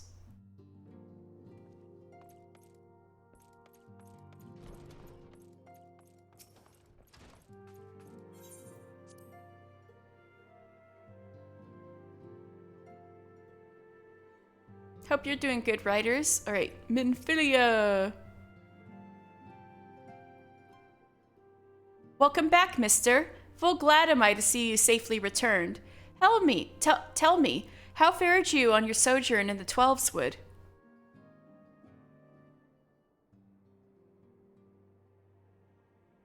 Two of La Habrea's minions? And they sought to measure your strength by their own admission? Devils taunt us. It is beyond doubt, then, the Ashians have begun to move in earnest. Would that we knew to what end. Yet I will not bemoan our plight. Thanks to your tireless efforts, we are at least aware of the encroaching darkness. Alas, we can only do so much. It is clear to me now that we Scions are too few to protect the realm against this threat unaided. We must needs alert the three nations to the presence of this elusive enemy and recommend that they heighten their vigil. There's no shortage of misery in the world that the Ashians might exploit. We have an arduous struggle ahead of us. Yet come what may, we must not allow ourselves to become lost to hope, for that is precisely what the enemy desires. We have gleaned all we can from the information available to us. Let us set this investigation aside for the present. Another matter has arisen that requires your attention. Let me know when you are ready to be briefed, and I will summon the others.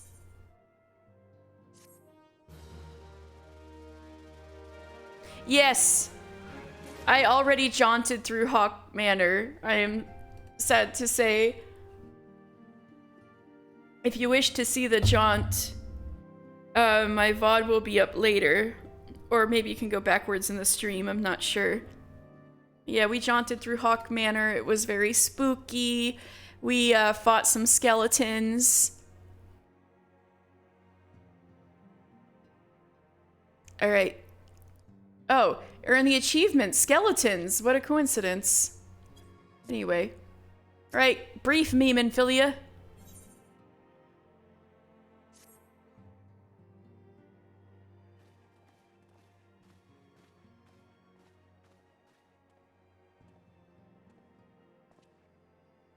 The Maelstrom requests our assistance. Oh my god, a voiced cutscene. I get a break.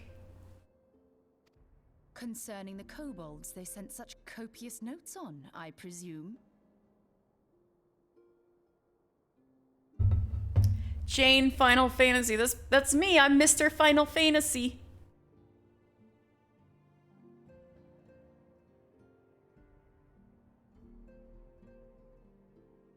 Jane, Final Fantasy playing Mr. Final Fantasy. We're cousins. Yes. And no. It has more to do with their findings, which portend a peril far greater than any beast tribe. What sort of peril? The worst kind. A tribe of kobolds in the vicinity of Limsa Lominsa has reawakened Titan. I feel like that's probably a bit low, huh? I'm gonna turn up the capture card audio a bit.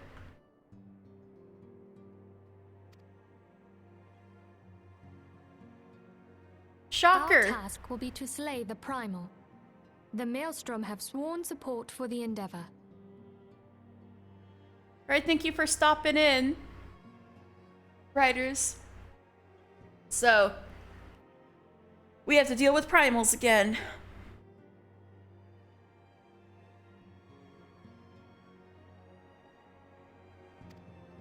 They are no strangers to the havoc kobolds can wreak. Years before the Grand Company's reformation, two primals, Leviathan and Titan, chanced to converge upon the sea wall, wreaking untold devastation. There, by the grace of the Navigator, were the mercenaries Merlvip hired able to fend them off. Yet it did not take long for the beast tribes to regroup, and they summoned their primals once more. Thankfully, their second coming was decidedly short-lived, but that is beside the point. So long as tormented souls will them to exist, the realm will never be rid of primals. The Maelstrom has kept a watchful eye upon the beast tribes, and the kobolds in particular, ever since. Which brings us to the matter at hand. Unlike Ifrit, we know scarcely anything of Titan. Unfortunately, the only force known to have bested him, the modestly named Company of Heroes, disbanded 5 years since, and mercenaries are not in the habit of keeping chronicles. Expect the worst. The Maelstrom's help is of course appreciated, but even if we had their whole armada at our disposal, we could still find ourselves overmatched. A pity the kobolds lack the gentle sensibilities of the sylphs. A peaceful resolution would be more than welcome. The echo will not avail you this time, I fear. If you are to survive, your steel must needs speak for you. I'm buff, I'm strong, I'm almost level 50. No one would think you a coward were you to decline. No way, I'm in it to win it. So you will accept? Nod, nod. Thank you. We can't very well send him to Limsa Lominsa without Y'shtola, can we, Minfilia? May I ask that of you, Y'shtola? I never thought it in question. Ever reliable. Very well. We will spare no effort to win victory. You may count on the full support of the Scions of the Seventh Dawn. Alright. We got a mission. And all not afield will aid the fight from afar. Thancred, Ida, go to the Grand Companies.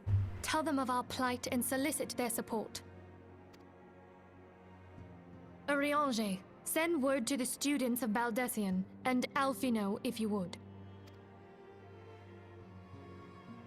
Papalimo, compile all the information we have on Titan, little though it may be. You will be apprised of the tactical situation when you reach the sailor's ward. Provision yourself for the journey. May you walk in the light of the crystal. All right, I think we're organized.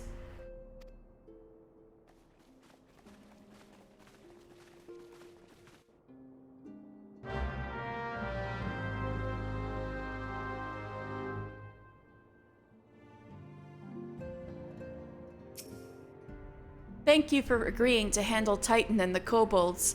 As Yashtola mentioned, the mission will be fraught with danger, so we will want to spare no preparation. I shall look forward to your triumphant return, as shall all your comrades. Go with the blessing of the crystal.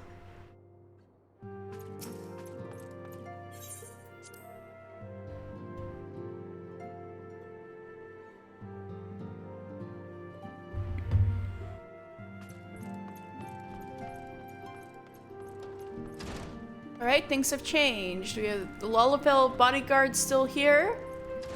What do we got here? I try to concern myself. I try not to concern myself with what transpires within. Alright, whatever. Well, this is, these are immortal flames. I suppose you're wondering just how many shifts there are. Yeah, quite a few. So these are immortal flames which are helping our security, I suppose. Darius Stell. Wait, I remember you. No matter one's past transgressions, all who have seen the dream are welcome, even men such as we. I have heard offers such as these before. All were not more than bait for the hangman's noose. There's a Lullafell. Not Lullafell, what the fuck am I saying? He's a Dusk White. What happened to you? You look so familiar. Where were you? And this... But he has the Echo, and I assume this guy does too. And so that's why they came to the Scions. There's nobody in here, right? Alright.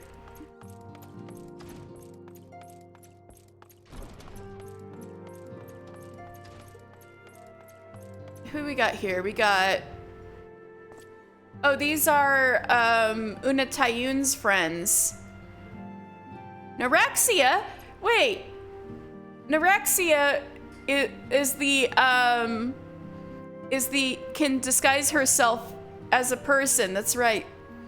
But you gotta glamour pants for yourself, or you're gonna get stares regardless. This is the sylph, Neuraxia. This one has finally figured out a way to make walking ones be quiet. What does friendly one think? This one is very convincing. Yes, the reason they're silent is because you're not wearing pants. Put on some pants, you'll be more convincing. Otherwise, not bad.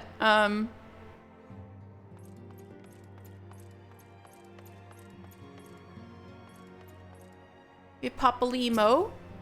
Ida is on her way to Gridania to request aid of the Order of the Twin Adder. In the meantime, we must learn all we can of the Primal Titan. Literature may yield us the odd morsel of useful information, but there is no surer way than to seek the former members of the Company of Heroes. Who we got here? I remember her. She was sitting around. She's been here for a while. The, perhaps former Yellow Jacket, Brigade lady. This is that guy with the red hair and green chainmail. He's been hanging about. And, oh, you're the guy who I thought what Darius Stell was. This guy's been hanging around too.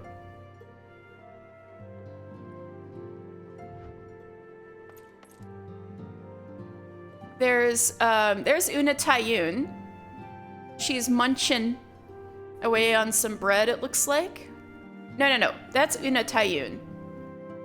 But this is, I've seen her around though. This Mikote's been here, so let's talk to Una Tayun. The Waking Sands sure is busy these days. Fresh-faced venturers eager to make their mark. Famous folk like you running off to face the bleeding Lord of Crags. Maybe it's time for me and the boys to retire. The boys being those sitting in the corner over on the left. Venturing's a dangerous callin', after all. Be a little slow, be a little late, just once. And that's that. True. So, Leovine, you look like you're making some friends. As I say every time, this is,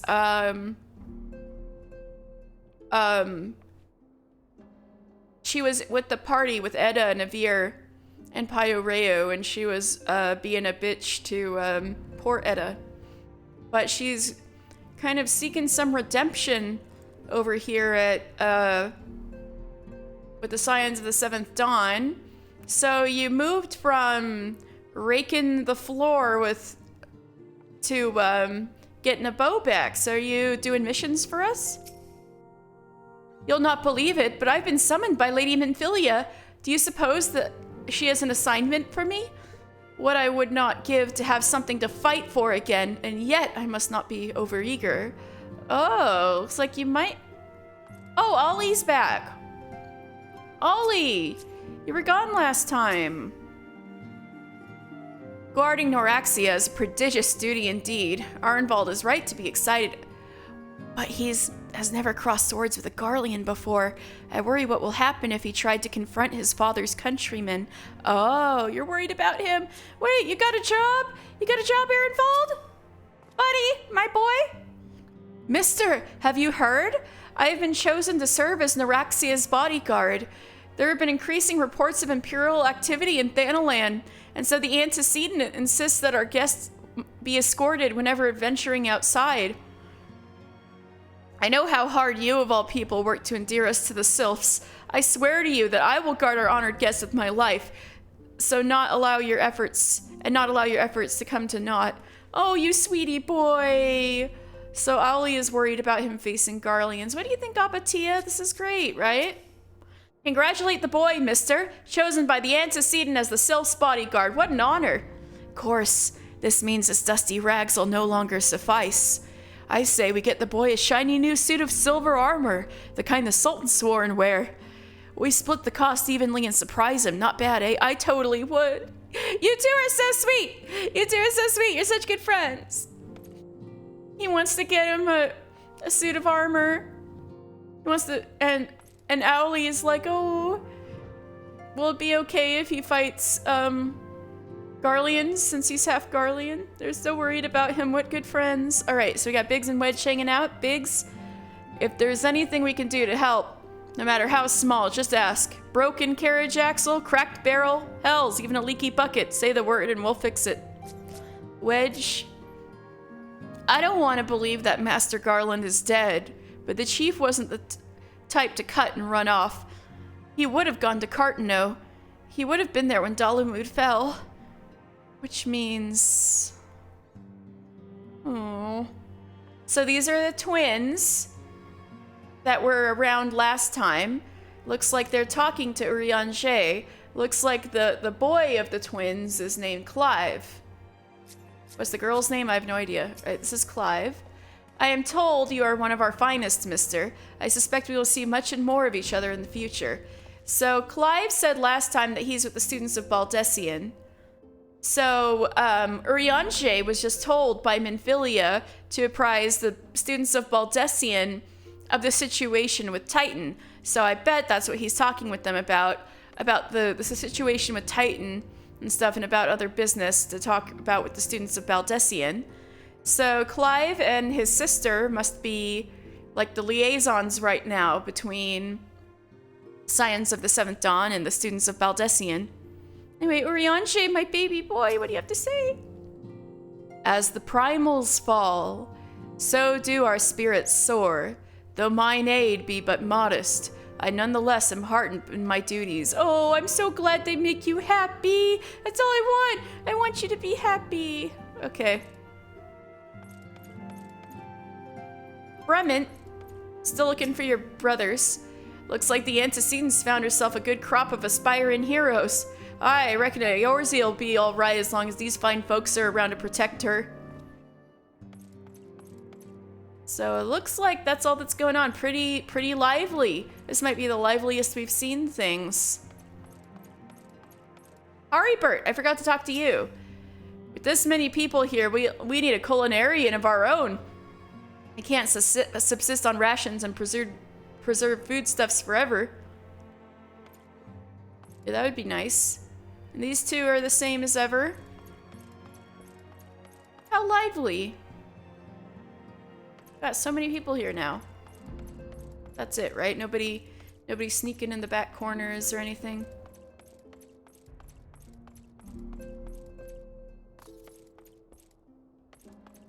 Alright, I think I've accounted for everyone.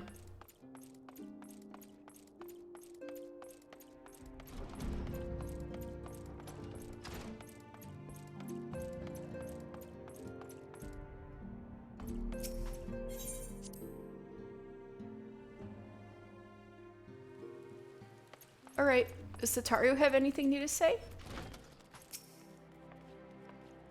Good evening, mister. I trust your investigation is faring well. Alright, same as ever, same as ever. Alright, speak with Rastat Riki, who is in Limsa Lominsa. Well, we have business in Limsa Lominsa. We have all of those class quests to do.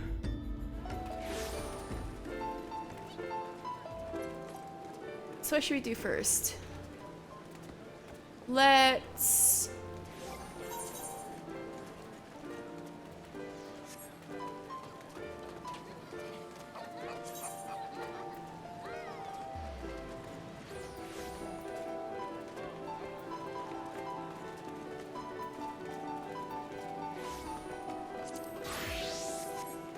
Do we have... Alright, let's see. Let's see our missions, first of all. Also, this is a jam. Somebody's playing. Alright, dodo it yourself.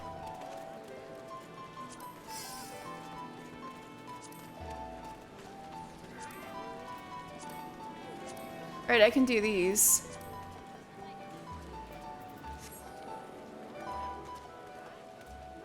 So not that, but blacksmith, let's go.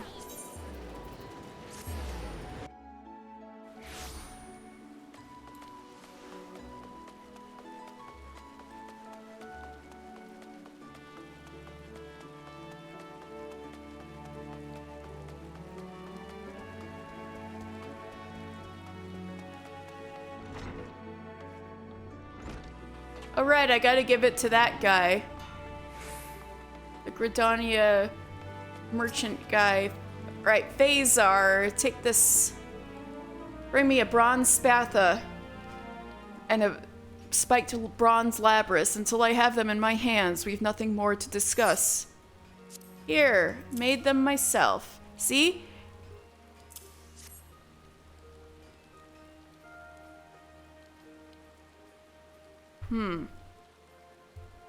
These will require closer inspection. Inside, Smith.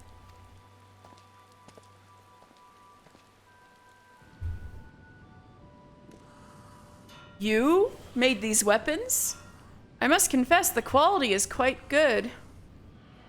I thought you no more than Brithel's errand boy, but seems I was wrong. Only a true smith could have made such pieces. As I rather suspect you are aware, a poorly wrought weapon can cost a man his life. Be it brittle, prone to blunting, or unevenly weighed, every flaw will serve to hinder its owner on the battlefield. Not so this spatha. Spatha? I wonder what's the right way to say it. Well-tempered and perfectly balanced, it is a weapon fit for a warrior. Hells, with a blade like this, even I could probably best a beast or two. And this labrys is a work of art as well. Simple, solid, and more than capable of cleaving a fishback in two. If even a relative newcomer to the guild can produce work of this quality, then my contacts will have naught to worry about. These samples should convince them of that. It seems you've saved your mentor's job. Yay! I like Brithale. He needs to stick around. You just leave the rest to me, Smith. There's nothing easier than selling an excellent product. Aww.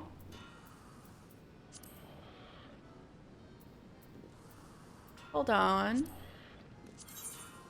Aha, yes, please.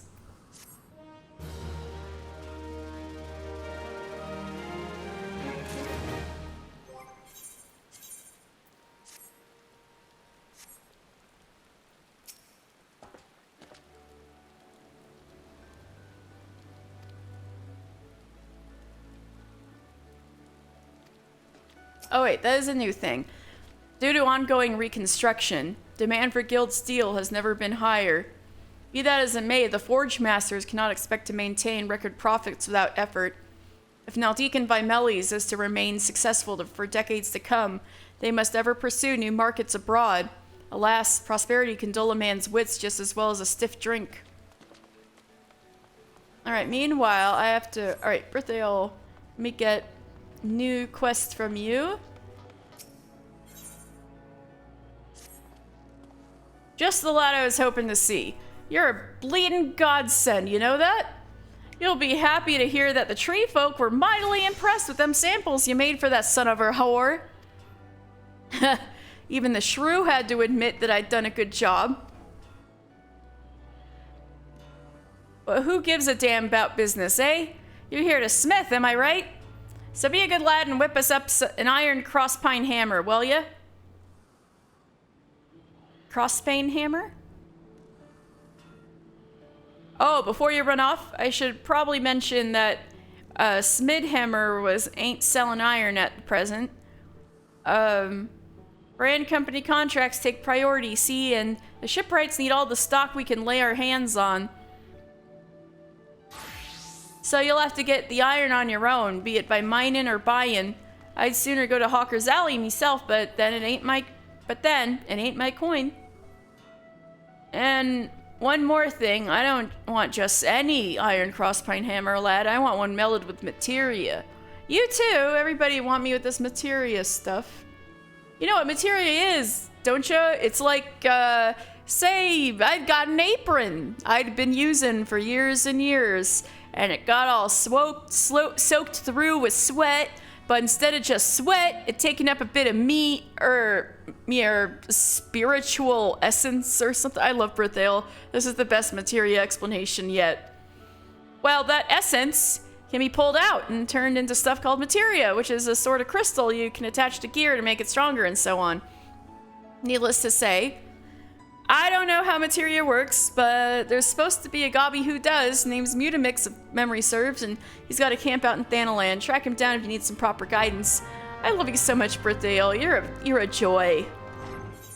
Anyway, I need to talk to somebody who's not a joy. Fucking bland steer over here. Bring me a decorated bronze barbet and a bronze buckler, or you'll get naught out of me save curses, you weeping sack of Sahuagin shite. Well, fuck you, bro. Guess what? I made the things.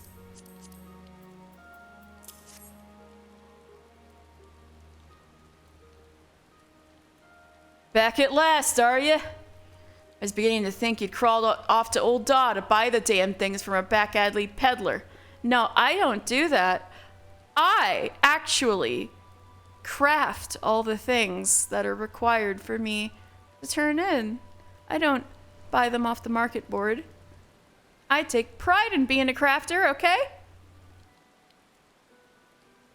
Any road. Let's have a look, shall we?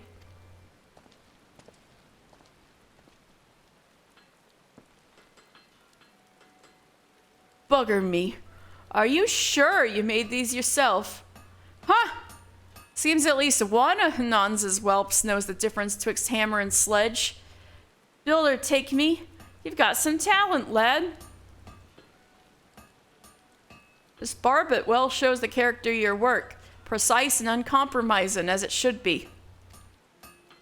You've realized that forging a helm ain't a matter of slapping a few molded sheets of bronze together. Nice. And your buckler's just as good. Small and light, but a damn sight sturdier than shields twice the size. Didn't expect to be saying this, but I'm impressed. With this level of quality and polish, you can make a tidy living for yourself as an artisan. But you're the exception, as proves the rule, lad. Fact is, the other novices ain't fit to lick your boots. Durst Vida included. So you tell her this from me. If you have the time to wallow in wounded tears, you have the time to examine your own mistakes. There's no room in this world for craftsmen as can't criticize their own handiwork. So learn how to gauge your failings and correct them, or hang up your bloody hammer. I don't want to tell her that, though, but I guess I just do gotta talk to her. Except she is all the way over there, so I need to run all the way around. I'll deconfine Mellies to get there.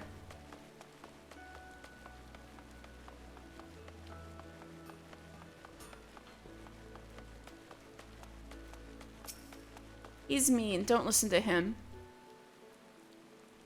Or hang up my bloody hammer.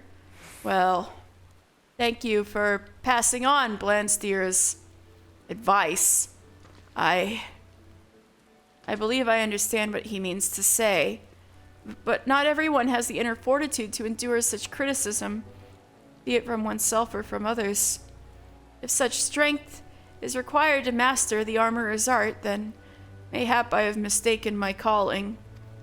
I joined the guild with the dream of following in Hananza's footsteps, but I see now that was folly. No! I wouldn't have told her that. Why do I have to? I shall have to think long and hard about my aspirations. Please convey my apologies to the Forge Master for the delay. There's Vida, no! I'm sorry. I'm sorry.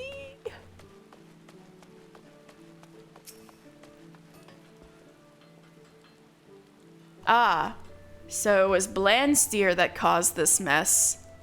The old bastard always did take it upon himself to weed out the weaker initiates. We're not exactly on the best of terms, he and I, even after all this time. I've known Blandstier since we were naught but wide-eyed novices, serving our apprenticeships under the same master. We always had our differences, but when our master retired, they became that much more stark. And when we put ourselves forward for the role of Forge Master, the resulting contest drove a permanent wedge between us. Blandstier's arguments are not entirely without merit, but neither is his approach the only way to train new armorers. For that damnable curmudgeon, though, it's his way or no way at all. The idea of nurturing aught less than God's given talent is anathema to him, and his ears wax deaf at the mere mention of it. But outfitting an army is the work of more than a talented few. It is the work of many hands acting in unison. I have turned a blind eye to Blandstier's behavior until now, but if he would threaten the unity of this guild, something must needs be done. I will think on it. Damn, trauma at the Armorers Guild.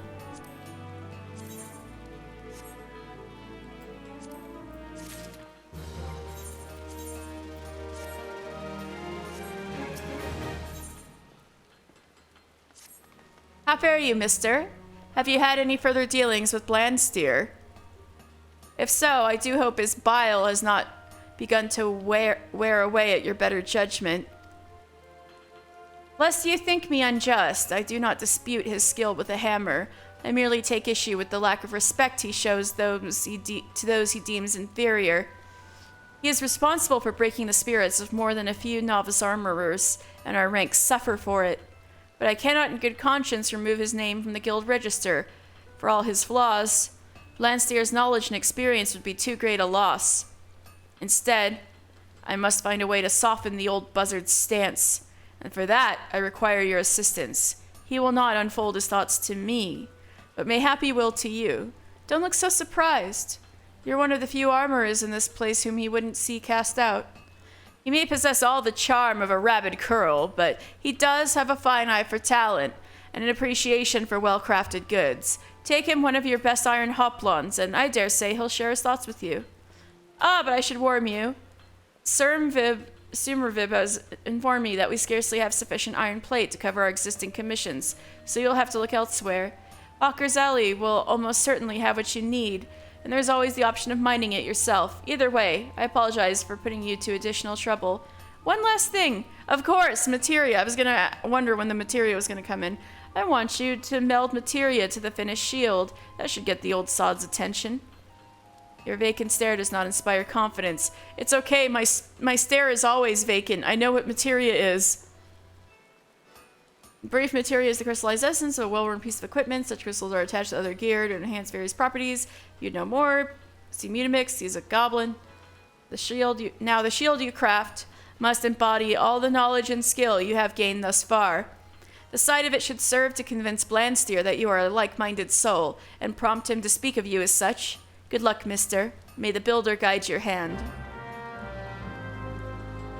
Alright, culinarian time.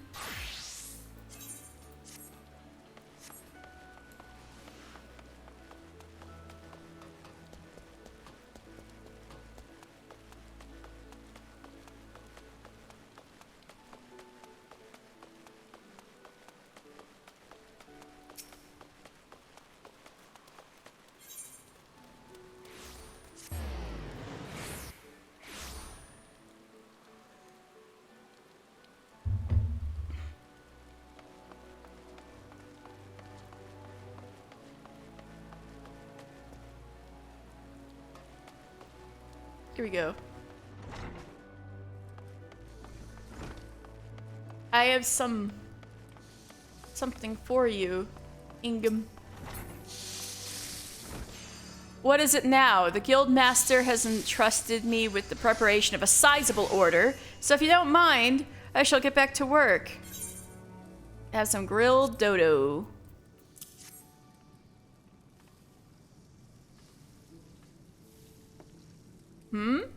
You've brought me 2 servings of grilled dodo. What precisely do you propose I do with... the main course? How could I have forgotten the main bloody course? And it's far too late to start preparing now. Damn it, your grilled dodo will have to do. I only hope the quality of the other courses and accompanies compensates for... By the 12! You cooked these? The golden brown hue, tantalizing the eyes from betwixt a perfect diamond pattern of griddle lines. The surface is seared to perfection. Aye, over a hot fire to seal in the juices, just as the guildmaster teaches. It is this irresistible aroma, just enough garlic to balance the dodo's gamey richness, but not so much as to overwhelm the palate.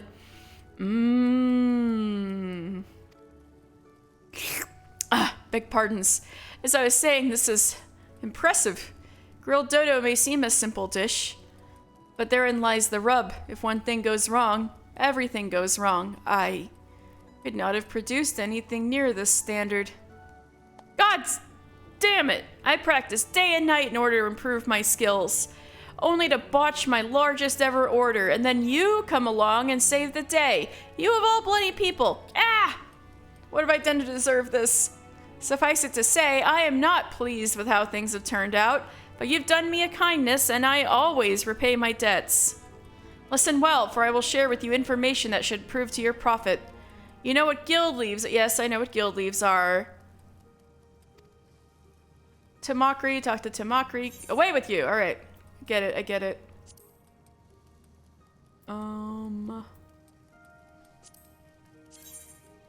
That does already. I'll take this.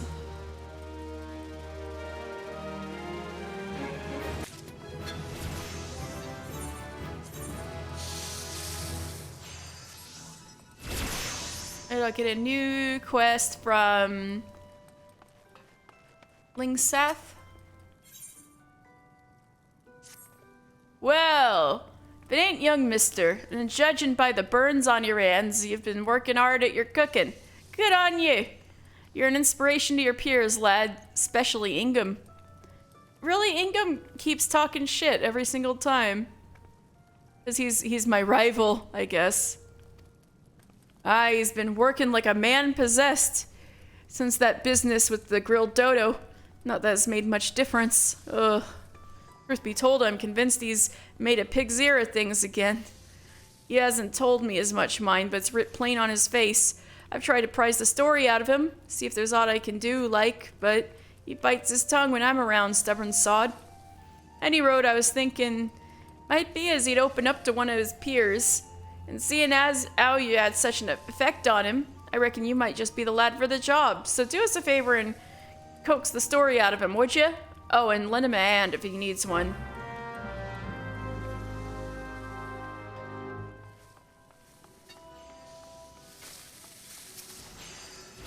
You again?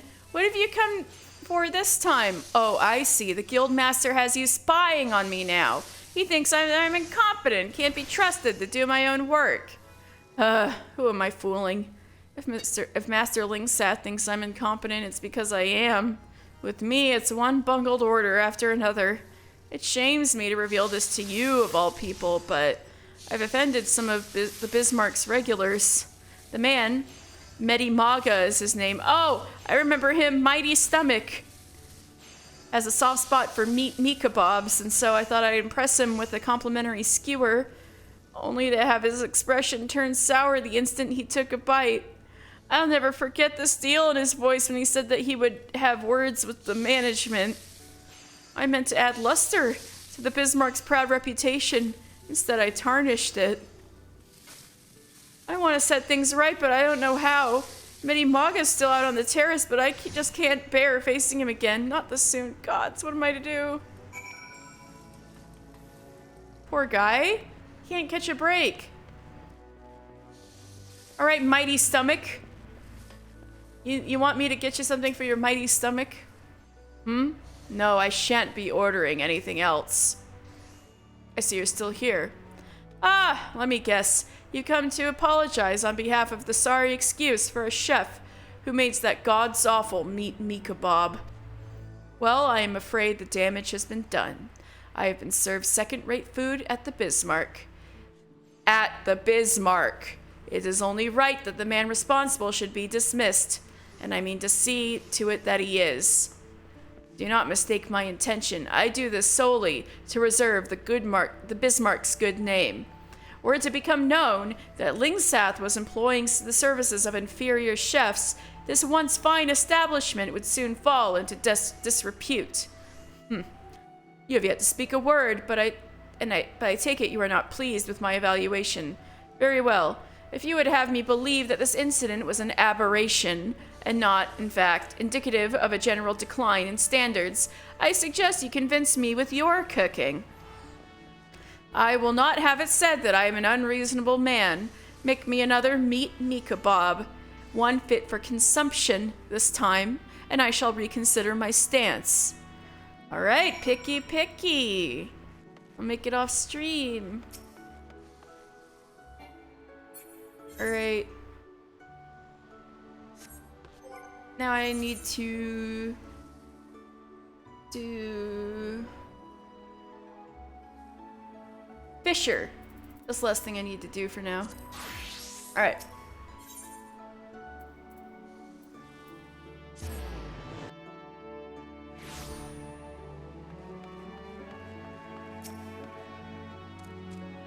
You fish and catch 5 fish catch for Chuchurun? Yes, have navigators daggers. Where'd they go? Ah.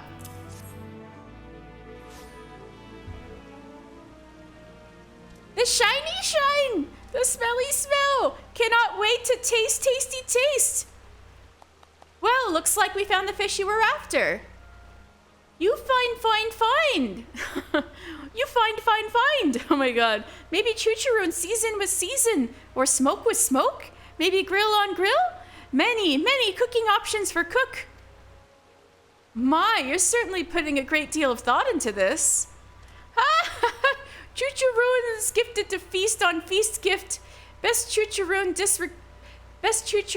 regard you with Chuchurun's best regards. We're always grateful for your patronage, Chuchurun. Please see him out and return here afterwards, mister. We've more to discuss. Yippee!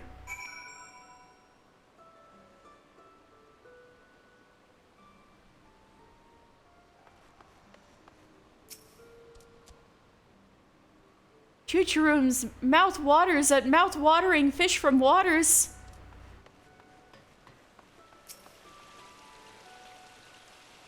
Phew! I'm glad you're able to handle that sudden request. So many of these freeloading fishermen can't be bothered to stay ashore for more than a day at a time. You, on the other hand, have proven far more reliable. I can think of at least one Kikern who'd agree. Now that you've seen how rewarding fishmongering can be, I hope you'll take the initiative and try it yourself. Alright, let's see.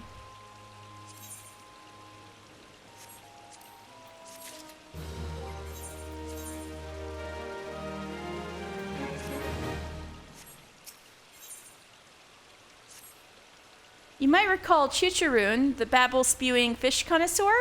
Perhaps not, but he certainly calls you. Yeah, just talk to him. Don't worry. I'm good. Apparently there aren't enough fish in the sea, so he set his sights on freshwater fish. He's even tried catching them himself, although that's proved problematic so far. While Kikern possess a healthy appetite for fish, they lack the necessary patience and often end up eating their own bait. The problem has a relatively straightforward solution, employing a lure in place of live bait. Unfortunately, this straightforward solution requires a roundabout demonstration, as Chuchurun does not readily accept the concept of inedible bait.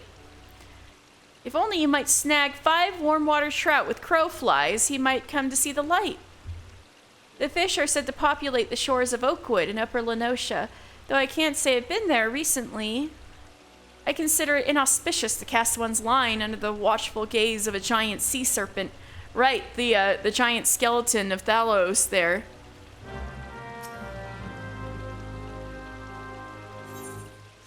Alright. Now I'm ready to go talk to Rishtat Riki.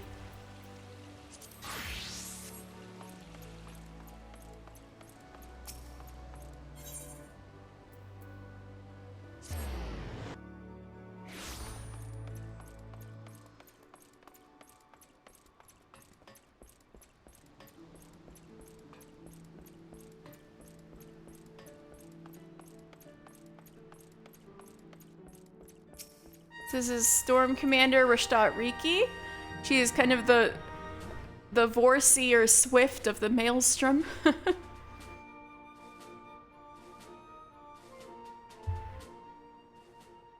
Hail, adventurer, and welcome to Maelstrom Command. If you wish to know more about enlisting, speak with the personnel officer. Unless you are the guest we were told to expect. Forgive me, sir. To business, then. It is as we told the antecedent. The kobolds have once again summoned Titan. A little over a moon ago, we began to observe the beastmen moving south in increasing numbers from Ogomoro. Our scouts subsequently confirmed the object of their aggression. Crystal. Oh, Merlvib's here. Crystals. Fodder for their fell primal.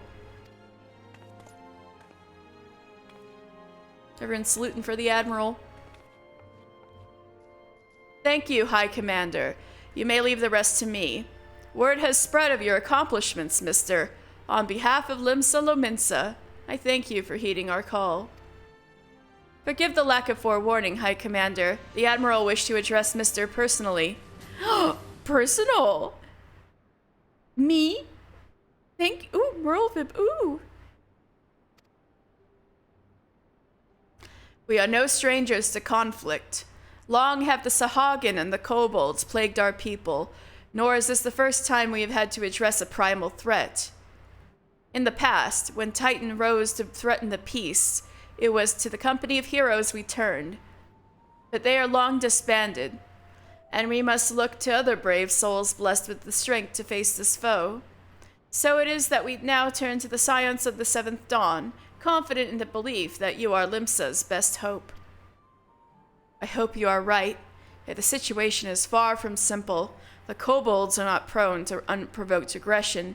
Did not the thalassocracy make a pact with the beastmen that each would keep to their own lands, and that no blood would be shed? Oh, call her out! Yes! And And was it not the Lominsons who violated this agreement, dissatisfied with their lot? Shall we then condemn the beastmen for defending their homes? Oh, yes, Y'shtola, get their asses, yes. Even a pirate must one day reap what she has sown. I would advise you to choose your words with greater care, Lady Y'shtola. Stand down, High Commander. She has the right of it. And the wrong is mine. Freely do I claim it, yet it makes little difference. Remorse will not shield us from Titan's wrath. Or would you have us fall upon our swords? Oh my god, this girl boss tension in the room right now. My apologies, Admiral.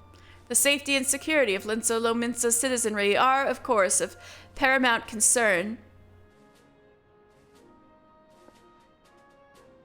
Already we have observed disruptions in the flow of ether further inland. The effects will be felt here in the city ere long. I ask much of you, I know, but the need is great. Can I count on your help, mister? Yes.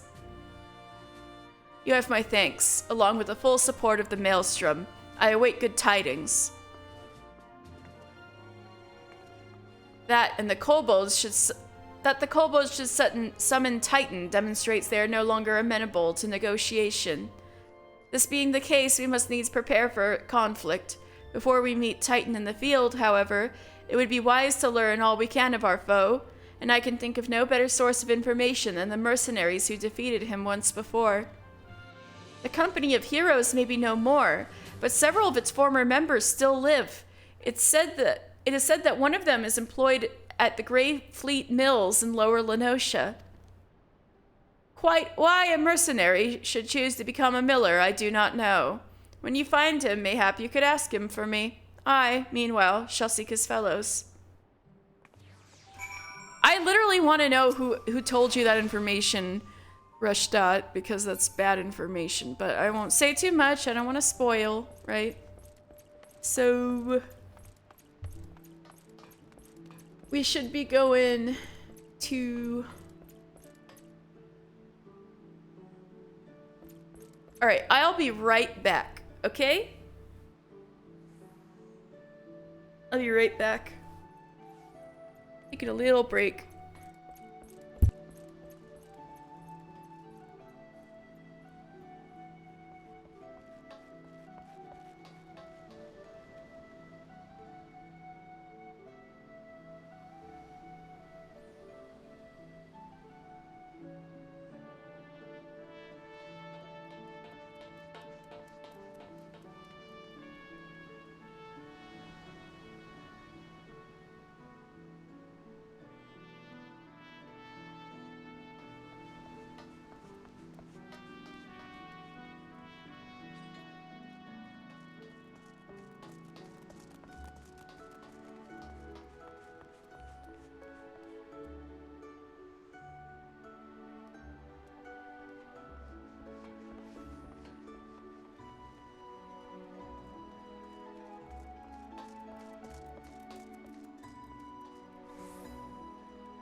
Alright, I'm back.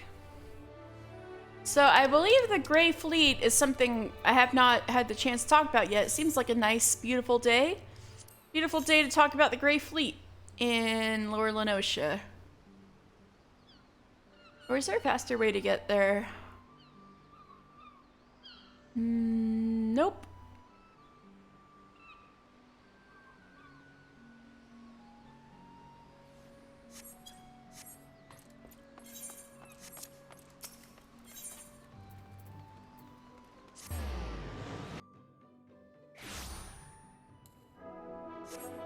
I feel like there's more to do here. Red Rooster Stead is here. Ocean's Embrace is here. Let me just check, see if there's any other quests that I could finish.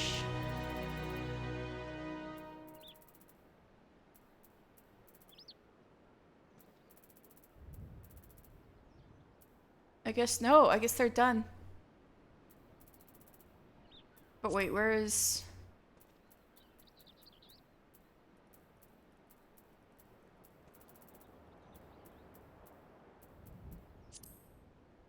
Summerford is middle Lenosha. Yeah, it's not in the area. All right, let's go out and run. Let's go. Oh, beautiful day in Lower Lenosha, don't you think? Look at that sun. Ooh, how beautiful.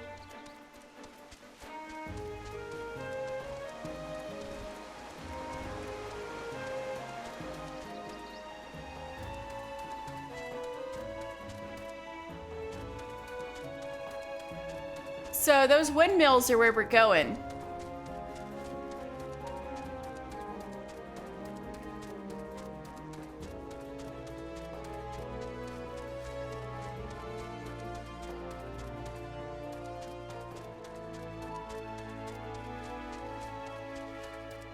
And that's Okomoro in the distance. Volcano smoking. So this is the Grey Fleet. All of these windmills.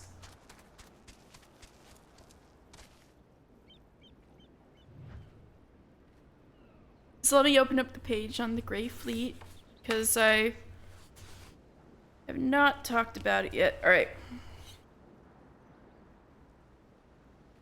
So sitting high atop Widow Cliffs on the southeastern coast of Vilbrand, the Grey Fleet was built to harness the constant southerly winds funneled through the Strait of Murlthor and use them to power the many mills which grind the region's wheat and full its wool.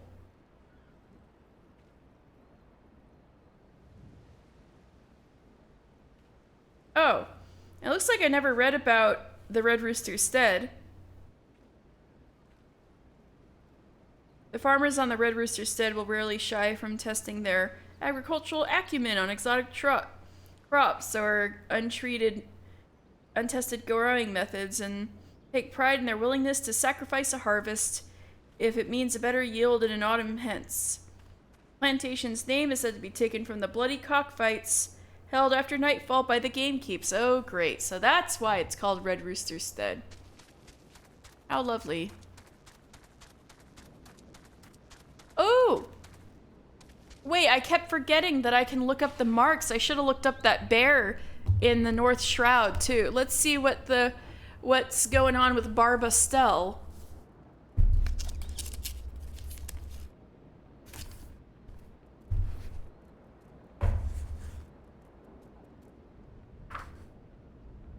Alright, Barbastel is a rank B mark. The vampire bat Barbastel has many epithets, the only remotely flattering one being the Laird of Blind Iron Mines. While cattle mutilations are hardly any one creature's domain, experts are united in the view that the infamous mass draining of the herd at the Red Rooster Stead, the so-called Big Gulp, is the work of this very cloudkin. So So you suck the blood from all of the cattle around here. Girl! I'm gonna leave her alone, though.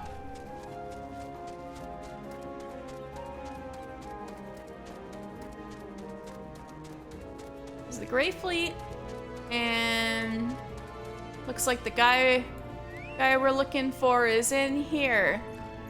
Well, what a fucking outfit this guy has.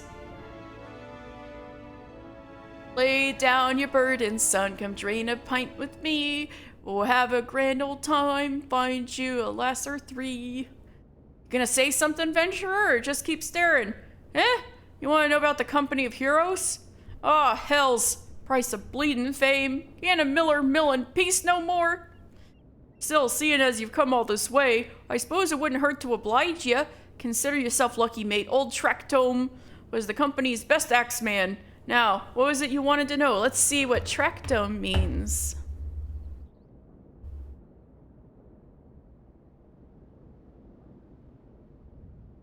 Pulling up the Rugadin dictionary. Track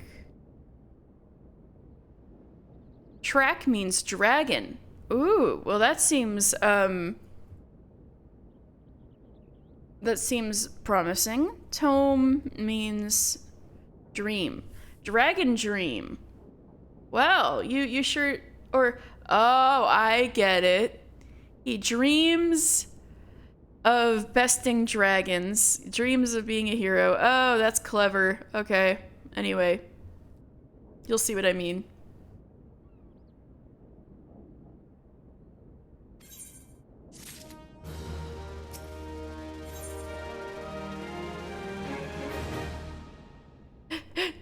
Tales from the Titus Slayer. Titus!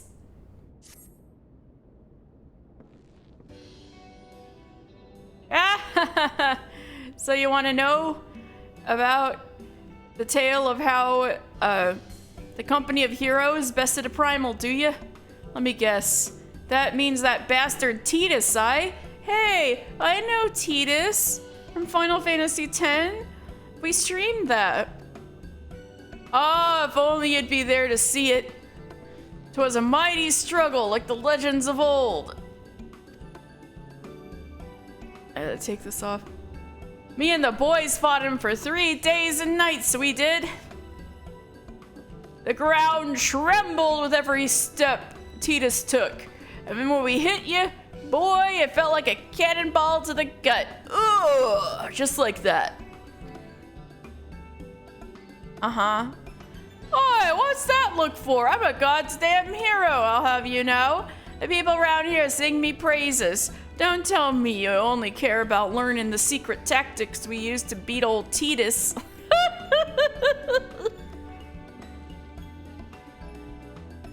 Well, too bad, because now I'm not feeling charitable.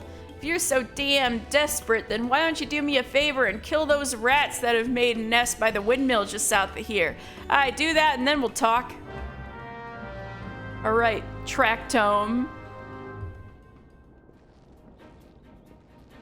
He hasn't gotten it in his head that it's Titus and not a Titan and not Titus that...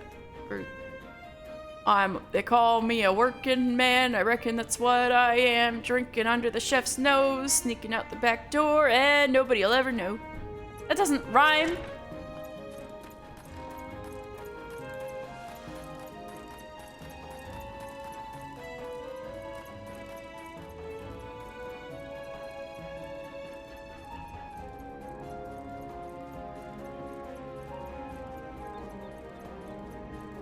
Shoo-shoo. Bless you. These mills are built from the dead works and dunnage of decommissioned ships, the cloth taken from the masts of the Armada. Though they may no longer ride the waves, the old ship bones still remain a fleet. So it's literally called the Grey Fleet because parts of ships were used to make the windmills, wouldn't you know? Rat's nest. High-pitched squeals pierce the air.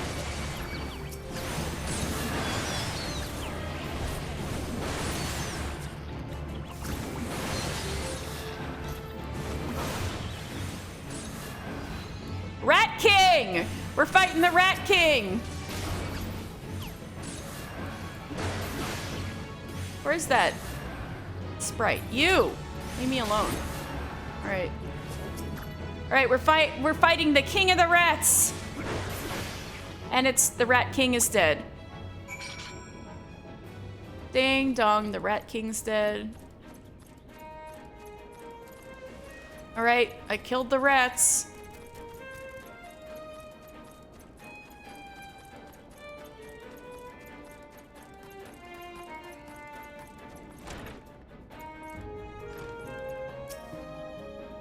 Eh? So the beasties are dead, are they? Nice work, Venturer. Save me the hassle of... never mind.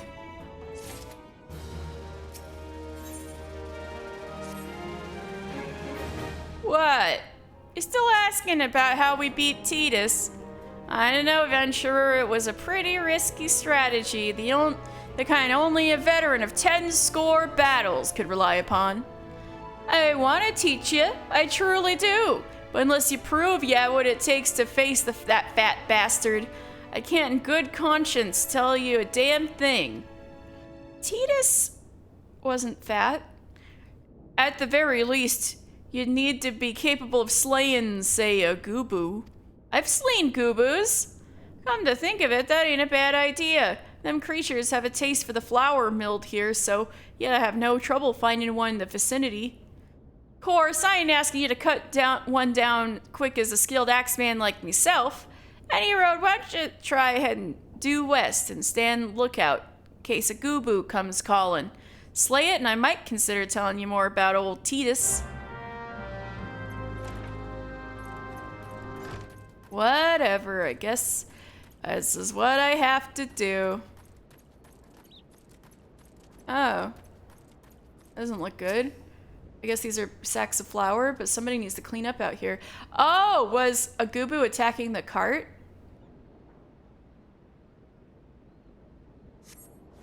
You feel the ground tremble beneath your feet. Gooboo farmer, eh? Oh, shit.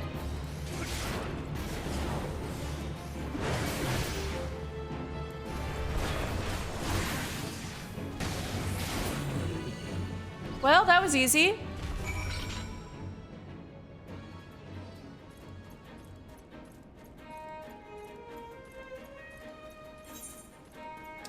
Also, I guess I might as well take this quest, huh? From Lootersfist. Lootersfist wishes to check for any trouble that might be milling about the Grey Fleet. Breathtaking, is it not? Proud sails turning, rugged gears churning. The mill never stops, and neither can the millers assigned to its upkeep. Alright, let's see what Lootersfist means. I think Svis means daughter, right?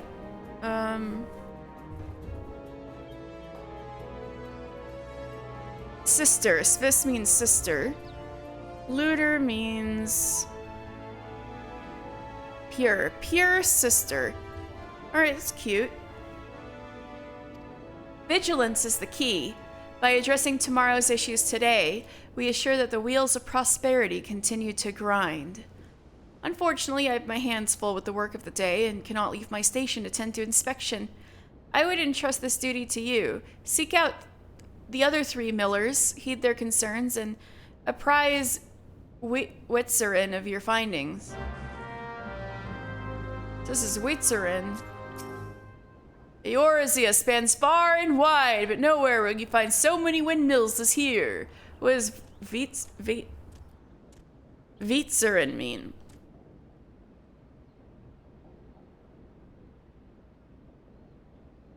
Wheats means wheat? Oh, because he's a miller. Aaron means harvest. Wheat harvest, wouldn't you know? You're a miller who running a farm, and your name's Wheat Harvest. Harnessing the winds that blow from the sea to grind grain and felt fleece. Is it no less than sorcery? Chill, bro. It's okay. When the mill turns in perpetuity, our toils are tied to the ebb and flow of the stead. During harvest and shearings, we rarely catch a wink.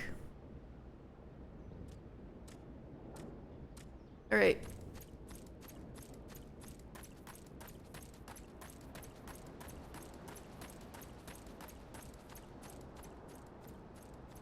All right. You.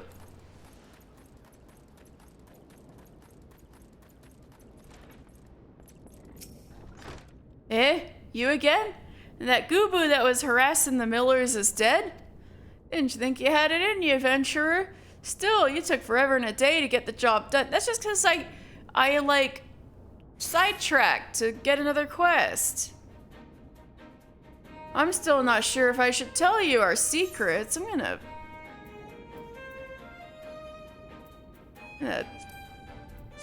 throttle you.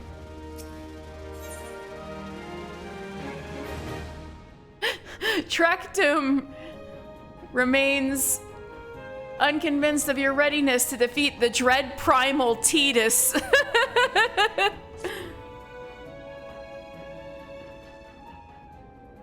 So, as I was saying, I still don't know if you got what it takes to face Titus. Maybe if you slew a Tractome. You in here drinking again? If you are, that Gooboo, it better be dead. Oh, it's dead, Chief. You have me word on that. Cleaved the bee's skull in two with me trusty axe, I did. Is that a fact? And what will your friend here say if I ask him? He'll vouch for me, of course. Ain't that right, friend? Tell me true. Was it Tractome who slew the Gooboo, or was it you? Chief, what are you saying? It's me, Tractome, the finest axeman ever to serve in the company of heroes. The legendary mercenaries who slew that bastard Titus. Titus? Titus? Who in the seven hells is Titus? Some primal you fought in a drink-sodden dream? The company of heroes slew Titan. You bloody half-wit. Aye, well, see, Titus was what me and the lads used to call him. That's the biggest load of Sahuagin shite I've ever heard. Both of you, outside. We'll learn the truth the Lominson way. Tractome, if you didn't slay that Gooboo, you may consider your contract revoked. Shrug. You did this to yourself, buddy.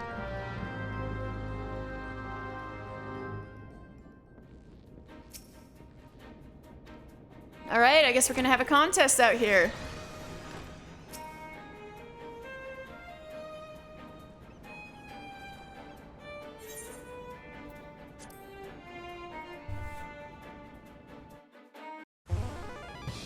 Destroy the large boulder. Why is... Alright, you know the rules. First man to smash this boulder will be judged the Gooboo Slayer. Why is yours so much smaller than mine? Don't even think about trying to kill me. That's cheating. Tractome, parter of seas. Who picked these boulders? They're nothing alike. Ah, hell's with it. Let the contest begin. You picked the boulders? If you're doing the contest, look behind you, a three-headed Gooboo, and this, hey, that's cheating. You're aiming at me? You're still at it. Bugger meats. It's lucky I've got one of these. What, a bomb? What the fuck are you doing? A bomb? Holy shit! Well, I broke the boulder before his bomb went off. I think that was 5 kinds of cheating, my guy. 15 seconds to self-destruct. I think I beat it. I think I was too strong. All right. I admit it. I lied about being in the company of heroes. But I'm begging you, Chief, please don't dismiss me. I've learned me lesson. Honest, I have. Save your blubbering Tractome. Ah, gods, I should have known. Mercy, please. I didn't want to deceive you, I swear. It's just that I kept getting turned away by all the folk I asked for work, and I panicked.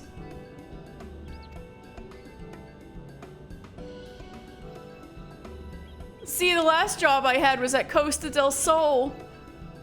And there was this grizzled marauder everyone treated like royalty. That when I heard he was a captain of the Company of Heroes, I finally understood why. Well, I wasn't being serious when I said I was one of them, but you wouldn't believe me, so I, look, his name is Viscid, all right? Viscid. He'll tell you how to defeat Titus or whatever the hell's name that thing's name is. That's what you wanted, ain't it? So come on then. Tell the chief to forgive me. It's only fair.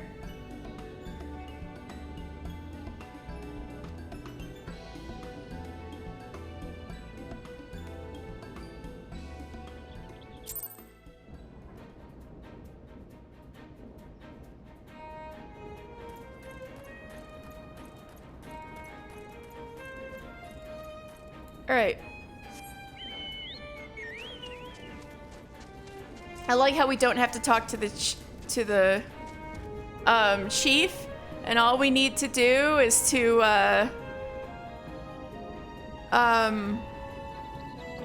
go to Costa del Sol.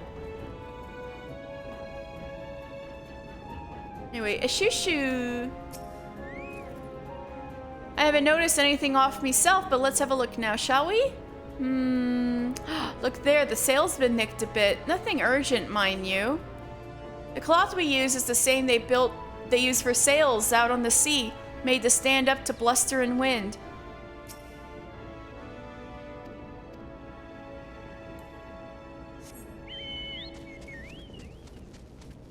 Let's shore up with these millers.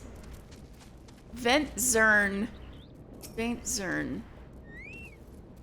Pshaw, the mill is fine. You're bald. We'd be wiser to concern ourselves with the grubby scavengers that rob us of our yield.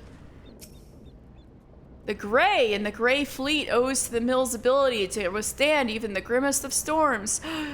And there you have it. That's the Grey and the Grey Fleet. So let's see what Ventzern means.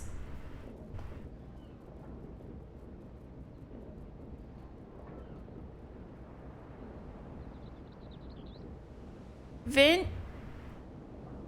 means wind. Oh, don't tell me. All right, what does Zern mean? Fury. Furious wind or wind fury? I mean, you're working with windmills, so I guess that tracks. Like tracto. I'm just kidding. All right, one more miller to talk to.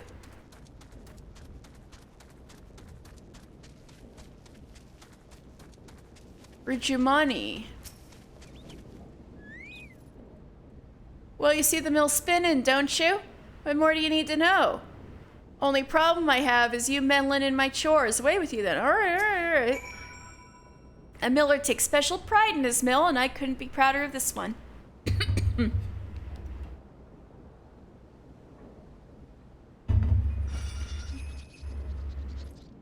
So this is the mill you're in charge of. Okay.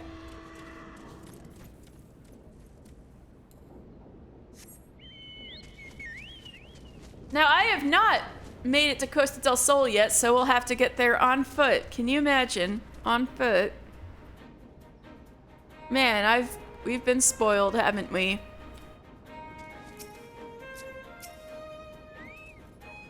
I trust you enjoyed your tour of the mill? You are impressed, yes? The matter of a shoo-shoo's sail is most worrisome indeed.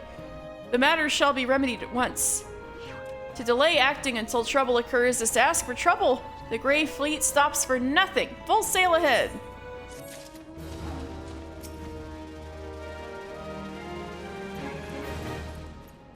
All right. So let's see. How do we get to Costa del Sol? Eastern Lenosha. We can sail there from Limsa. That's right. Okay.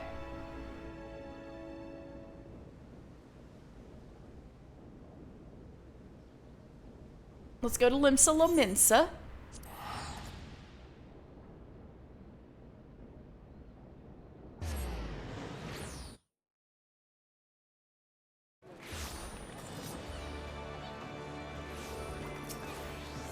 To the Fisherman's Guild.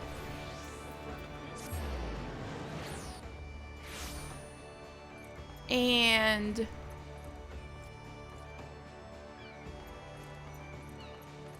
go on the ferry. Purchase passage to Costa del Sol. The ferry is bound for Costa del Sol. Are you riding with us? Yeah! New location, Eastern Lenosha. Alright, here we are in Costa del Sol. Final Fantasy VII reference. Lovely place. Let's attune to the Aetheryte.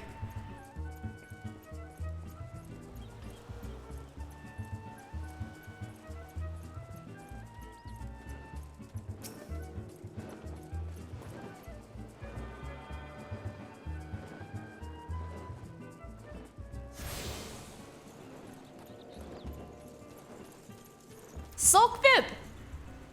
Wait, I know you. Wait, let's do Marauder quests first. Yeah, Sulkvib.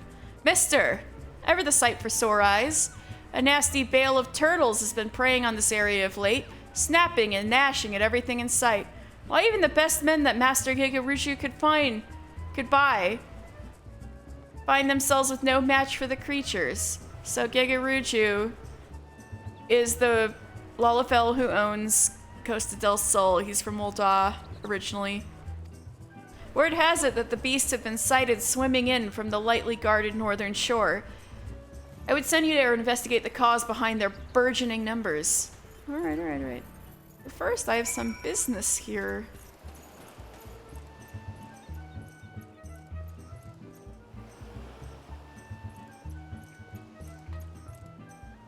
I've satisfied many a woman in my 50 and 5 summers. Oh, whoa. Whoa there.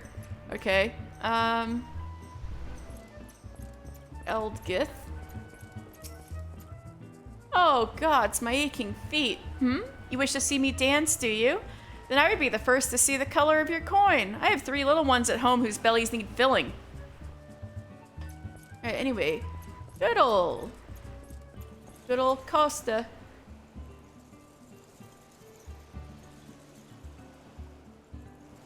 Let's see.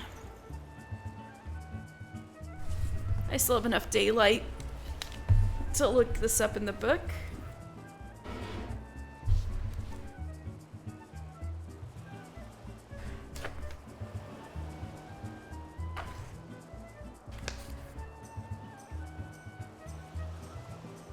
Costa del Sol. Though this area was originally cleared for farmland, it was abandoned upon the discovery that no crops would grow in the salt-ridden soil. It then caught the eye of Master Gigaruju, a wealthy Ul'dah entrepreneur who purchased the land and set about developing it in the style of the South Sea Isles. Oh! Gigaruju has not only altered the area's flora to match his taste, going as far as introducing species native to more tropical climes such as the Sila Delays, but also changed the name to Costa del Sol. So all of these little walkways and stuff must be what it's, and all these little houses must be what it's like in the Lalafell native lands, because the Lalafells are originally from the South Sea Isles. They must live like this. Oh, it's so cute. Can you imagine all the little miniature walkways and stuff? It'd be so cute. Oh, hi Katie. Sorry I'm late. I've been a busy day. Here to comfy lurk and learn while I finish some stuffs. Oh, hello Lobat. I'm not sure how much longer I'm gonna be on because my cat is like clawing my leg, but I sure want to see if I can bite in a bit before I lose daylight and can't read anymore. But yeah, we're just starting on the Company of Heroes stuff. So this is This guy shows up a lot, so I want to make sure I say his name right. I'm gonna... Oh, you can catch up on the VOD too? Oh, so sweet of you. I'm gonna look up how to say his name in Japanese. Because he comes up a lot, so I want to...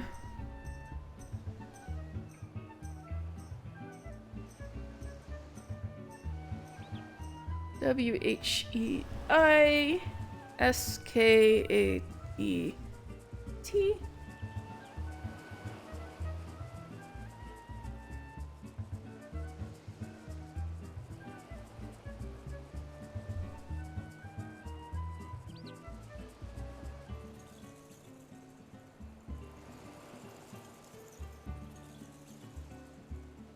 Change the language to Japanese. Vasket. Vasket. Vasket. So the EI sounds like A. Vasket. Okay.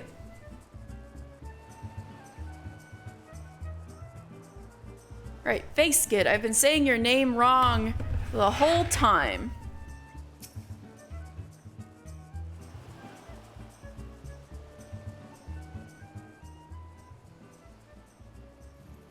Pardon. You wish to slay the Lord of Crags. We must slay him, Captain. The people of Limsa are depending upon us. You fancy yourselves heroes then, just like in the tales?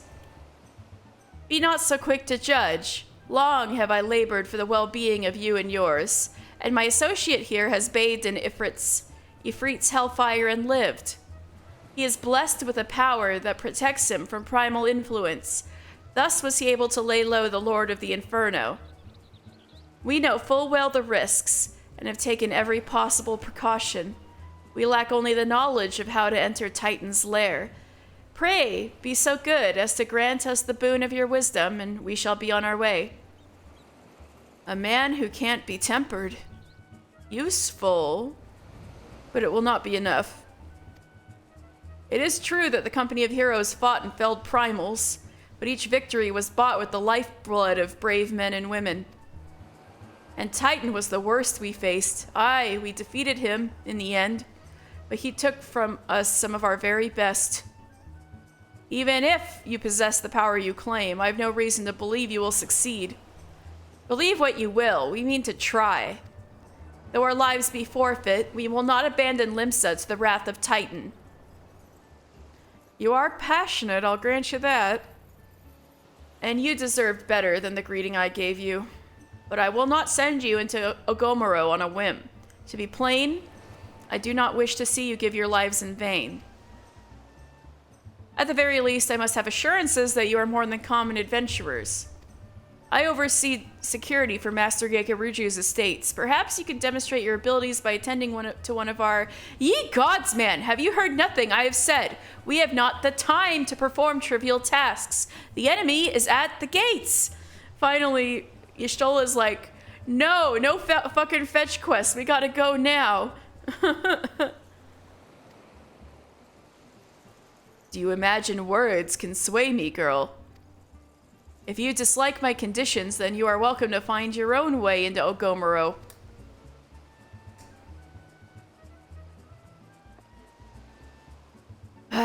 Though it pains me to admit it, I fear we have no choice but to acquiesce to the man's demands. Yet much remains to be done if we are to best Titan. Forgive me, but I must ask you to undertake this task alone. I will use the time to see to the remaining preparations. Leaving the dirty work to others, are we? Very well. Pray do whatever the good captain bids, however trifling. Remember, the fate of Limsa hangs in the balance.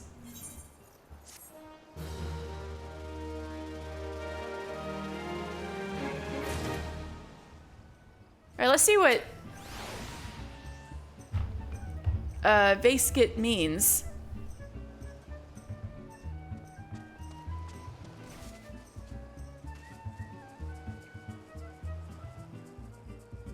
This means... Ow, kitty, don't claw my leg. Vey means soft.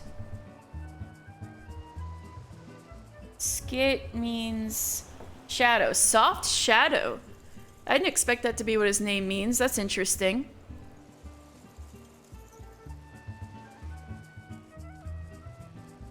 Alright, Mr. Soft Shadow. Let's talk. Master Gigaruju's request can be more demanding than you realize. Before I set you to your true task, I would like to verify that this won't be a waste of my time. A Nyx has recently been seen prowling the beach to the east. As you can imagine, my master does not want large, slimy creatures anywhere near his lands. The beast is cunning, but you should have no difficulty luring out with herring. Slay the Nyx and return to me. Oh, and don't forget to bring me a leg as proof of the kill. Alright. I could do that. So the beach is quite extensive.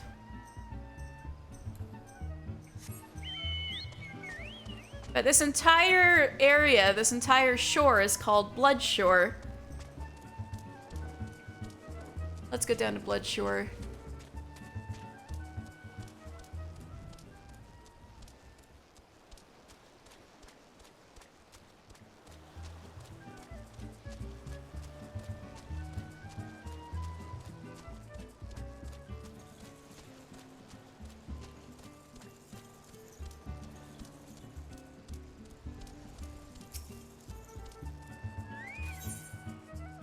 Fattened herring.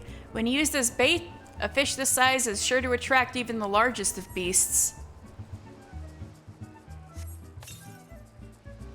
Alright, now I gotta hide in the bushes. Wait for a big old froggy to come out.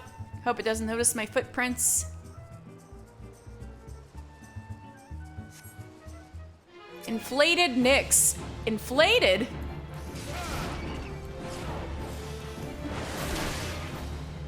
Yeah, see, I'm laying this guy low in no time flat, face skit.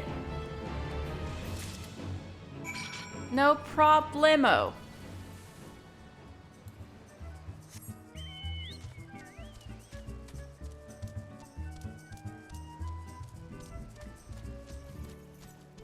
Oh, look at the chocobo footprints in the water. When it comes out here, look. Chocobo footprints in the water, in the sand. So cute.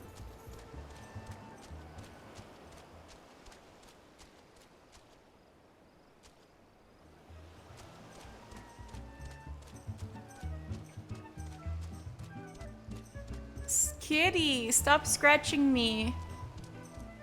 I'm streaming still. She's like, no, your streaming ends now.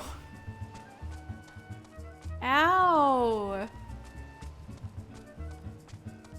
Kitty. Right, Vasket. Well, did you deal with the Nyx? Yeah, here's the leg. Almost as large as an algoat leg, but several times leaner. Lest you think me overly cautious for testing you in this way, you should know that we had an incident not long ago. A foolish young employee was dismissed for lying about his past. He claimed to have served in the company of heroes, but I knew for a fact he did not. His name was Trectum, wasn't it? Imagine that. Anyway, now that the pointless busy work is finished, I shall give you a challenge as befits your talents. Nix that.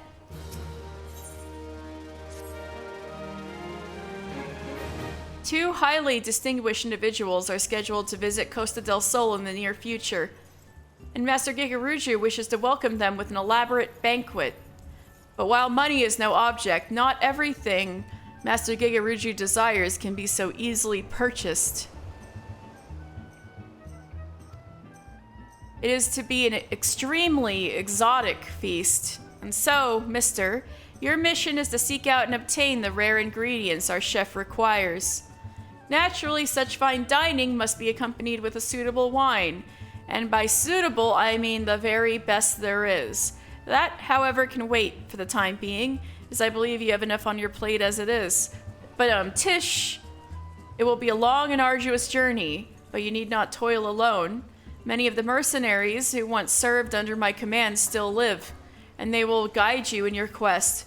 For the first ingredient, I would have you travel to the South Shroud and Speak with Landonell. Oh, I love Landonell. He's such a freak. I love him.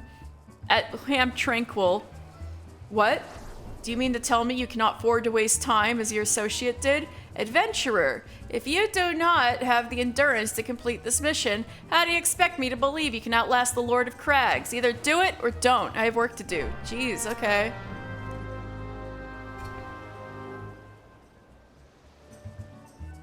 Please conduct yourself with dignity whilst visiting Costa del Sol. If you behave inappropriately towards other guests, I may be forced to carry out punitive action.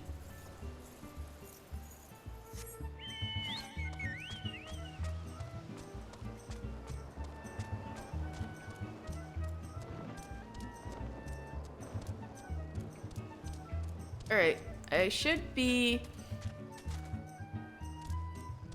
cutting up some crabs. Anyway, Bloodshore, this entire whole beach area. Bloodshore's name stems from a macabre tale. Around 50 years ago, the enmity between the League of Lost Bastards and the followers of Richard Mistbeard, oh, a previous Mistbeard? Ooh. Came to a head off the coast of eastern Lenosha. When the smoke cleared, 4 galleys had sunk and hundreds of corpses had been swept away with the tide. The water and sand stained red with their blood, therefore, Bloodshore. Lovely.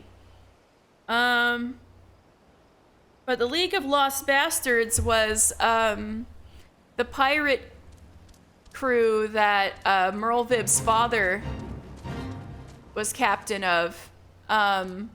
Fell Demon. Hey, wait, I know you. You look familiar. Like I'm supposed to wear that outfit one day.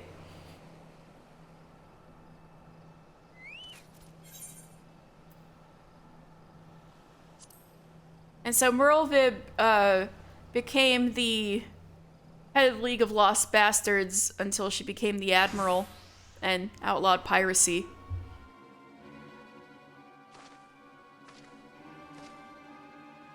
Sulkvib's here.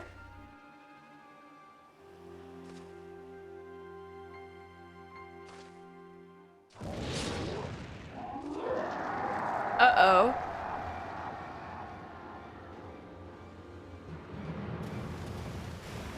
Turtles! Turtles! Well, this is something.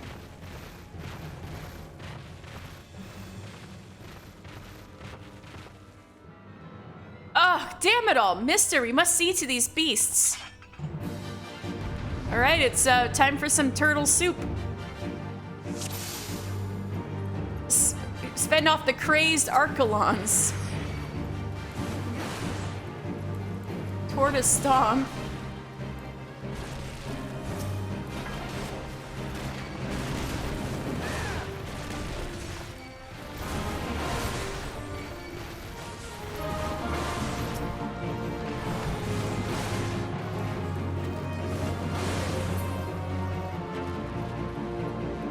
Is there more? Yeah, there's more. Oh, Bloodshore bells. Oh, looks like I needed those for hunt marks. Thank you.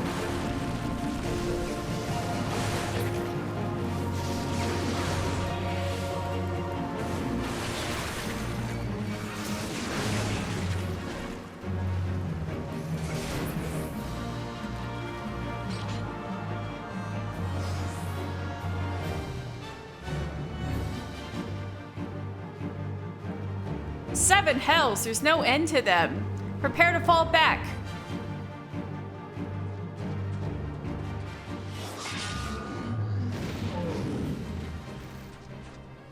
I'll see to it. I'll see to the shellbacks. You whelps just try not to end up as turtle grub.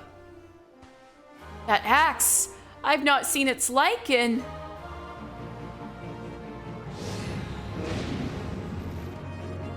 Mister, we must do what we can.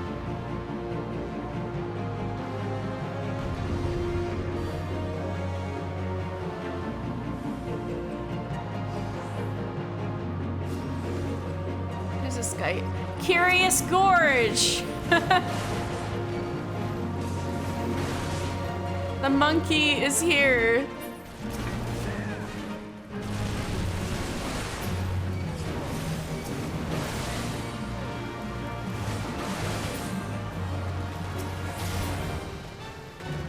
Praised Noto Cologne. More serious than an Archelon, I guess. Praise Sprite? What? Oh, shit. Alright, alright. Sulk Bib, I'm sorry. I'm helping out. Oh, fuck. Alright, I'm still okay.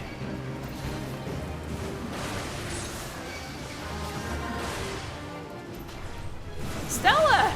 Stella, chill!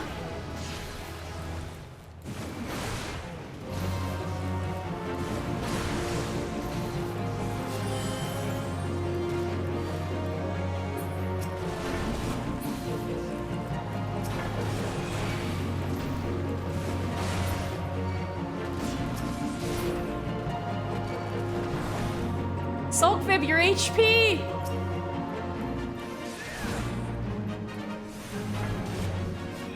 Girl, heal yourself.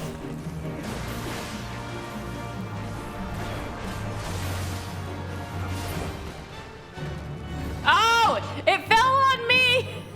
No more Mr. Final Fantasy. This is the final stream. I got crushed by a dead turtle. That should send them scuttling back to their nests. You can call me Curious Gorge. One remark about the name, and I'll rip your ugly heads from your shoulders and suck the marrow out of your twitching spines. Whoa, all right, that was a little aggressive. You two are guards from Costa del Sol, I reckon? Nope, not at all. Not as such. We are of the Marauders Guild, sent here by Axemaster Vernzoon to assist in the defense. I am Sulkvib, and this is my comrade, Mister. From the guild, you say? Well, blow me down and call me a bogey. Had you told me sooner, I'd have introduced myself with proper respect. You're Mister, right? We've only just met, but I see in you a strength not found in ordinary men. What say you unleash the beast within and become a warrior with me? Well, I am going to one day be the warrior of light, so... A warrior, you say. So it was you I saw, brandishing battle techniques I'd thought lost to the sands of time. Lost? Perhaps in these parts, but where I come from, the way of the warrior is alive and well. My tribe has been handing them down for thousands of years. Yet our numbers dwindle with every new summer, and this is why I left the mountain where I was raised to come here. What say you, mister? If you would walk the path of the warrior with me, seek me out at Hidden Falls. Isn't it supposed to be hidden? How do I seek you out there? Just kidding.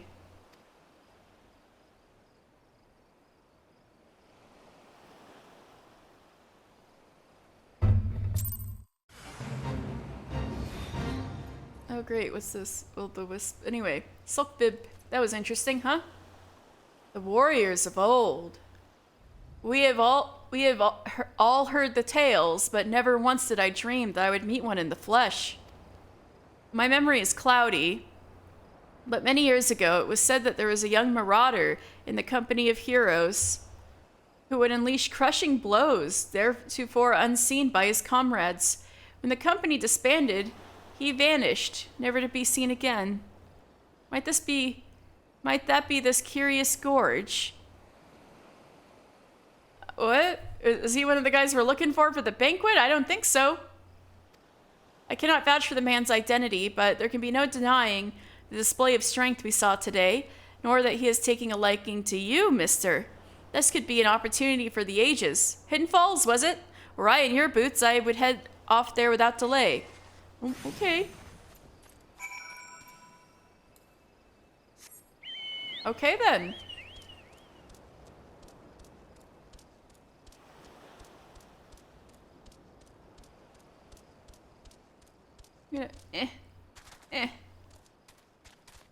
There we go. Fled shore.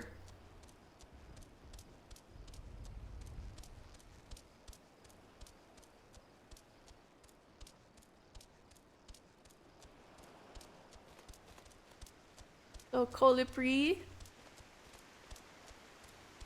Oh, they got another little hidden little cute resort thing here, but anyway. This is Hidden Falls. Very pretty, huh? Curious Gorge is chillin'. Oh my god, I'm not a Lalafell anymore. I won't be drowning talking to him. I knew you'd come, mister. Let us begin. Any man can take up an axe and call himself a marauder, but to become a true warrior, he must prove he can tame the inner beast that guides his blade. I witnessed your battle with the turtles, and I must say I was impressed. You have proven yourself far more worthy of this than I could have imagined. In your hands lies the soul of the warrior, a crystal within which the deeds of 1,000 warriors from history are recorded. For countless generations, the soul has been passed on to those in my tribe who choose the path of the warrior to guide them and aid them on their journey. When your inner beast awakens, the runes will resonate, further empowering your will and granting you such strength as you never thought possible. Today, there is cause for celebration, my friend, for through you, I have ensured that my tribe's legacy will endure. Yes, it is for this day, this moment, that I came down from the mountain. Yet, however earnestly I pursue my goal, I cannot deny the fear inside me that my mission will ultimately end in failure. For you see, while I style myself a warrior, the truth is that I left the mountains before my training was complete. And, well, dude, you're supposed to be my warrior teacher. Who the hell am I gonna have? Not you. Lalafell problems, yeah, for real. Like this little Lalafell right here on the right. And while I carry the chronicles of my ancestors, detailing the ancient arts of war, I lack the ability to fully decipher the texts. Yet there may still be hope, for there is another who fled my village, one who shared my dream of passing on the teachings of the tribe and can read the tome. My brother. I think I saw him earlier. He seemed a little carried away. Without him, I fear there is little more I can teach you at this time, but that will not discourage me from continuing my study of the chronicles, nor shake my belief that further secrets will soon reveal themselves to me. Until then, I ask that you use the knowledge I've passed on to you and continue your training.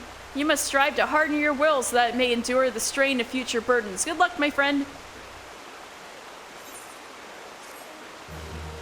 All right. Lobet, you are present for my first job. You are here for the equipping of the first soul crystal. Woo! And I'm a warrior, baby!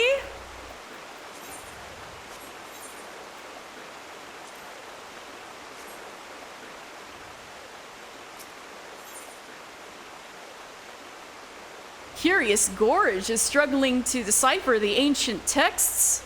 Yay! Thank you! Oh! Thank you, Lobat. Oh, sweet. Thank you. Yay! Ow!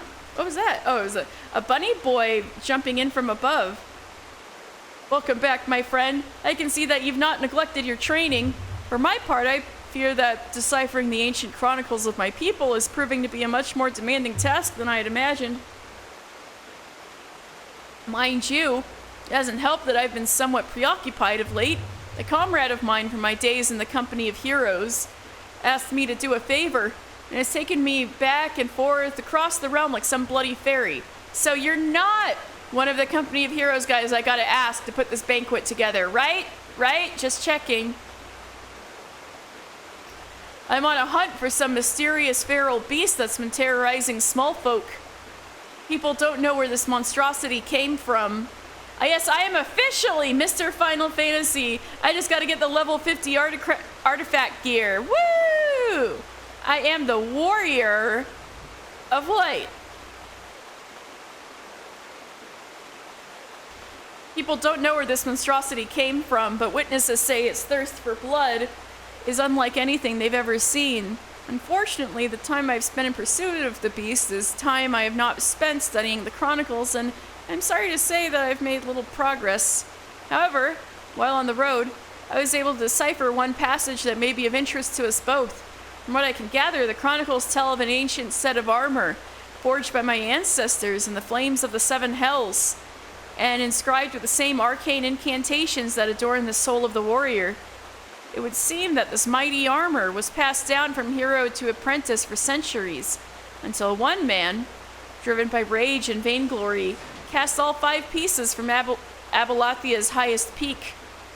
Since that day, the armor has remained lost, and with it the power that it harbors. As far as I can make out, the next passage in the Chronicle concerns the whereabouts of these missing artifacts, though I have only been able to make sense of the odd word thus far. Still, I must confess to some excitement. Imagine what a warrior clad in such garb could achieve. If only my brother were here. I feel like I saw him, and the turtles seem to be following him or something. We could decipher the text together and spread the teachings of our people to the entire realm. Alas, he is not. His whereabouts are as hidden to me as those of the ancient armor. I swear you just missed him, like when we met. I would have liked you to meet him, if only so that you could have looked upon a true warrior. Well, perhaps you shall. Eorzea is not as large as most people would perceive. Paths cross, fates intertwine, such is the will of the spinner. It may be that my brother has chosen a similar path to mine, but I have rambled long enough. You're here to take the next step in your training, and so I shall oblige. The southern reaches of Thanalan is the Sargali Desert, a god-forsaken wasteland of naught but sand that stretches as far as the eye can see. It is here that the Leviathan of the Dunes lurks, a sandworm of gargantuan proportions. When facing this mammoth creature, you will soon realize that the feeble hacks and slashes of your puny axe are ill-suited to the task of felling such a foe. But do not let this dissuade you. Wake the slumbering beast within, and summon forth a strength that transcends the limits of your physical form. Mind you, first you will have to find the beast, and that might prove a tall order. The Ooh tribe that inhabits, or maybe, should I be saying them like the alphabet? Well, yeah, why not? That'll make things easier. The U tribe that inhabits Forgotten Springs is wise to the movements of the denizens of the desert. You know what? If, I have an idea. I'm gonna have the Mikote say it like it's supposed to sound, and have people who aren't Mikote say it like the alphabet because they don't know any better.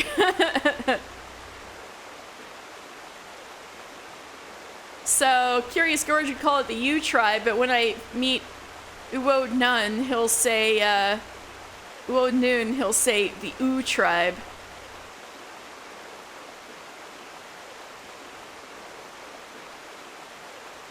The U tribe that inhabits Forgotten Springs is wise to the movements of the denizens of the desert. Should you want for guidance, I'd wager they could set you in the right direction.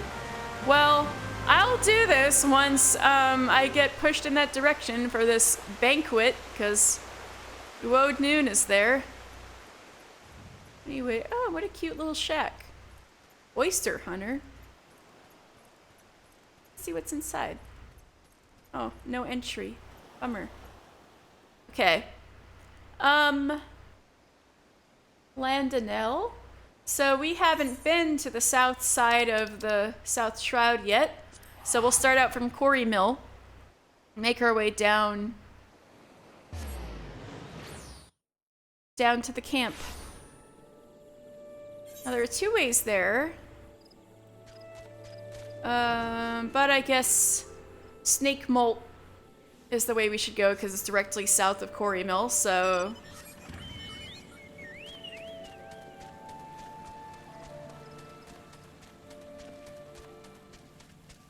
Oh! Wait. It's a bit out of our way, though. We can do the House of the Dead thing later. Alright, so we're coming upon Snake Molt. So Snake Molt... Gotta go to Gridania and... South Shroud, South Shroud. There we go.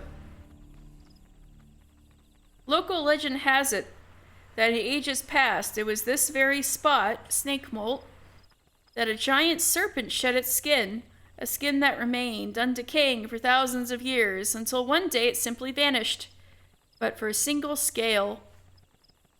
While some speculate that this creature was actually a wingless, legless worm, the matter remains a topic of debate within scholarly circles. Interesting.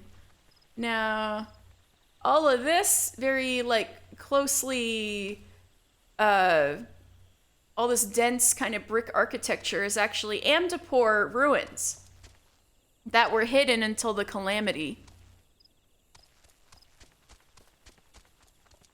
This is all architecture from the ancient city of Amdapor from the 5th Astral Era.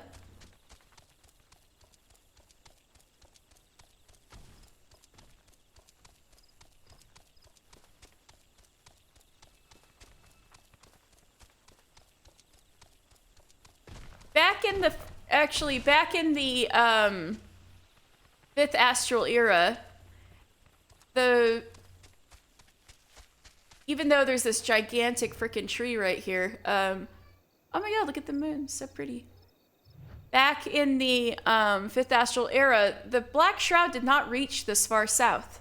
It was a lot smaller, but after the big old flood, the 5th Umbral Calamity, the elementals had the forest grow south and had the trees swallow up the Amdapor ruins, the ruins of Amdapor, to hide the secrets of white magic so that people couldn't abuse magic and their secrets and stuff. So the elementals basically erased Amdapor. Oh wait, I should be on the road. What am I doing? I'm out in the swamp. Oh wait, I'm still on the...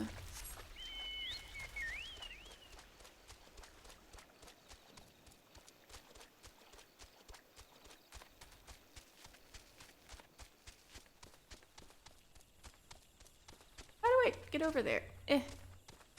Oh well. Alright, I'll walk through the swamp then. Roots Lake. Let's see, Roots Lake.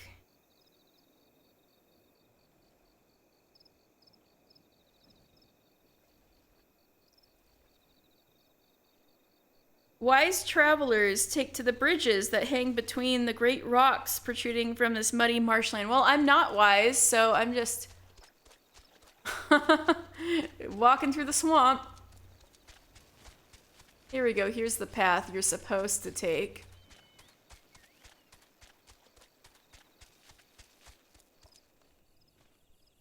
These provide safe passage over the heads of the fell monsters that constantly prowl in the mire of Roots Lake. So here we are at Whaler Century. Does the sight shock you? You should have seen it before the Calamity. Sweet land it was. Oh man. Pierre Lane? Pierre Lan? Is that how you say his name? First time seeing Roots Lake. These boulders have lain as you have seen them since the Calamity. Atop the largest lies Camp Tranquil. Mind your step as you go, adventurer. The fall may not kill you, but it's certain to leave a mark. Okay. Here we are, going to Camp Tranquil. And right here is one of the... Ah! He said, don't fall. And then I fall. Amazing. All right, let's try that again. Girl, do you have to jump over here? I think your sister would be a little worried. Ah. So this is actually one of the Seed Seers.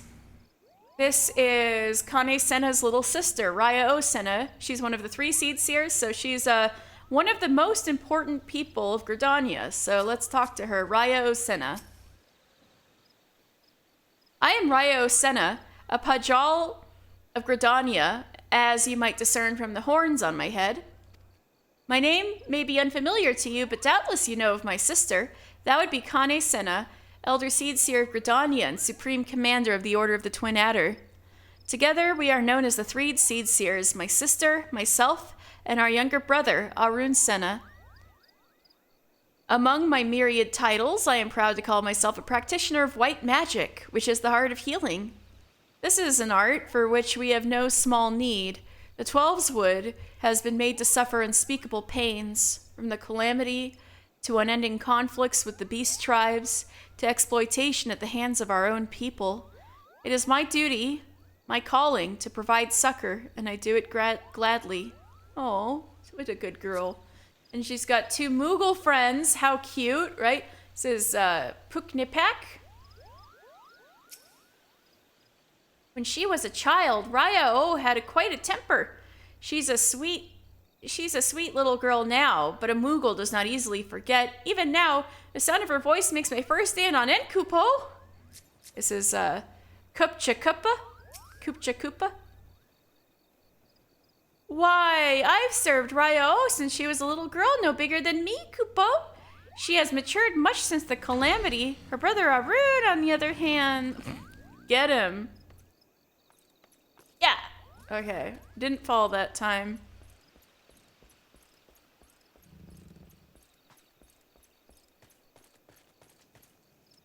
Lady Hainana, were we not in a hurry? So don't tell me you're also from Alamigo.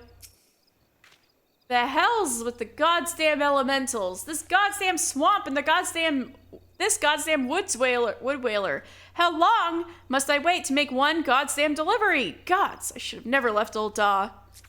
Seems to happen a lot. Alright, Avery. Oh, another adventurer. Move along. I have my hands full with this merchant. We have strict rules requiring all foreign goods to be inspected by a mage before crossing our borders. Alas, some outsiders remain ignorant. So if it's jives with the elementals, I take it? Because all your mages are conjurers, so... Alright, here we are at Camp Tranquil for the first time.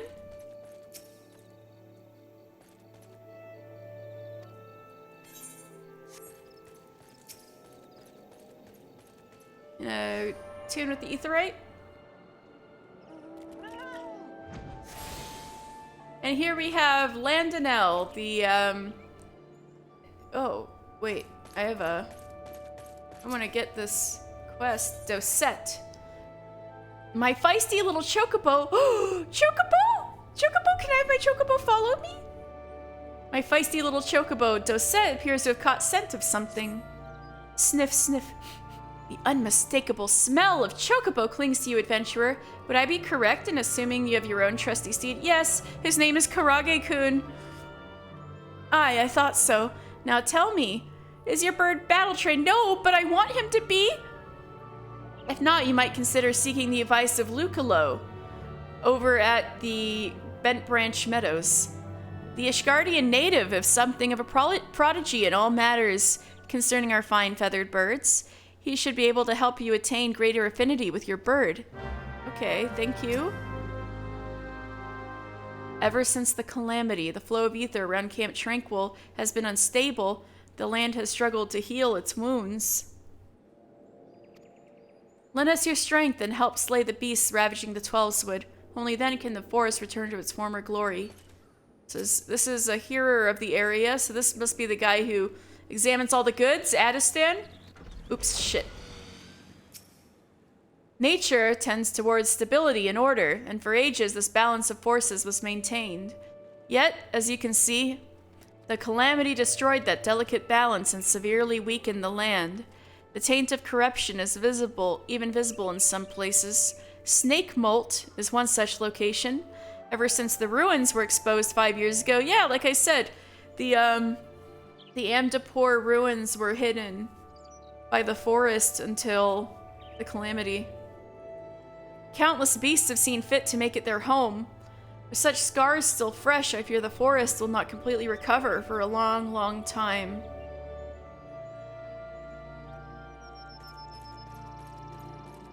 Anyway, finally, I'll go talk to my bestie Landonell. He's such a freak. I love him. And this is his assistant. They are wood whalers. This is Deto Mashraka, or should I call her Dito?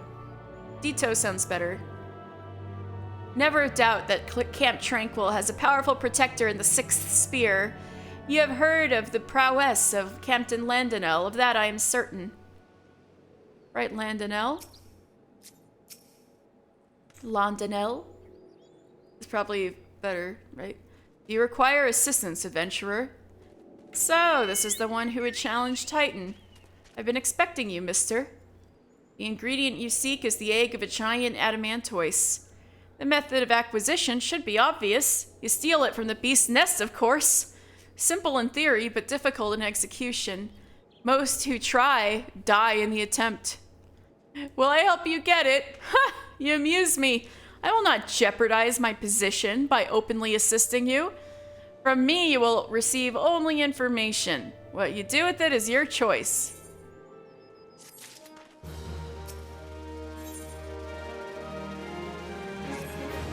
Trial by turtle.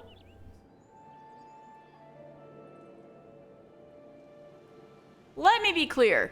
This business between you, me, and the captain must remain a secret. See, I don't regret my time spent with the company in the slightest. Traveling the world, meeting interesting people, killing them. It was all jolly good fun. I want to say that again. Better delivery this time. See, I don't regret my time with the company in the slightest. Traveling the world, meeting interesting people, killing them. It was all jolly good fun. Alas, Gridanians are, by and large, an unforgiving lot. Dito here being a rare exception. Yeah, she's listening to all this and she's like, yeah, this is okay. She's like, huh? I've had to go to great lengths to ensure that I am seen as a model citizen, with no taste for drinking, whoring, gambling, and all those other activities I so dearly miss. So understand that if you ruin my little charade by wagging your tongue, I'll fashion a noose with your entrails and hang you from the nearest heavens pillar. Holy fuck! Well, what are you waiting for? There's a perfectly good adamantoise egg in a nest to the east of here, just ripe for the taking.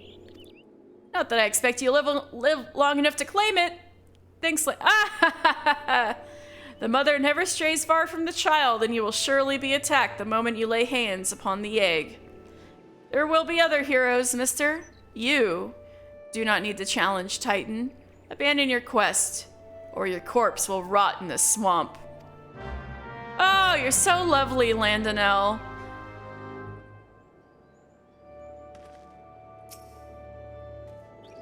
Planning on taking a jaunt around Roots Lake, are we? Well, do take care and enjoy yourself. I shall see you when you return, rather, if you return. See what Dito wants us to do.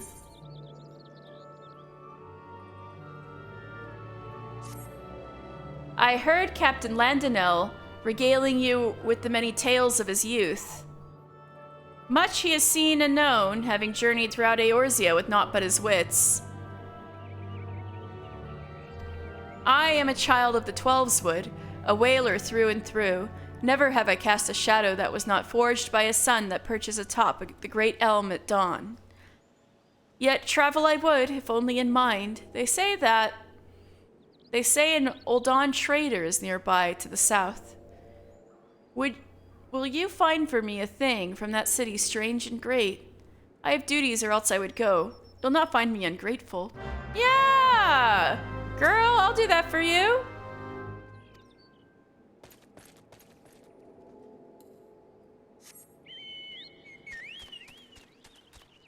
Well, this will be good because this will get me down to ground level with Roots Lake anyway once I go find this Uldan person.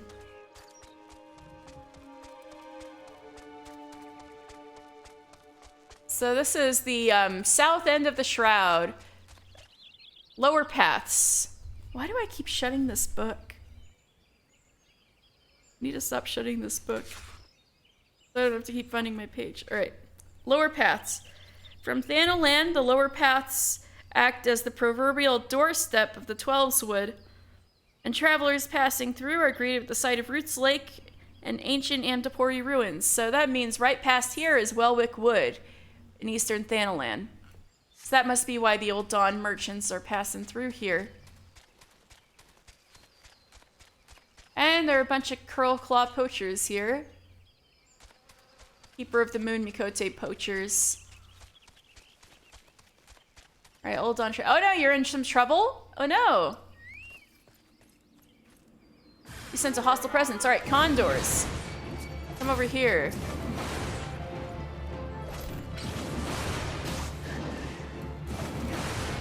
A warrior.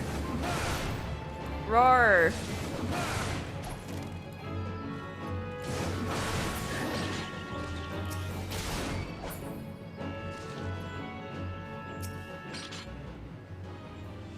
Are you good?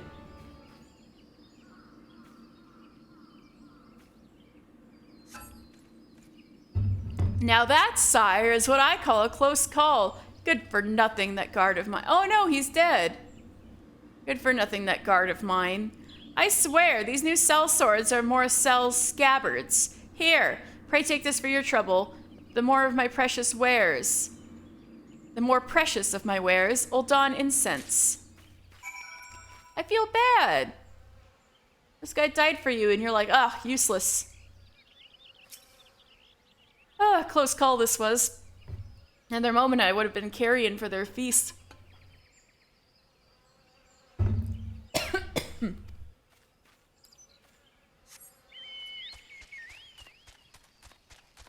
All right, time to go out upon Roots Lake.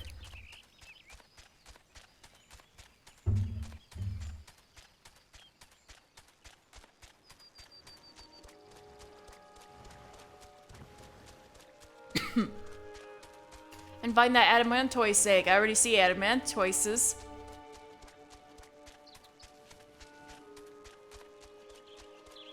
Oh, it's this way?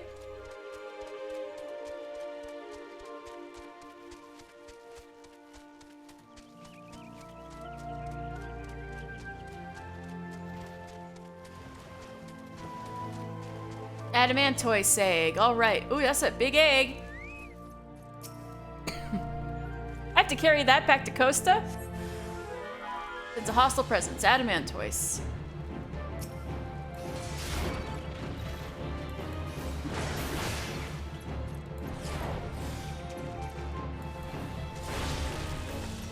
Oh, wait, what am I...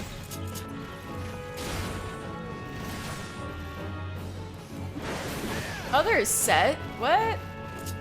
Something weird's going on. This isn't my set. Okay. That's better. No, it's not. Oh, did my hotbars get all changed up? Interesting. I'll have to, fix that. Off stream. Anyway, about that egg. How interesting. Alright, Landonell, I'm not dead. So, ha.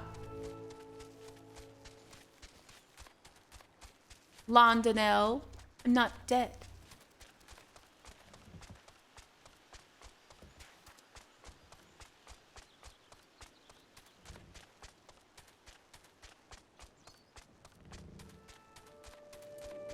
Alright, first, Dito, here you go. Did you find something? I hope to the 12 that it transports me as the captain's tales do. I'd say incense would do that. Old Dawn incense. From myrrh to sandalwood, the soothing aromas emitted by these alchemically crafted incense cones will instantly take one back to the jewel of the desert. The scent! My head swims. I see markets and the Colosseum. Languorous evening strolls past roses with the heat of the sun still on them. What smells? They inflame my imagination and possibly my sinuses. Thank you, adventurer. You have more than earned this. Oh, thank you.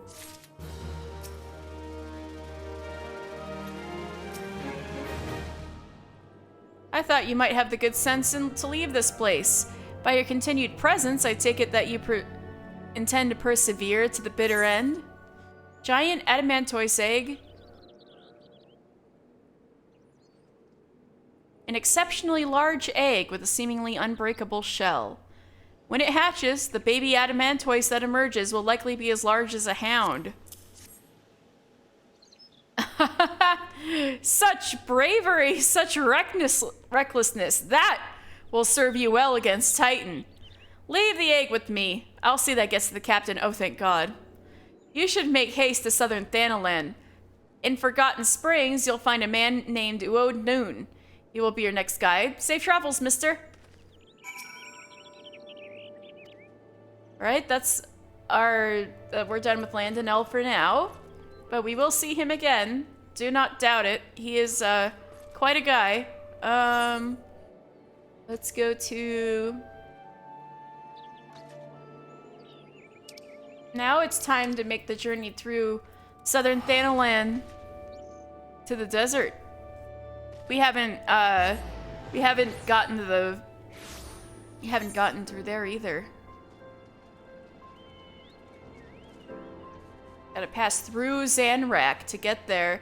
It's like, wow, how scary. But the best way to get to Forgotten Springs is to...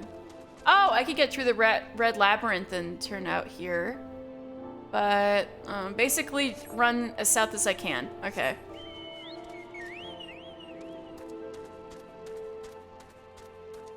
Good thing I'm level 49, so nothing will aggro me unless I get deep into Zanrak.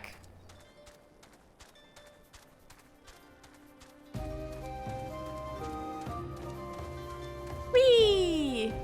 Whee! Whee! Ah, I'm stuck. Alright, there we go. So here we are, going into the Red Labyrinth. Alright, let's see about the Red Labyrinth.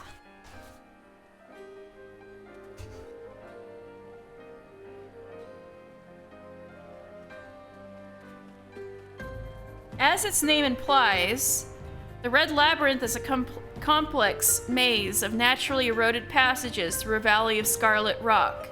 Rumors of travelers becoming lost for days in the narrow defile abound, but most are unfounded. Alright. Does that mean I can kind of go, yeah, go through this way, this is my little safer shortcut to get to Forgotten Springs. Alright, let's go through the Red Labyrinth then. I love all of these sconces over here. Don't they look cool?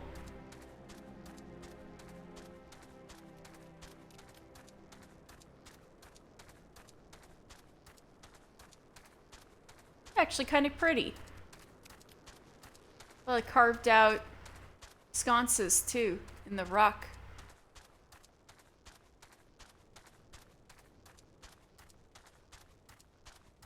Oh, Nald's Reflection. Here we go.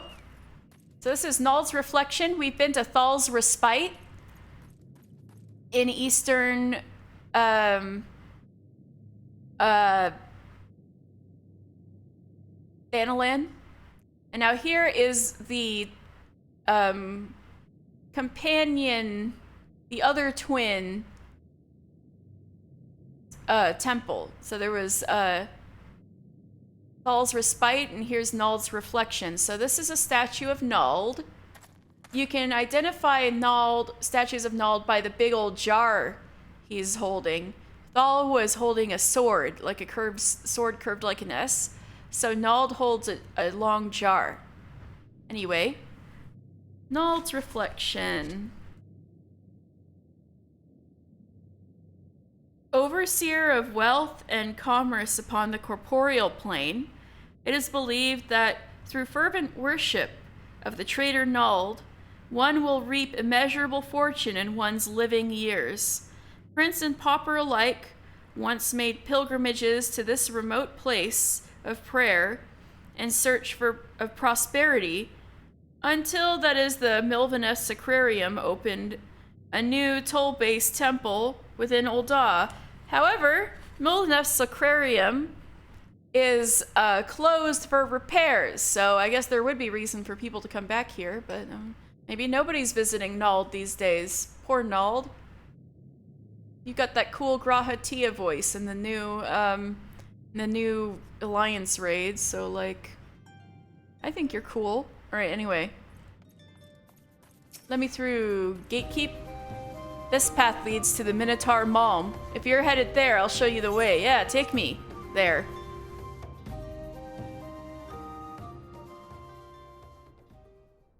The Minotaur Malm. Alright, let's see.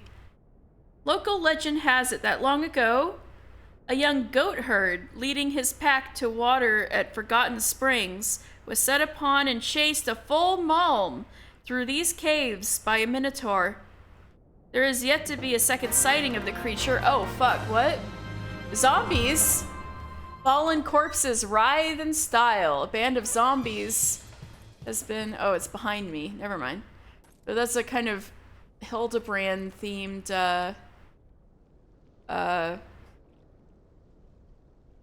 fate. Anyway.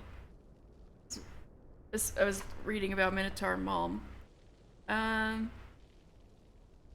There is yet to be a second sighting of the creature, but the stories are enough to frighten away most who would consider passage through this trading post used by the 77 caravans. I assume that's these people up here. Y'all are with the 77 caravans. To become an immortal flame, you must learn to feel the burn. So y'all are flames training. Can you feel it? Can you feel it? I can feel it. Oh my god. All right. You go do that. No, Riri desu. Minority Report, like Minority Report.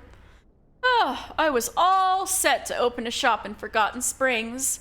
Would have been glorious, an amazing location, a string of customers lined up, a bevy of beauties about. But the Noon of the tribe, Uod Noon, up and forbade it, just like that. Now, in a way, I understand it. The U kill or gather most of their own food, so they don't need what I'm offering. But surely the Noon has to see that there's more to his oasis than his own tribe. Prospectors, adventurers, flames, we don't just live or eat as they do. But there I go again, getting on my soapbox. Might as well talk to you about something you can help with. Could you take this package to Bayergot's Strike and get it to a fellow named Odinel? I remember Odinel. Anyway, oh wait, no, I don't know Odinel. I must be thinking of someone with a similar name. Bayergot Strike's way out in the desert. So, I get the impression that these people would like to set up in Forgotten Springs, but Uod Noon didn't allow it. So instead they're setting up in Minotaur Malm, which is like out of the way and nobody knows about it. So, great. All right. Red Labyrinth still going through here.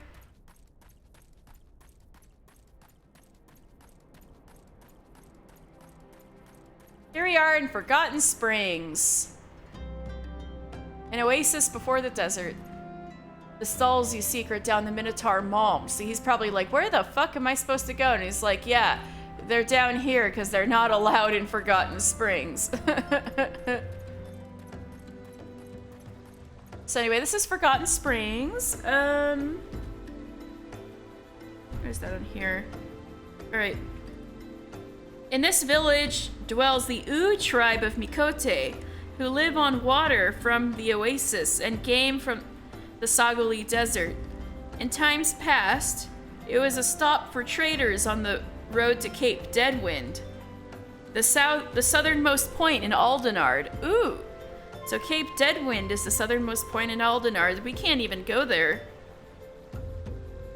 After continued pirate attacks sent the coastal area into decline, however, fewer and fewer travelers passed through the springs, and now Old Daw has all but forgotten it exists. Alright, so I will eat the right. Shokbo.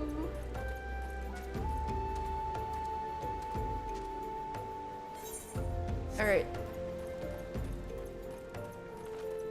So all of these, you can see they have U in front of their names. They're all of the U tribe. It says Umopa. It looks like they just took down some game. If it's water you're after, I'm not the person to talk to. Or is there something else? What do you do here? I'm a fully fledged member of the proud U tribe, also known as the Children of the Sands. Every day I rise at the crack of dawn to roam the dunes for game. These springs may be paradise, but the desert is a harsh place.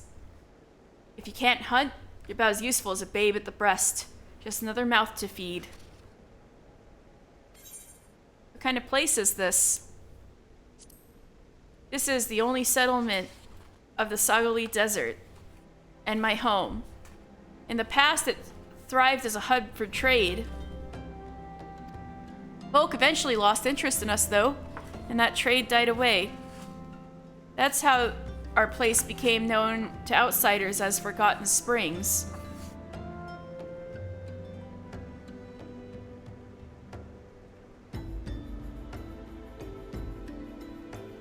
What the heck? There's gotta be a thing in here for that. I think I gotta look it up.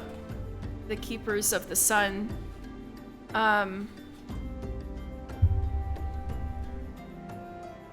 Thing. Alright.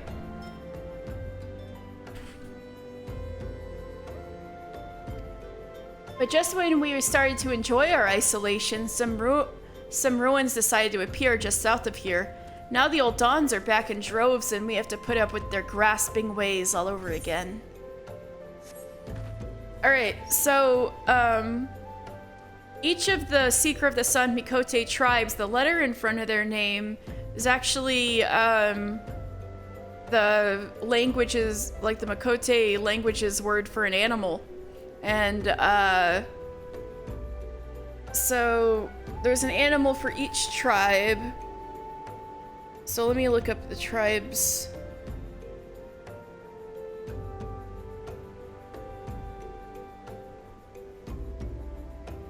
Tribes, okay.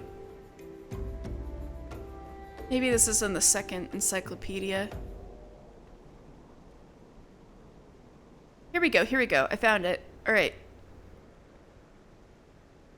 So yeah, this is the U, and they're, so U means drake, so this is like the tribe of the drake. This is Uralka. How do you like this, adventurer? The great Ulamana is the only one among us who can bring down bigger game.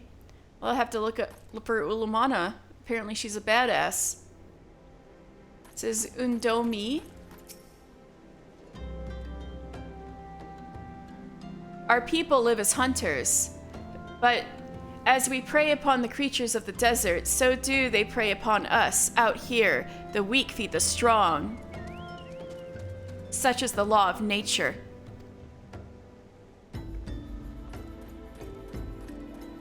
Ukonalua, you stand before the abode of our tribe's most wise and noble chieftain. See to it that you act with propriety. Alright, so this is... We got the Tias in here.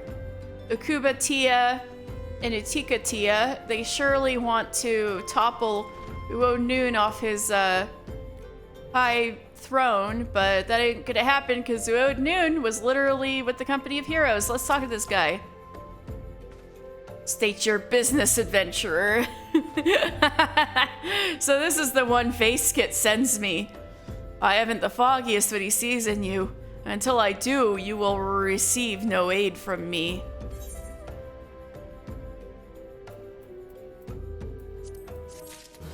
No! My inventory! No! There's something I can eat. I'll eat this grilled dodo. How about that?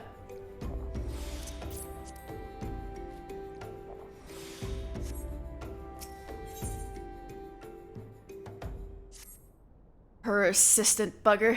Very well, let's have a look at you. You've seen your share of battle, so there's no mistaking that.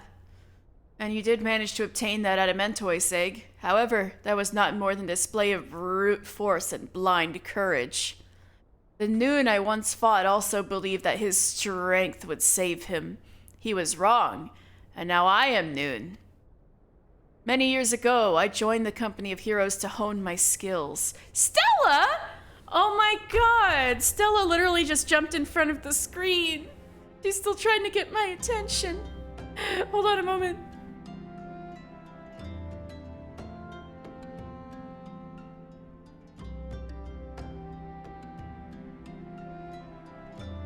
Girl, I can't read like that.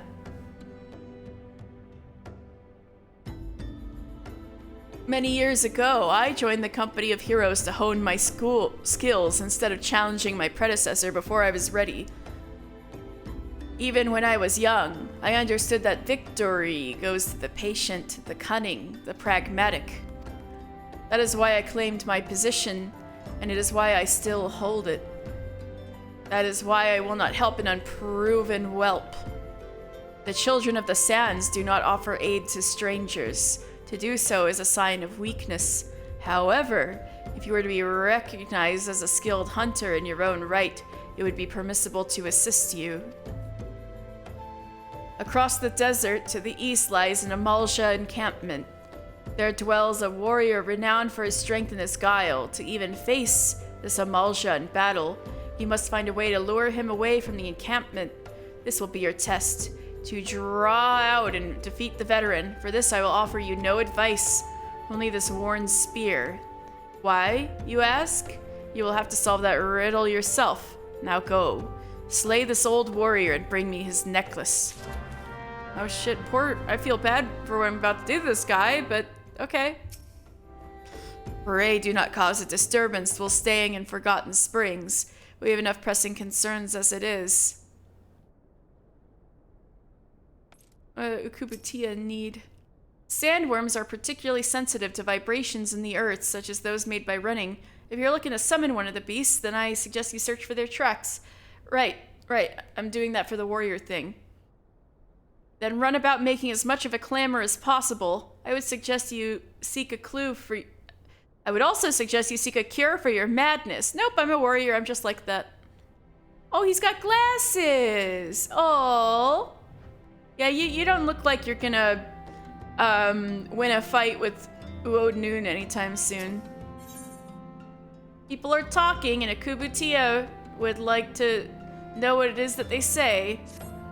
I wouldn't spend too much time with Utika, adventurer, that guy on the other side of the room. His strain of foolish cheer can be catching, but I found it wise to never be too happy. Happiness begets complacency, and it's only through discontentment that one rises to become more. This brings us to the issue of which one of us will next lead our tribe. Unlike Utika, the matter of who becomes the next Noon is one I take most seriously. Each of us represents a distinct vision for what lies ahead. You see, I am fascinated with the future. We cannot create it, but we can be prepared for it. We can profit from it, or we can perish by it. Oh god. Stella, are you okay? She just fell off the table. I'm like, girl, you good?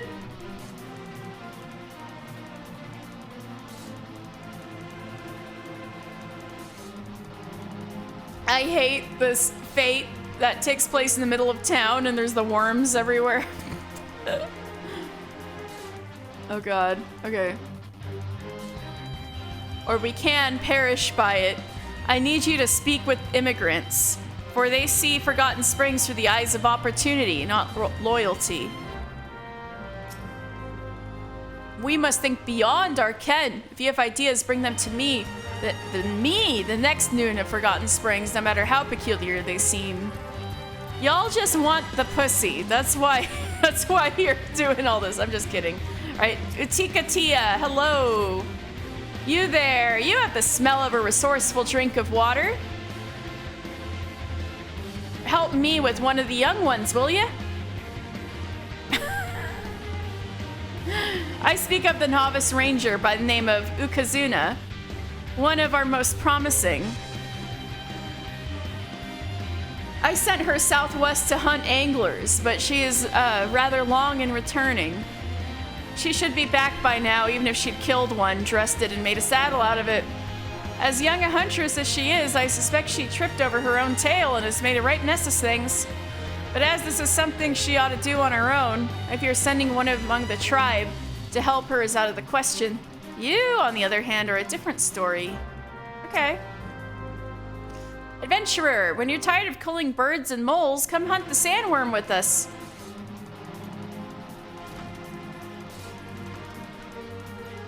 What's the frickin' sandworms about? Oh, someone's actually doing the fate. Good. Oh, my ears. All right. Hey, Drifting Cloud, you're not from around here. Never did understand why they've so few bunks here. You see the miners pitching their tents down at Brigade Strike. You think they want to be holed up there? Of course not. Just as they couldn't find an inn hereabouts that weren't full up. Unfriendly sort of folk, the U. Asked leave to use one of their empty bunks once and they near threw me out of town.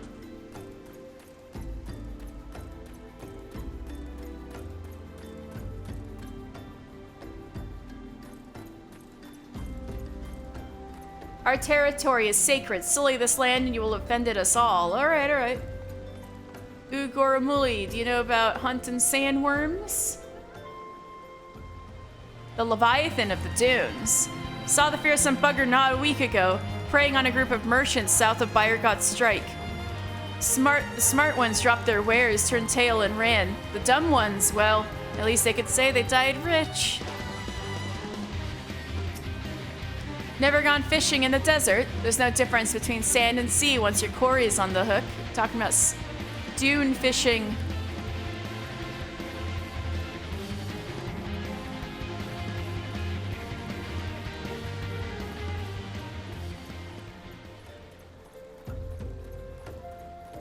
So there's a little immortal flame encampment out here.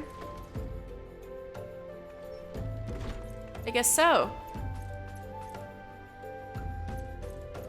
Cinnamon, Flame Captain. A full-scale emulsion attack would breach the defenses here within a day. With the lizardmen making so free of Zanrak of late, it would be for the good of all to have the immortal flames bolster the outpost here in Forgotten Springs. Southern Thanalan is rife with emulsion. After a goodly number of parleys with the Noon of the U, we were able to establish an Immortal Flames outpost here. Now we work together against the Lizardmen.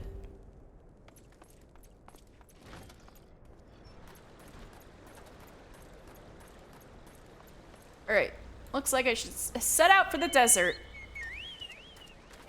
Oh, there's the frickin' worms. Good luck, guys.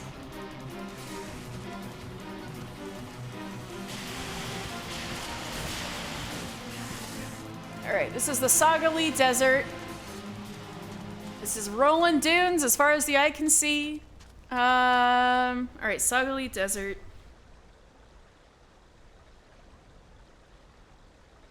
Sagali can prove a harsh mistress for anything living. An old dog makes use of the place only to banish the worst of its criminals. Oh shit. The Amalsha, on the other hand, believe it has been cleansed by holy flame, and the young and unbloodied test themselves on the great worms who swim beneath its sun-baked sands. Right.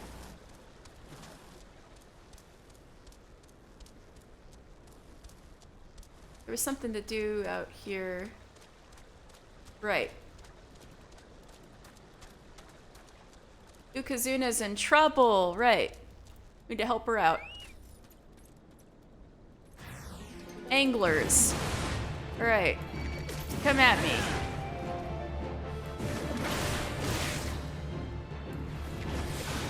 I don't even know what these things do. I'm gonna find out.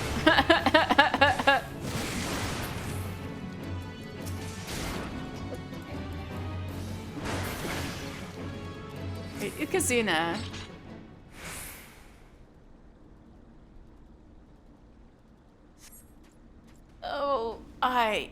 Oh, gods, I'm sorry. Oh, not to you. I'm sorry that I failed so miserably. Utika gave me this mission himself, and he's sure to be the next noon of the tribe, and I have dishonored the name of the U. I could crop my tail as penance. Oh my god, don't crop your tail, ow! But I have to redeem myself. I'll just do something different. Again. Oh, I'm trying so hard. No, I feel so bad for her. Come back. Alright, night on the desert. We are marching out here.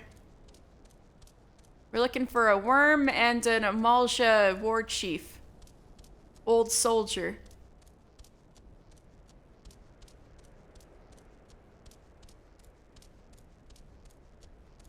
That's Brigat Strike out there that we're approaching.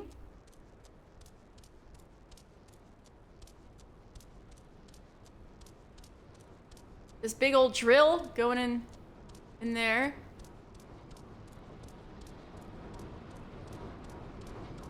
Oh, you mean there was a road I could have followed? Oh well. Brigat Strike. This giant drill here. All right. According to the Sons of St. Koinoch, the Sagali Desert was once a verdant sea of lush plains capable of sustaining great civilizations, as is evidenced by the Allegan ruins recently discovered in the area.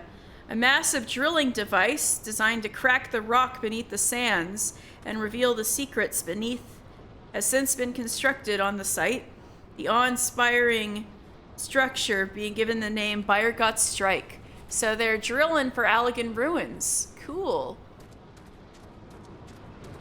Right, Odin, I'll have a thing for you. Malmed adventurer, package! Come from the Minotaur Malm, did you? It appears to contain food rations and a flask of drinking water. Thank you most kindly. The Malm's a pokey kind of place. Small as the dickens and all manner of isolated to boot. Makes it tough to get up there and give Ribridessu the custom he's due. Right shame about the nun's decision. A store in the springs would have been a kindness. It's just a crying shame. And the worst part is there's no changing that old Mikote's mind, mostly on account of the fact that he hasn't one. Oh, that's rude to say about him. He beat up Titan, you know.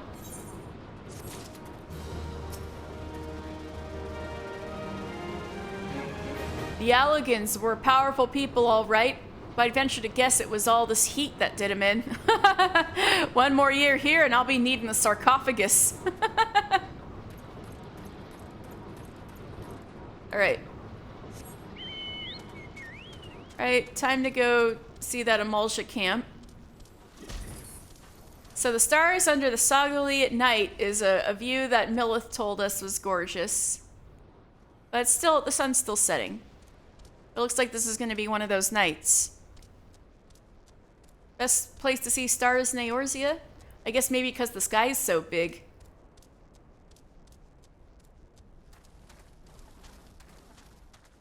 Alright, so I'm supposed to put a spear out here. Bloody Gisarm.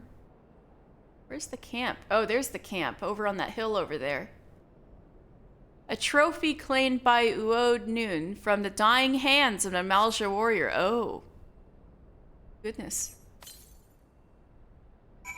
Alright, now I'm gonna hide behind this rock.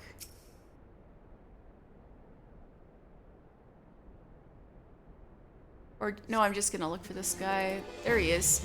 A mournful cry echoes through the desert. Stone Spike Tanad Ga. Oh no! He misses the guy who got killed. Wait, this is sad. He misses the guy who Uod Nun killed. So Tanad Ga. Tanad's his name, and Ga means... So, the Amalja names, they all get categorized into what kind of work they're going to do. And so Ga was his position in Amalja society. So let's see.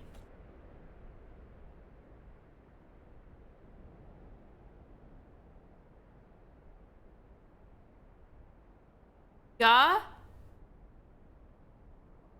means summer in the Amalja tongue.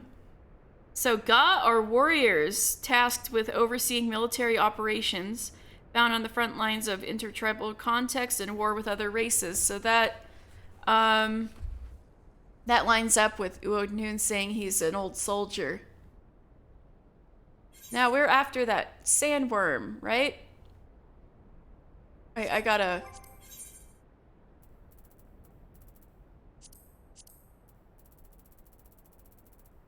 Here we go. Oh, I'm still gotta talk with people in Forgotten Springs, that's why. Anyway, I'm gonna just teleport back there. Not worth it just running, right?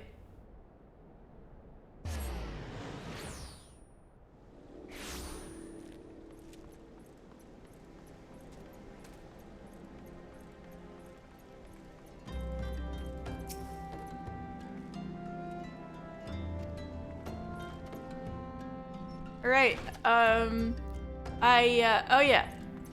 I found her. She didn't seem to be doing so well. Took it hard, did she? She should. She's bringing up the rear in this crop of novices. If this were a game of Ifrit take the hindmost, she'd be on fire right about now. Like a race, Ifrit catch the hindmost, so you gotta run as fast as you can, and if you're in the back, Ifrit will set you on fire. That's funny. The reckless always have to take the hard way. They fail until they succeed or get themselves killed. To tell you the truth, I was exactly like her once, down to the earnestness.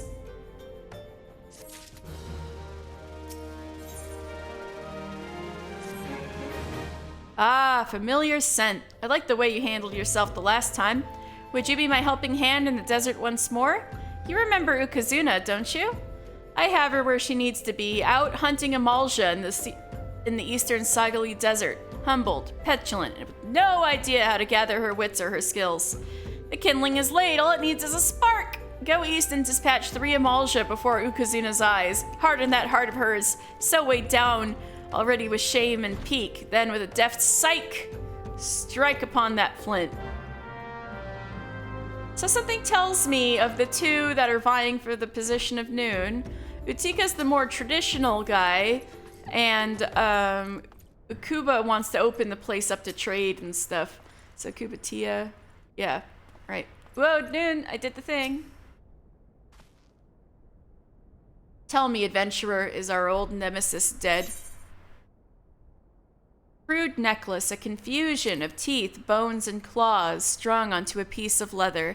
Supposedly from the pattern in which items are ordered, other Amalja can glean the name and rank of the necklace's wearer. Oh, I see. So the name is the first name and the rank is the second name with Amalja. 'Tis a fine necklace, as befits a veteran of countless battles. It will make an excellent trophy. The spear? It belonged to one of his brothers. I knew when he spied it from afar he would be unable to resist venturing outside the encampment to see for himself. Did you discern my intent, or was it dumb luck? I wonder. Either way, you impress me, adventurer. I shall tell you of the ingredient you seek.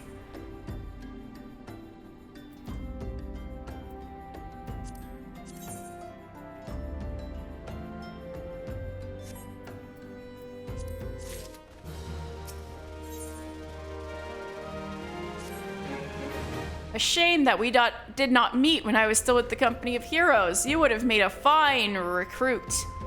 But no point dwelling on what cannot be. You have a Welwick worm to hunt. Sandworms slither brazenly across the desert dunes, but Welwick worms are far fewer in number. Rarity breeds demand, and so their meat is a highly prized as a delicacy. So we're serving worm meat at the dinner. Great. The only way to catch your quarry is to entice it with something it cannot resist. These worms prey on the smaller creatures of the Sagali. A freshly slaughtered angler carcass would be my choice of bait. There's an area teeming with anglers to the east, right where I found that girl. I will mark it upon your map along with the location where Welwick worms are most frequently sighted. Be warned, the blood will drive the worm into a feeding frenzy. If your skills are lacking, it will devour you as well.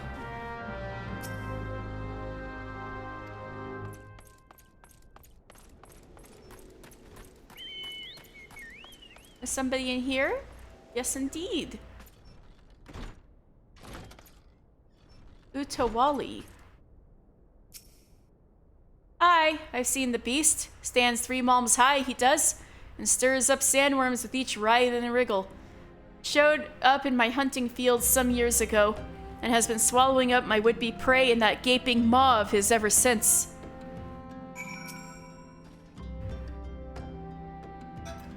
The creatures in these parts are terribly skittish of late. Hardly good news for a hunter like me. What do you suppose has gotten into them?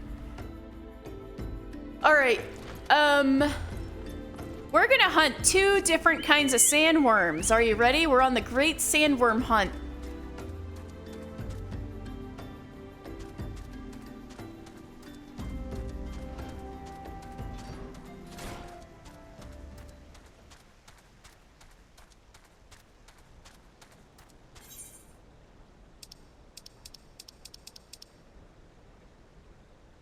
First of all, I need to slay an angler.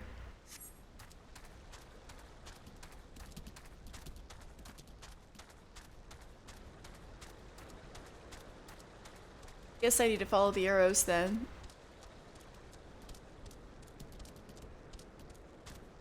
It's gotta be along the river, right?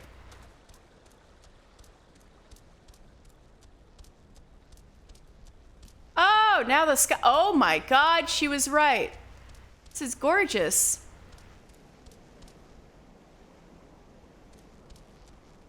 Whoa!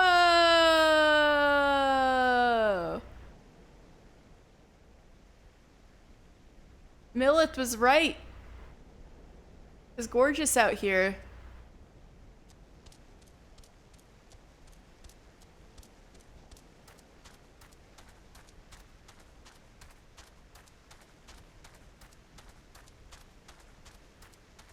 See, Ranger of the Drake. See, U means Drake. That's why. Last oasis for the killing malms ahead. My water plump friend. Know it and know it well, if you've a mind to venture into the Sagali. Alright, alright, alright.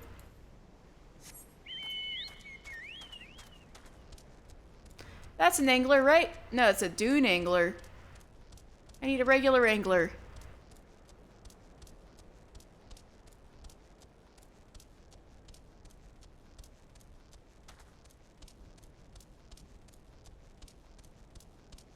There they are.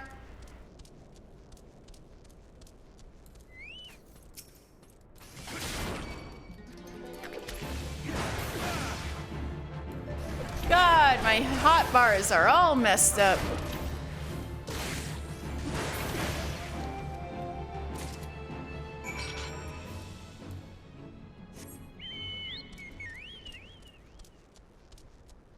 All right, it's time for the Great Sandworm Hunt.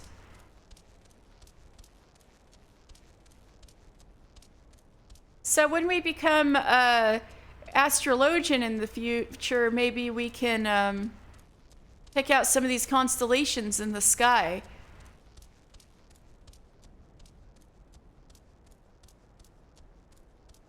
Welwick worm territory. All right. Rotting angler. A few more bells under the sun, and this fish will turn ripe as a fairy apple.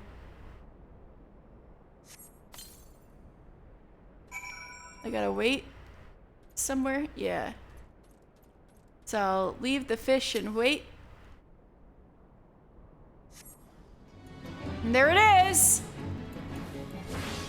Oh shit, where's the tomahawk? There we are.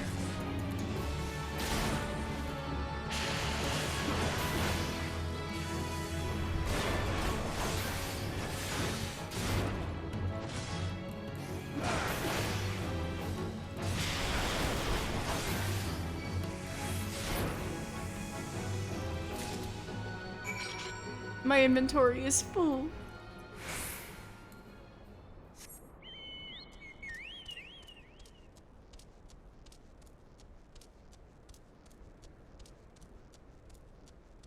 Here we are, marching across the desert.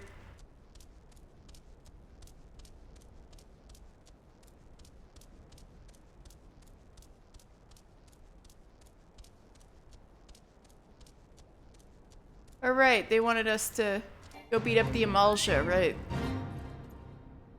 The mortal flames have pinpointed the whereabouts of the one Black Bile Melad Cha, an Amalja hexweaver thought to be behind the assassinations of several high-ranking flame officials. Track down the terrible warlock and send him back to the live stream. Oh, anyway. That's not my business. Oh, all these guys are part of the Fate? Oh, shit. Okay, then.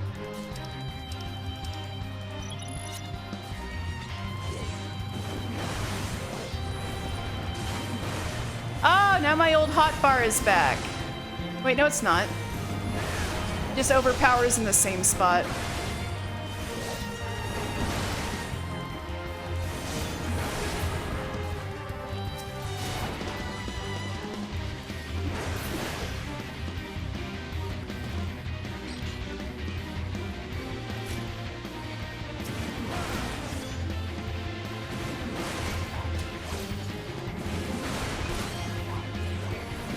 Oh, great. This is too many people.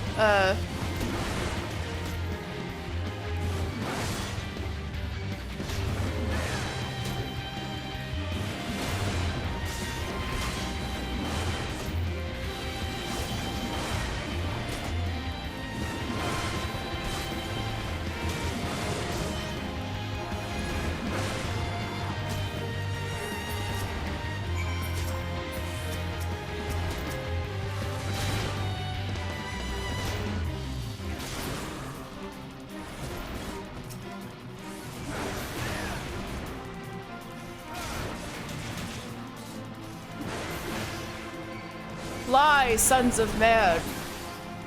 Alright, Black Bile Malad Cha. So what does Cha mean? Ah!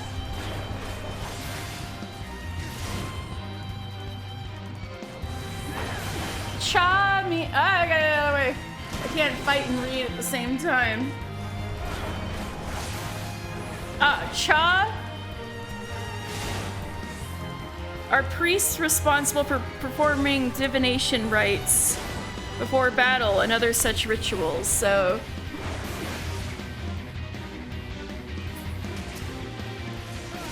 He is indeed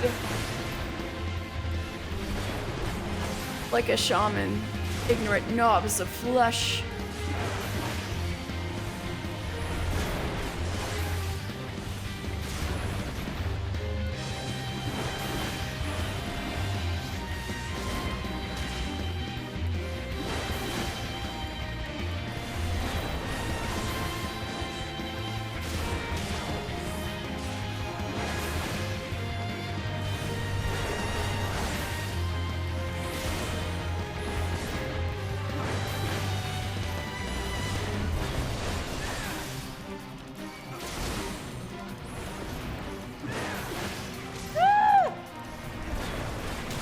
You are filth.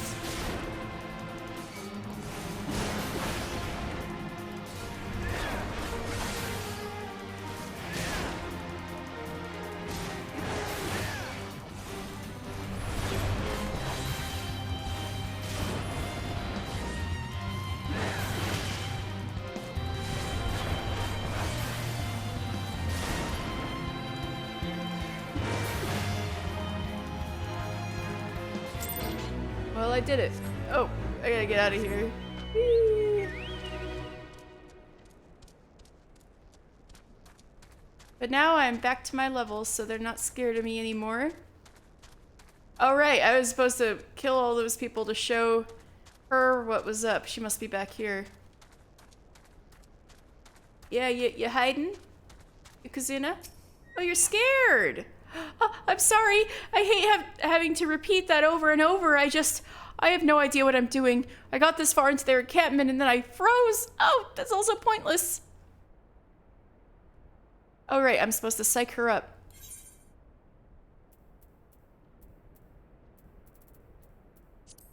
You can do it! Come on! Ah, adventurer, I bore witness to your deeds. You were amazing. I felt as though I was in a daze, but now I'm fully aroused. I shall need time to consider your actions this day. Farewell. And now we gotta get the giant sandworm. For the warrior Unga Boonga.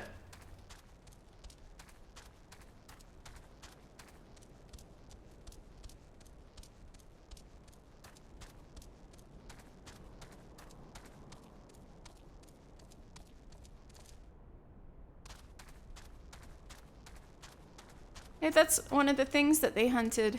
Sundrake.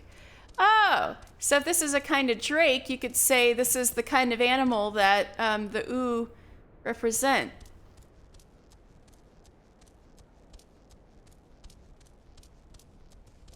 All right. Oh yeah, do you see? Lobat with, you can get mandragoras as mounts now from Island Sanctuary.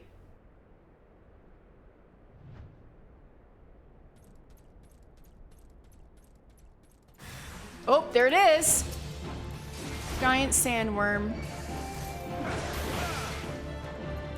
The Leviathan of the sands.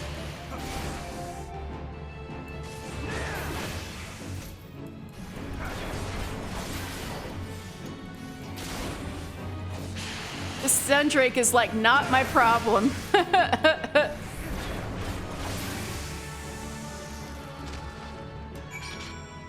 The warriors of ages past have borne witness to your bravery. All right, looks like we can go back to Forgotten Springs now.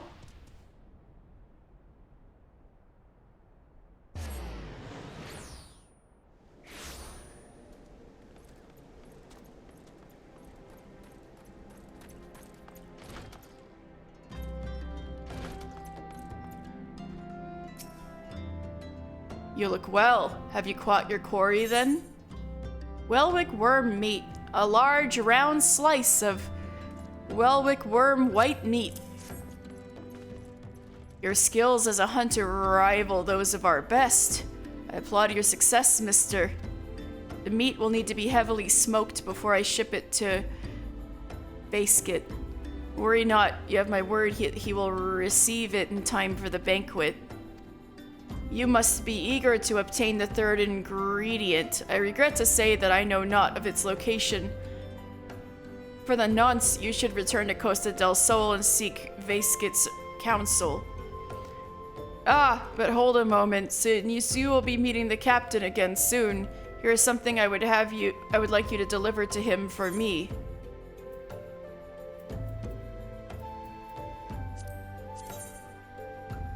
Oh, an improvement. I'll take those. I look so mismatched now. All right.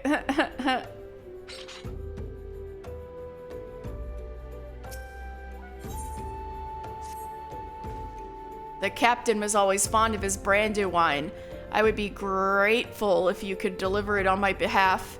I was a reckless, angry youth when I first joined the company, and he would have been well within his rights to cast me out. Everything I have, I owe to his wisdom and generosity. Aye, Vaskit was a firm yet fair teacher, an expert molder of men, and I suspect that is still the case now. Please give him my regards, mister.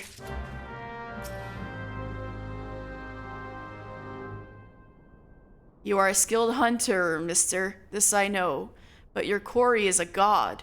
This I also know. Blind recklessness will avail you not against such foes, regardless of what Londonelle may claim. Yes, as you can see, Uod Noonan and Londonelle are a little at odds with philosophy, how to go about things. Utikatia? Well done and thank you, adventurer, but I'm afraid someone may have wrecked our effort. That double-dyed fool, Ukuba, sought fit to give her another of his lectures as soon as she rode back in.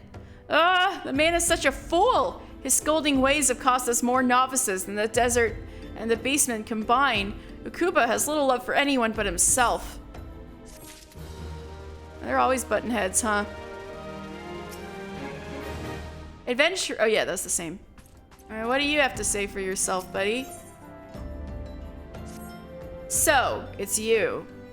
Been working together with Utika and his schemes, I've heard. I suppose I can hardly expect an adventurer to be loyal, but I can expect you to stay out of tribe affairs, especially when they concern the training of our young rangers. The fact that Ukazuna has been naught but a disgrace to us is no excuse for your interference, no matter what Utika may believe.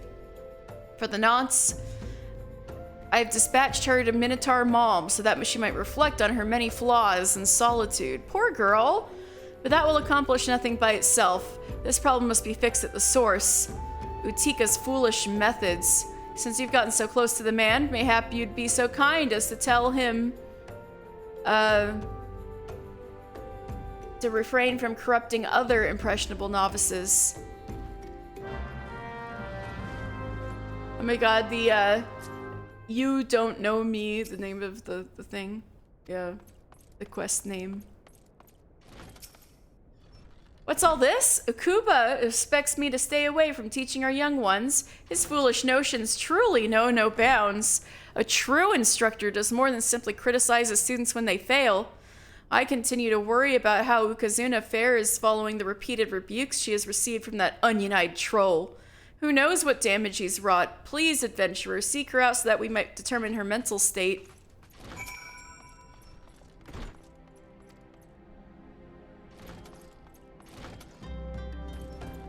Well, anyway, we can...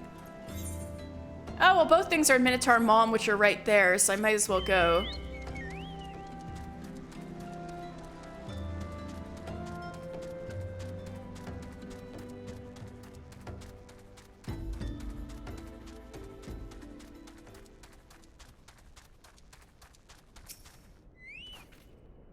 I say more trade, fewer hindrances. Forgotten Springs is ideally situated to be the waypoint for trade routes across the desert. If only the Noon would think to woo us merchants instead of outright rejecting us. Oh, but it does make sense. It really does. If you come by ox cart, it feels like half a malm, and like 2 malms if you come on foot. So to a Minotaur, it must be exactly a malm. Actually, now I've said it. That was silly.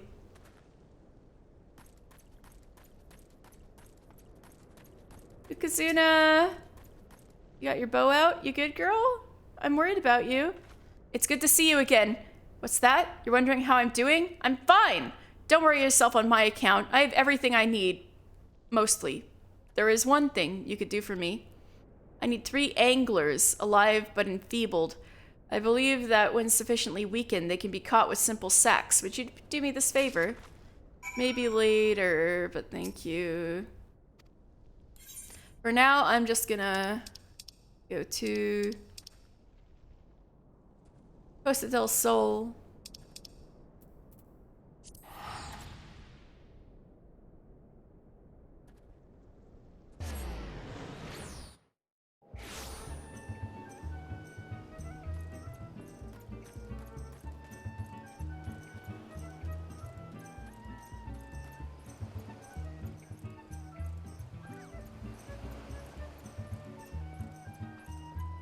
Basket. Well met, mister. Londonelle and Uode Noon both spoke highly of you.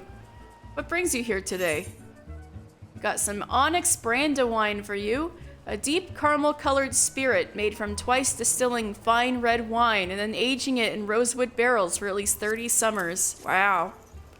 Ah, my favorite. I shall have to thank the Noon personally.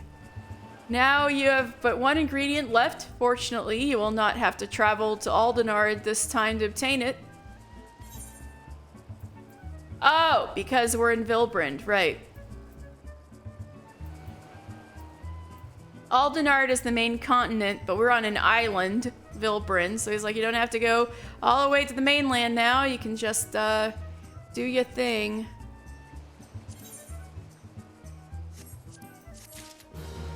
Finally, new pants.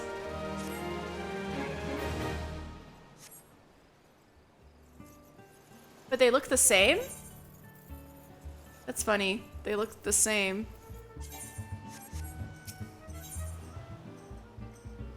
Basket would like to tell you about the final ingredient needed for the banquet. The things we do for cheese. Looks like next episode we're going to Brayflox's Longstop. Truth be told, I never intended for you to collect this last ingredient. Brayflox, my old quartermaster, wished to bring it to Costa del Sol herself. However, not long ago she sent word that there's been some trouble at the Longstop and that the delivery would be delayed indefinitely.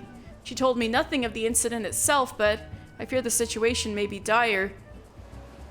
Though I would like nothing more than to aid her myself, I have no choice but to turn you to our allies. Turn to you and your allies. Make haste to Hidden Falls docks and speak with Ozun Nazun. He will direct you to Raincatcher Gully, where Brayflox and her people have made their home. Yeah, Brayflox's Longstop. I think I'm gonna do that next Sunday, though, definitely. But I'll try to at least get the Aetheryte and Wine Port before I go.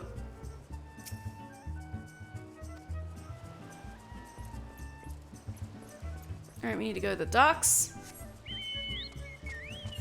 The docks be way over there. But hey, we need to go to the Hidden Falls anyway for Curious Gorge.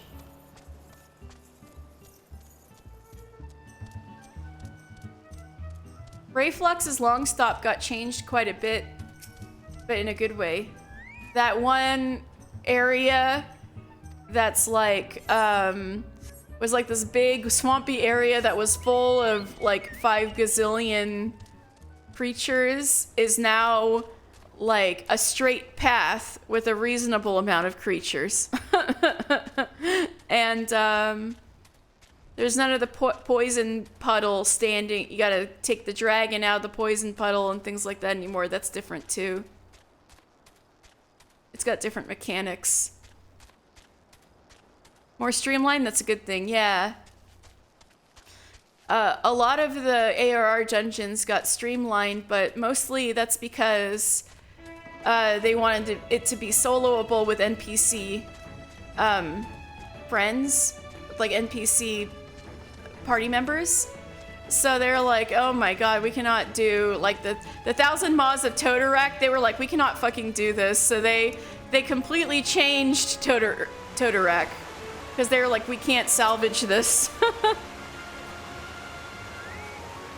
Ah, mister, your crystal glows stronger than ever.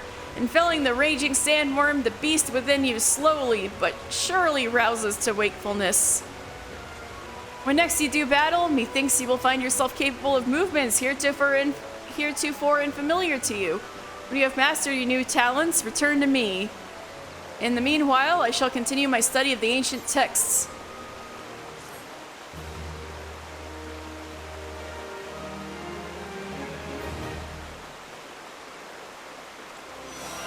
You hear the whispers of the village ancestors. Learn inner beast. Gotta go in lurk mode.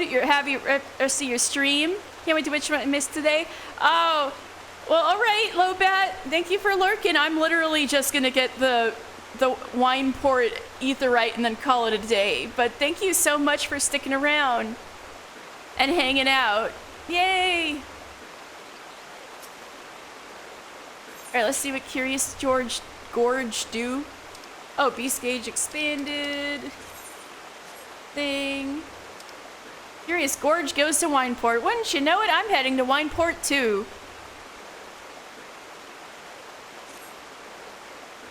Hello again, my friend. It is quite obvious that you had been anything but idle in your training since we last met. Your progress is heartening to look upon, truly. But also serves to remind me that each hour I spend poring over ancient texts is an hour not spent honing my skills. I fear my worth on the battlefield is diminishing by the day. Yet I am certain that my studies of the Chronicles will yield something of use. In fact, Just last night I discovered how the warriors of my tribe came to be shunned by the outside world. Upon witnessing my people's prowess with the axe, the armies of the city-states began to incorporate similar techniques into their own training regimens. These are the self-same techniques I've been instructing you in, mister. Ones which to call upon the inner beast. The consequences, of course, were dire.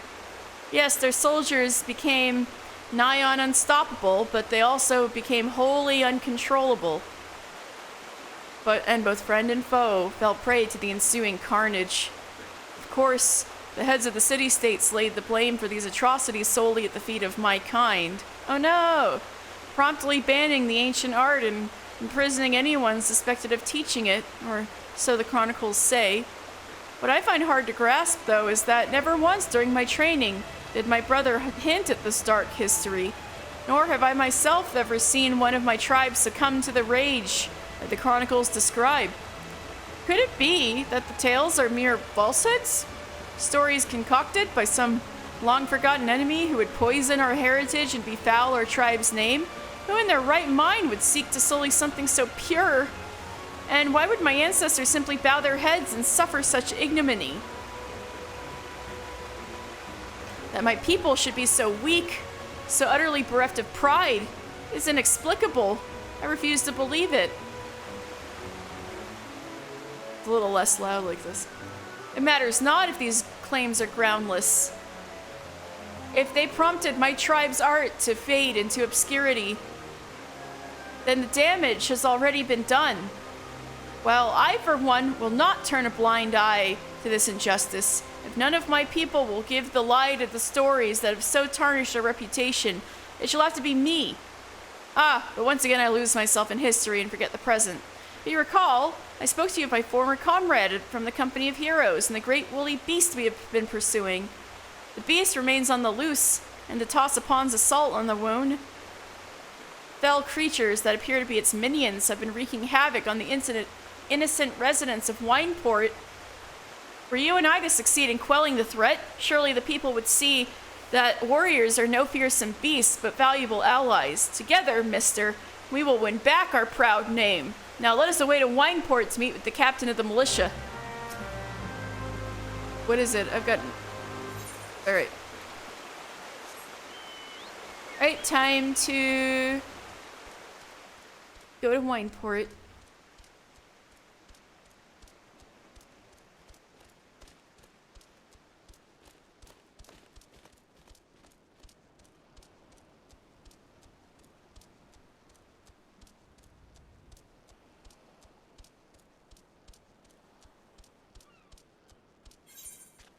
Now you get back to the road. This road, here we go. So this is a thing from the Calamity, a big old strike right there, and from Bahamut.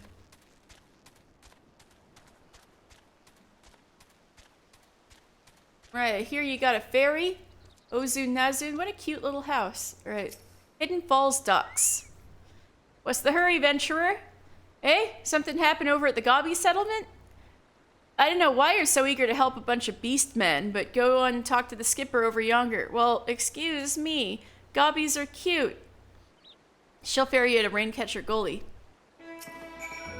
These days, the ferries mostly used to carry shipments from Wineport to Costa del Sol. Them wealthy folks sure do like their drink. Well, I guess this ferry's very, popular then. We're going to Raincatcher Gully. Are you coming along? Yeah.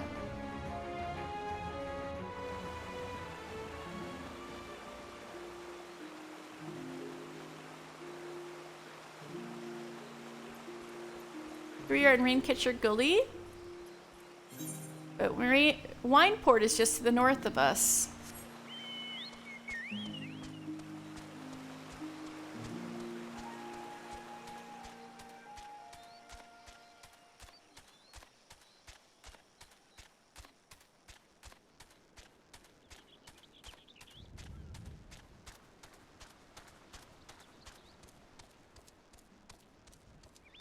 Oh, before we even get in there, it looks like stuff's happening. Wineport Militia Captain.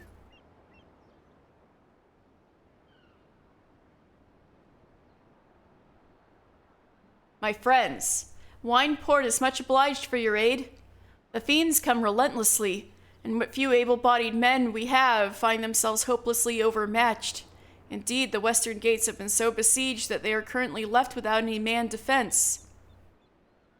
Leave the defense to us, my good man. I will secure the western gate. Mister, you defend the town from the east. Together, we will form a bulwark that not a single fiend can penetrate. Once the enemy has been driven back, we return here to back up the captain. Got it, mister?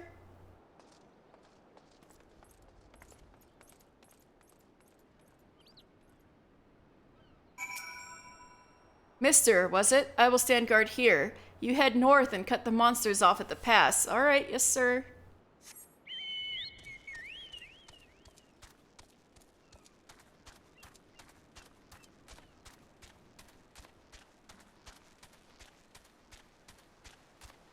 That over there is a Garlean castrum, so the castrum oxidens, so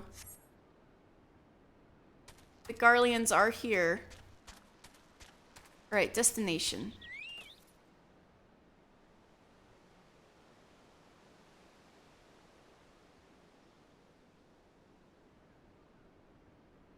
Oh, you can see how the land was bent by the calamity right here. All right, grass raptors, eh? Restless raptors. Whoa! Hello there.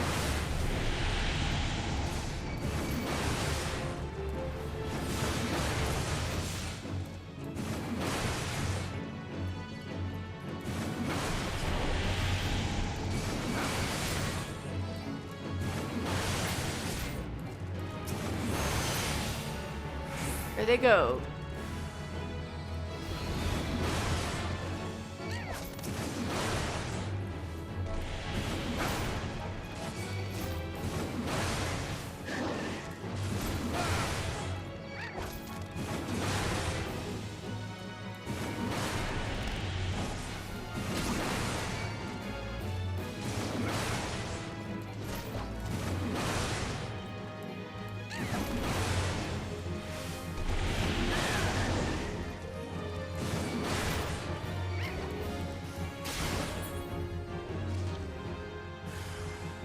Oh, there sure are a lot of them.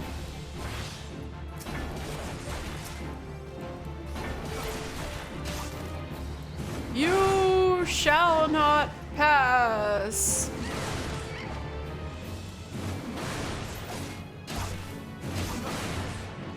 Restless Harrier. Yeah, you're sure harrying me.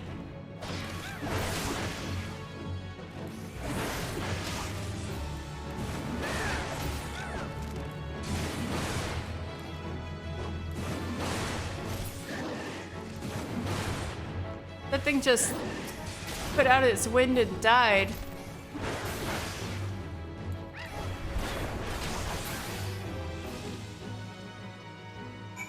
Right. I did it! How we doing over there?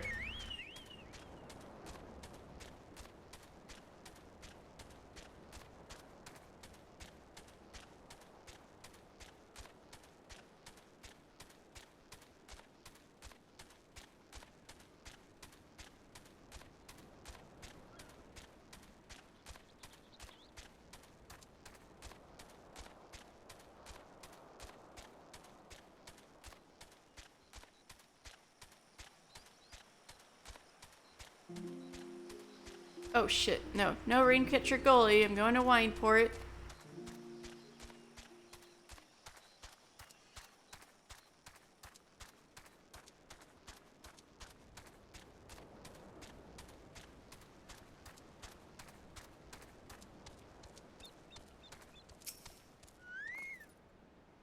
Thank the 12, you're safe. We have needs of your skills yet. I just heard a scream and I fear that one of the beasts might be loose within the village. Come with me.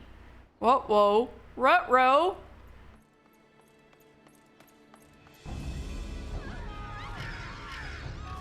Oh shit, yeah. Uh-oh. Chaos in Wineport. Damn. Uh-oh. His inner beast? Roar, roar.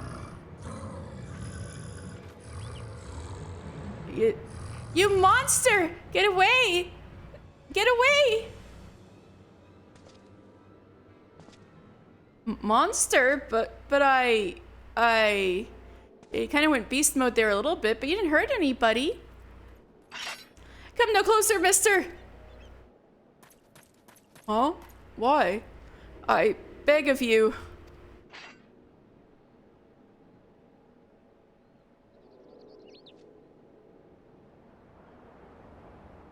I must return to the falls. Don't be too down on yourself. You just went a little, you just roared a little bit. You're like, blah, blah, blah, blah. Oh, Kosen, hi! Just about to go. But thank you for lurking.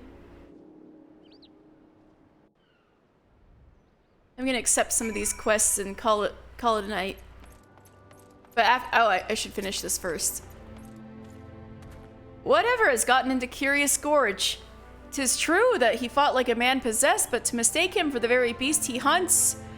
Methinks the child's parents have been feeding her a few too many ghost stories for her own good. Yeah, it seems like a little,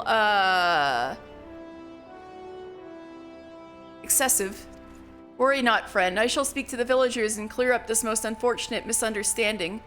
Do return to the falls and assure Curious Gorge that Wineport is indebted to him for his aid. Alright. Oops. Sorry about that. I'm gonna kick. Try not to kick. Hloon? What's going on? Hloon? Hloon would entice you with the prospect of untold riches. Fancy yourself a romantic, friend.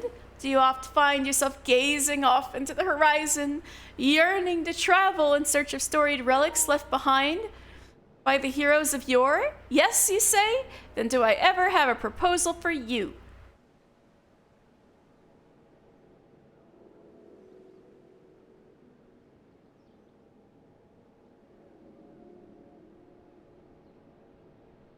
Oh, Kosen, could you edit the second sentence so it's like,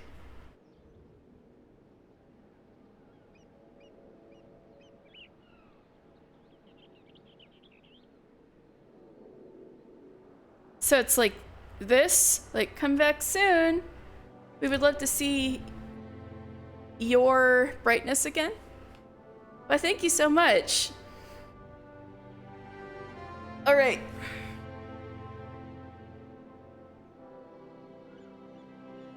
Thank you so much for messing with the tags, Kosen. I really appreciate it. Or I guess I could always tweak with it myself. I super appreciate it. You don't have to do it. I can just mess with it later. Oh. Right, I was talking like you were still around, damn it. But yeah, don't worry about it. I'll mess with tags and stuff, but also thank you for putting in lurk. Let's see.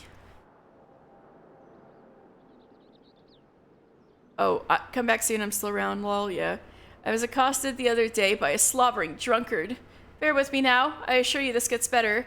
Who most eagerly regaled me, from what little I could gather amidst slurred speech and copious amounts of spittle, that is, with the tale of a treasure map he had stumbled upon in his travels. I don't recall the particulars. I was emptying my innards of some foul swill at the time. You see, wow, sounds like you were having a rough night. But it sounded rather convincing to my ale-addled brain. What I do remember is that the fellow mentioned striking out at first light for Raincatcher Gully to visit a miner friend. Should the prospect of hunting for hidden riches set your heart aflutter, I reckon you might still find him there. Can't those two find an inn or something? If I have to watch them cuddle and coo for even a moment longer, I'm likely to lose my mind. At least I can comfort myself in knowing that it won't be long before the flames of their precious romance gutter, and their sweet nothings turn to grousings and grumblings.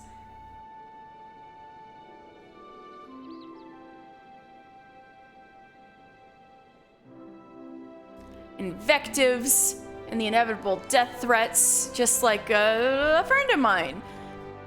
Not a particularly close friend, mind you, more like an acquaintance of an acquaintance. A stranger, really. I can't even recall the poor girl's name, but she was far too good for that muscle-bound Gubu's arse. Something tells me you've had some relationship issues, Haloon. I don't know, just a hunch. Attuning to wine port.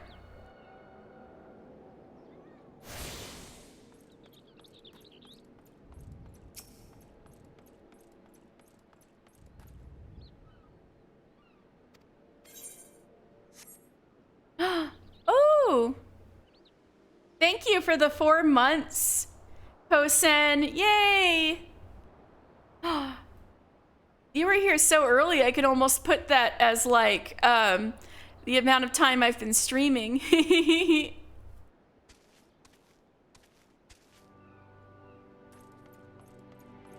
Well, I think I'm just about done. I guess I can finish up the warrior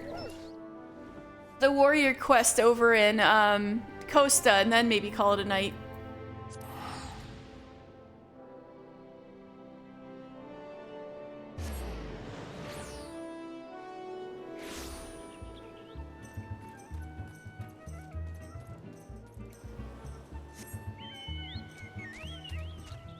Definitely for how long you've been an affiliate. Yes, for sure. For sure, for sure. Thank you so much for everything, Kosen.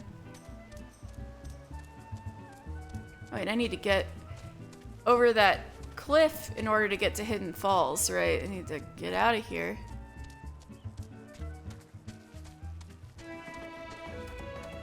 Buffalo.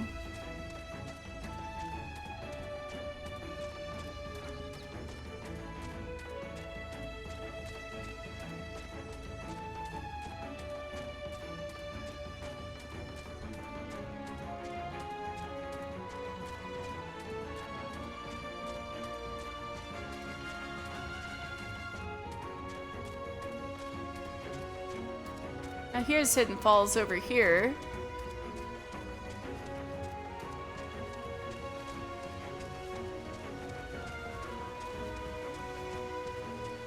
How does the choppiness look to you? Does it look any better than last week?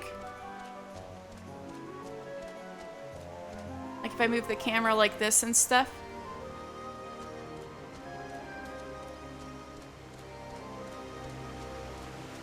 It does? Alright, good. But you still see it a little bit. Yeah, me too. But I'm glad it looks better. I'm not sure what to do about that, except maybe, I don't know if it's my computer's fault or if my stupid internet is just not fast enough. But anyway, Curious Gorge, let's go. Mister, forgive me for leaving so abruptly earlier. It was a hasty reaction to a situation for which I was completely unprepared. While both you and I know that I was in complete control of my inner beast, I now realize that to a layman's eye it may seem that, well, the opposite was true. My internet speed. See, the thing is we got like the Gigablast internet because of my roommate streaming, but this might be the fastest internet we can get, and it's still like not that fast. So like, thanks a lot, Vegas internet providers. Let's see what my speed is.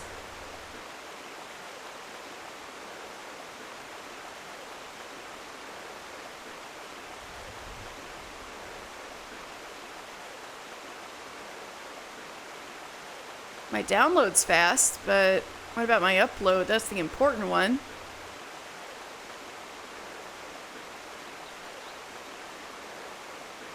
Let's see.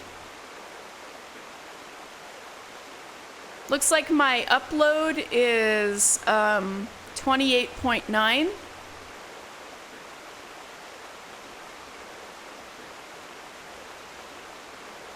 Mbps. 28.9 Mbps. That's decent. What's the download? It's 103.4.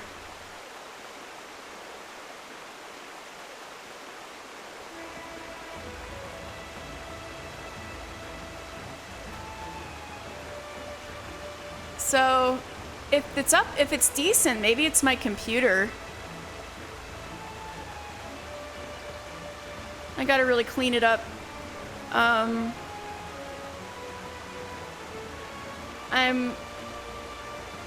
I think my dad wants to get me a new laptop for Christmas, so maybe in a couple of months I'll have some better hardware. Probably the computer. You did say it was old and there's a lot of stuff on it. Yeah, that's probably it then. It can bog it down. Thank you, Kosen. That's probably exactly what it is. I'll try to do my best to clean it up, see if that helps any next week.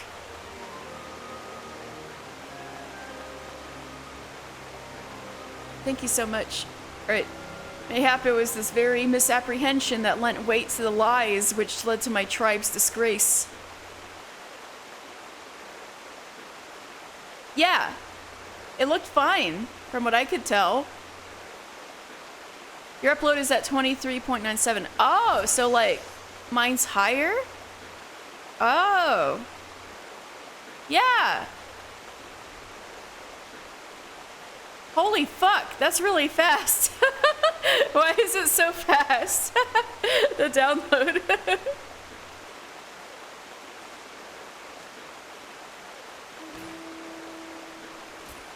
Alright, mayhap it was this very apprehension that lent weight to the lies which led to my tribe's disgrace. And if that's the case, then perhaps I should return once more to the Chronicles and endeavor to reassess their message in light of this discovery. Speaking of light, your soul crystal, mister. It sparkles. Oh, upload is not that important. It's more important for the download and the computer specs. Oh, interesting. My roommate kept insisting the upload was important for streaming. Does the soul of the warrior have aught to reveal to you? Any whispers of import? But again, she's streaming Beat Saber with like VR and green screens, so maybe it's a whole other beast. If only they hadn't forsaken me as they did my brother. Ahem! Yes, well, I suppose that is that. I must continue my studies and you your training. I hope to have something new for both of us very soon. Until then, my friend, as long as it is above 15, it'll be fine. Oh, okay. It is, but as long as it's above 15, it'll be fine. Cool, thank you. I had no idea. Alright, Mithril Tempest. Alright, I'm getting some of my AoE combo. And setting for OBS and the specs of the PC. Thank you. I just need to get a better PC. Mithril Tempest. Because it doesn't take that much to send it a little bit of data over the net. Alright, I see. Furious Gorge would send you searching for ancient relics. Welcome again, my friend. I was wondering when your travels would bring you back this way. It just so happens I have some exciting news. I have finally uncovered the clues pertaining to the whereabouts of the lost armor of my ancestors. Oh, thank you. I would prefer laptops if possible, since I stream from my living room from my TV. A laptop would be really convenient. Yeah, thank you so much. I really appreciate it. I need to start looking around so I can tell my dad what would work for me.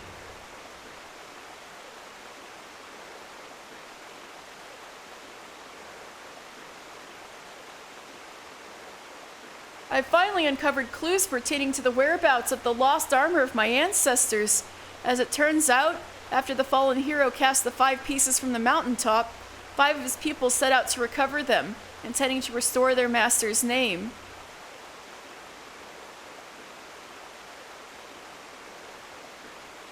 Intel or AMD? And how big of a screen do you want? I'm not that picky. I don't really know, like, Intel and AMD is for graphics cards, right? I don't really know the difference. Besides, they're different companies, right? And how big of a screen do you want?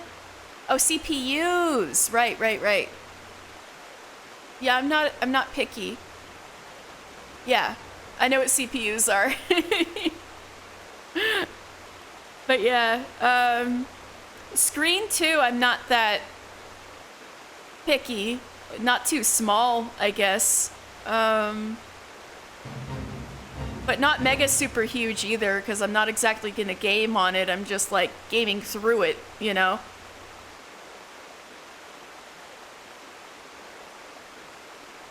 That's pretty normal, right? 15.6. What's the size of the one I have?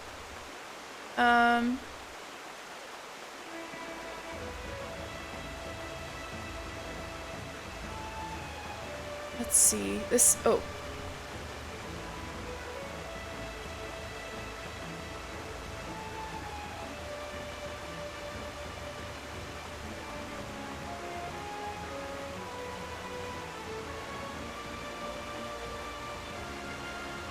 Price range?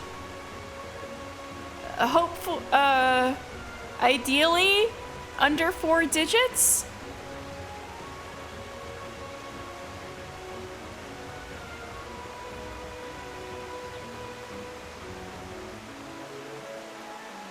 All right, sounds good, Kosen. Thank you so much. Oh, well, maybe the low 4 digits then. I guess I could ask my dad how much he's willing to go for. That's what I should do. I should ask Dad what's his price range. So I'd aim for like below 4 digits to like the low 4 digits for now, and I'll ask my dad what he's willing. All right, I will. Thank you so much, Kosen. Yeah, I'm just about to log off for the night anyway, but thank you so much for your help, and thank you for stopping by and lurking. You have a great night. As it turns out, after the fallen hero cast the 5 pieces from the mountaintop, 5 of his pupils set out to recover them, intending to restore their master's name. Oh, you've been here lurking for 5 hours? Oh my gosh, I didn't know. Yay, thank you for lurking. You like the challenge as well? Aw, sounds good. Thank you so much.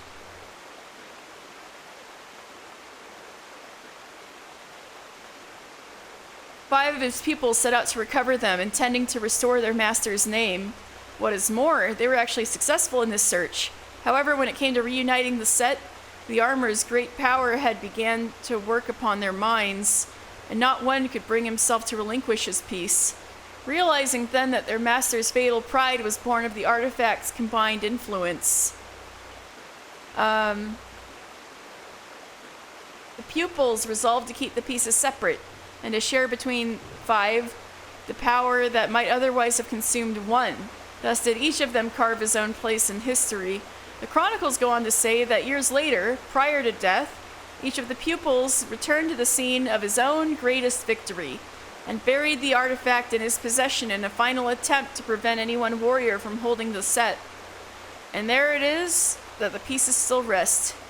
You may be interested to know that the armor I wear itself is a replica of the set crafted by my ancestors, identical in all respects save for its lack of arcane enchantments that ordain the original.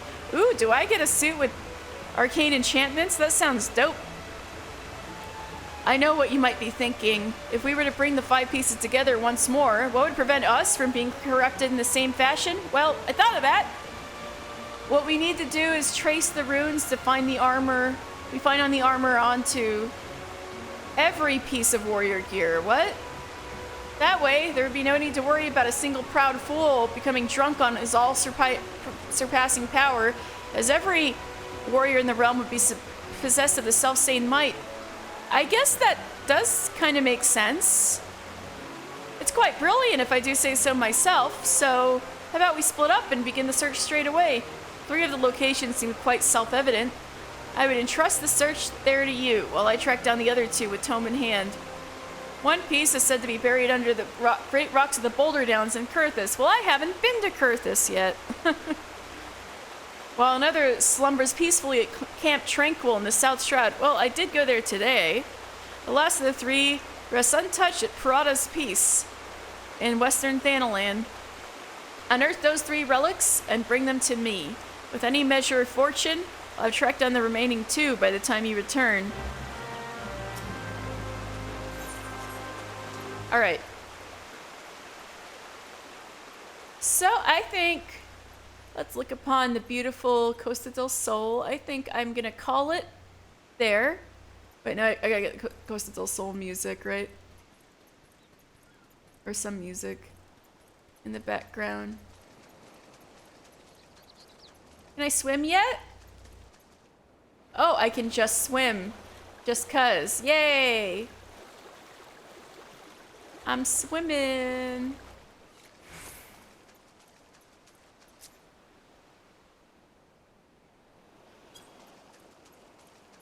Rolzern. Maybe I'll do one last thing before I go. You want to commune with the sea and your bounty. You've got to still your spirit and surrender your senses. When the fish ain't biting, you might as well enjoy the peace and quiet, eh? What's Rilzern mean? Rilzern. Let's see. Real means...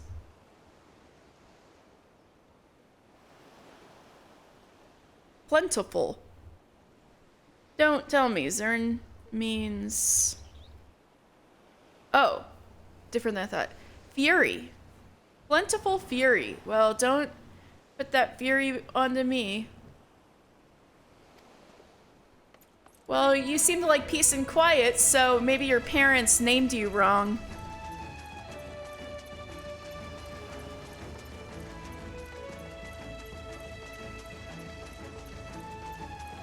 Alright. So I'm good for the day. And I will be back next Sunday with more Lore Sunday with Mr. Final Fantasy. It sounds like next week we got Brave Flux's Long Stop and fighting Titan. Sounds good. Alright, I'll see you guys around. And how many are there here?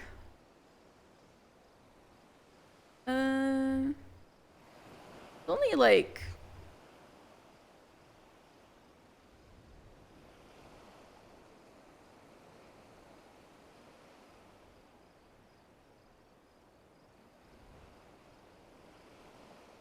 Reloading. Only like...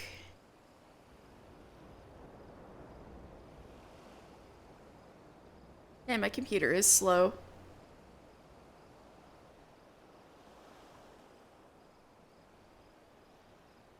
Two viewers. And I'm pretty sure both of you may be lurking, so...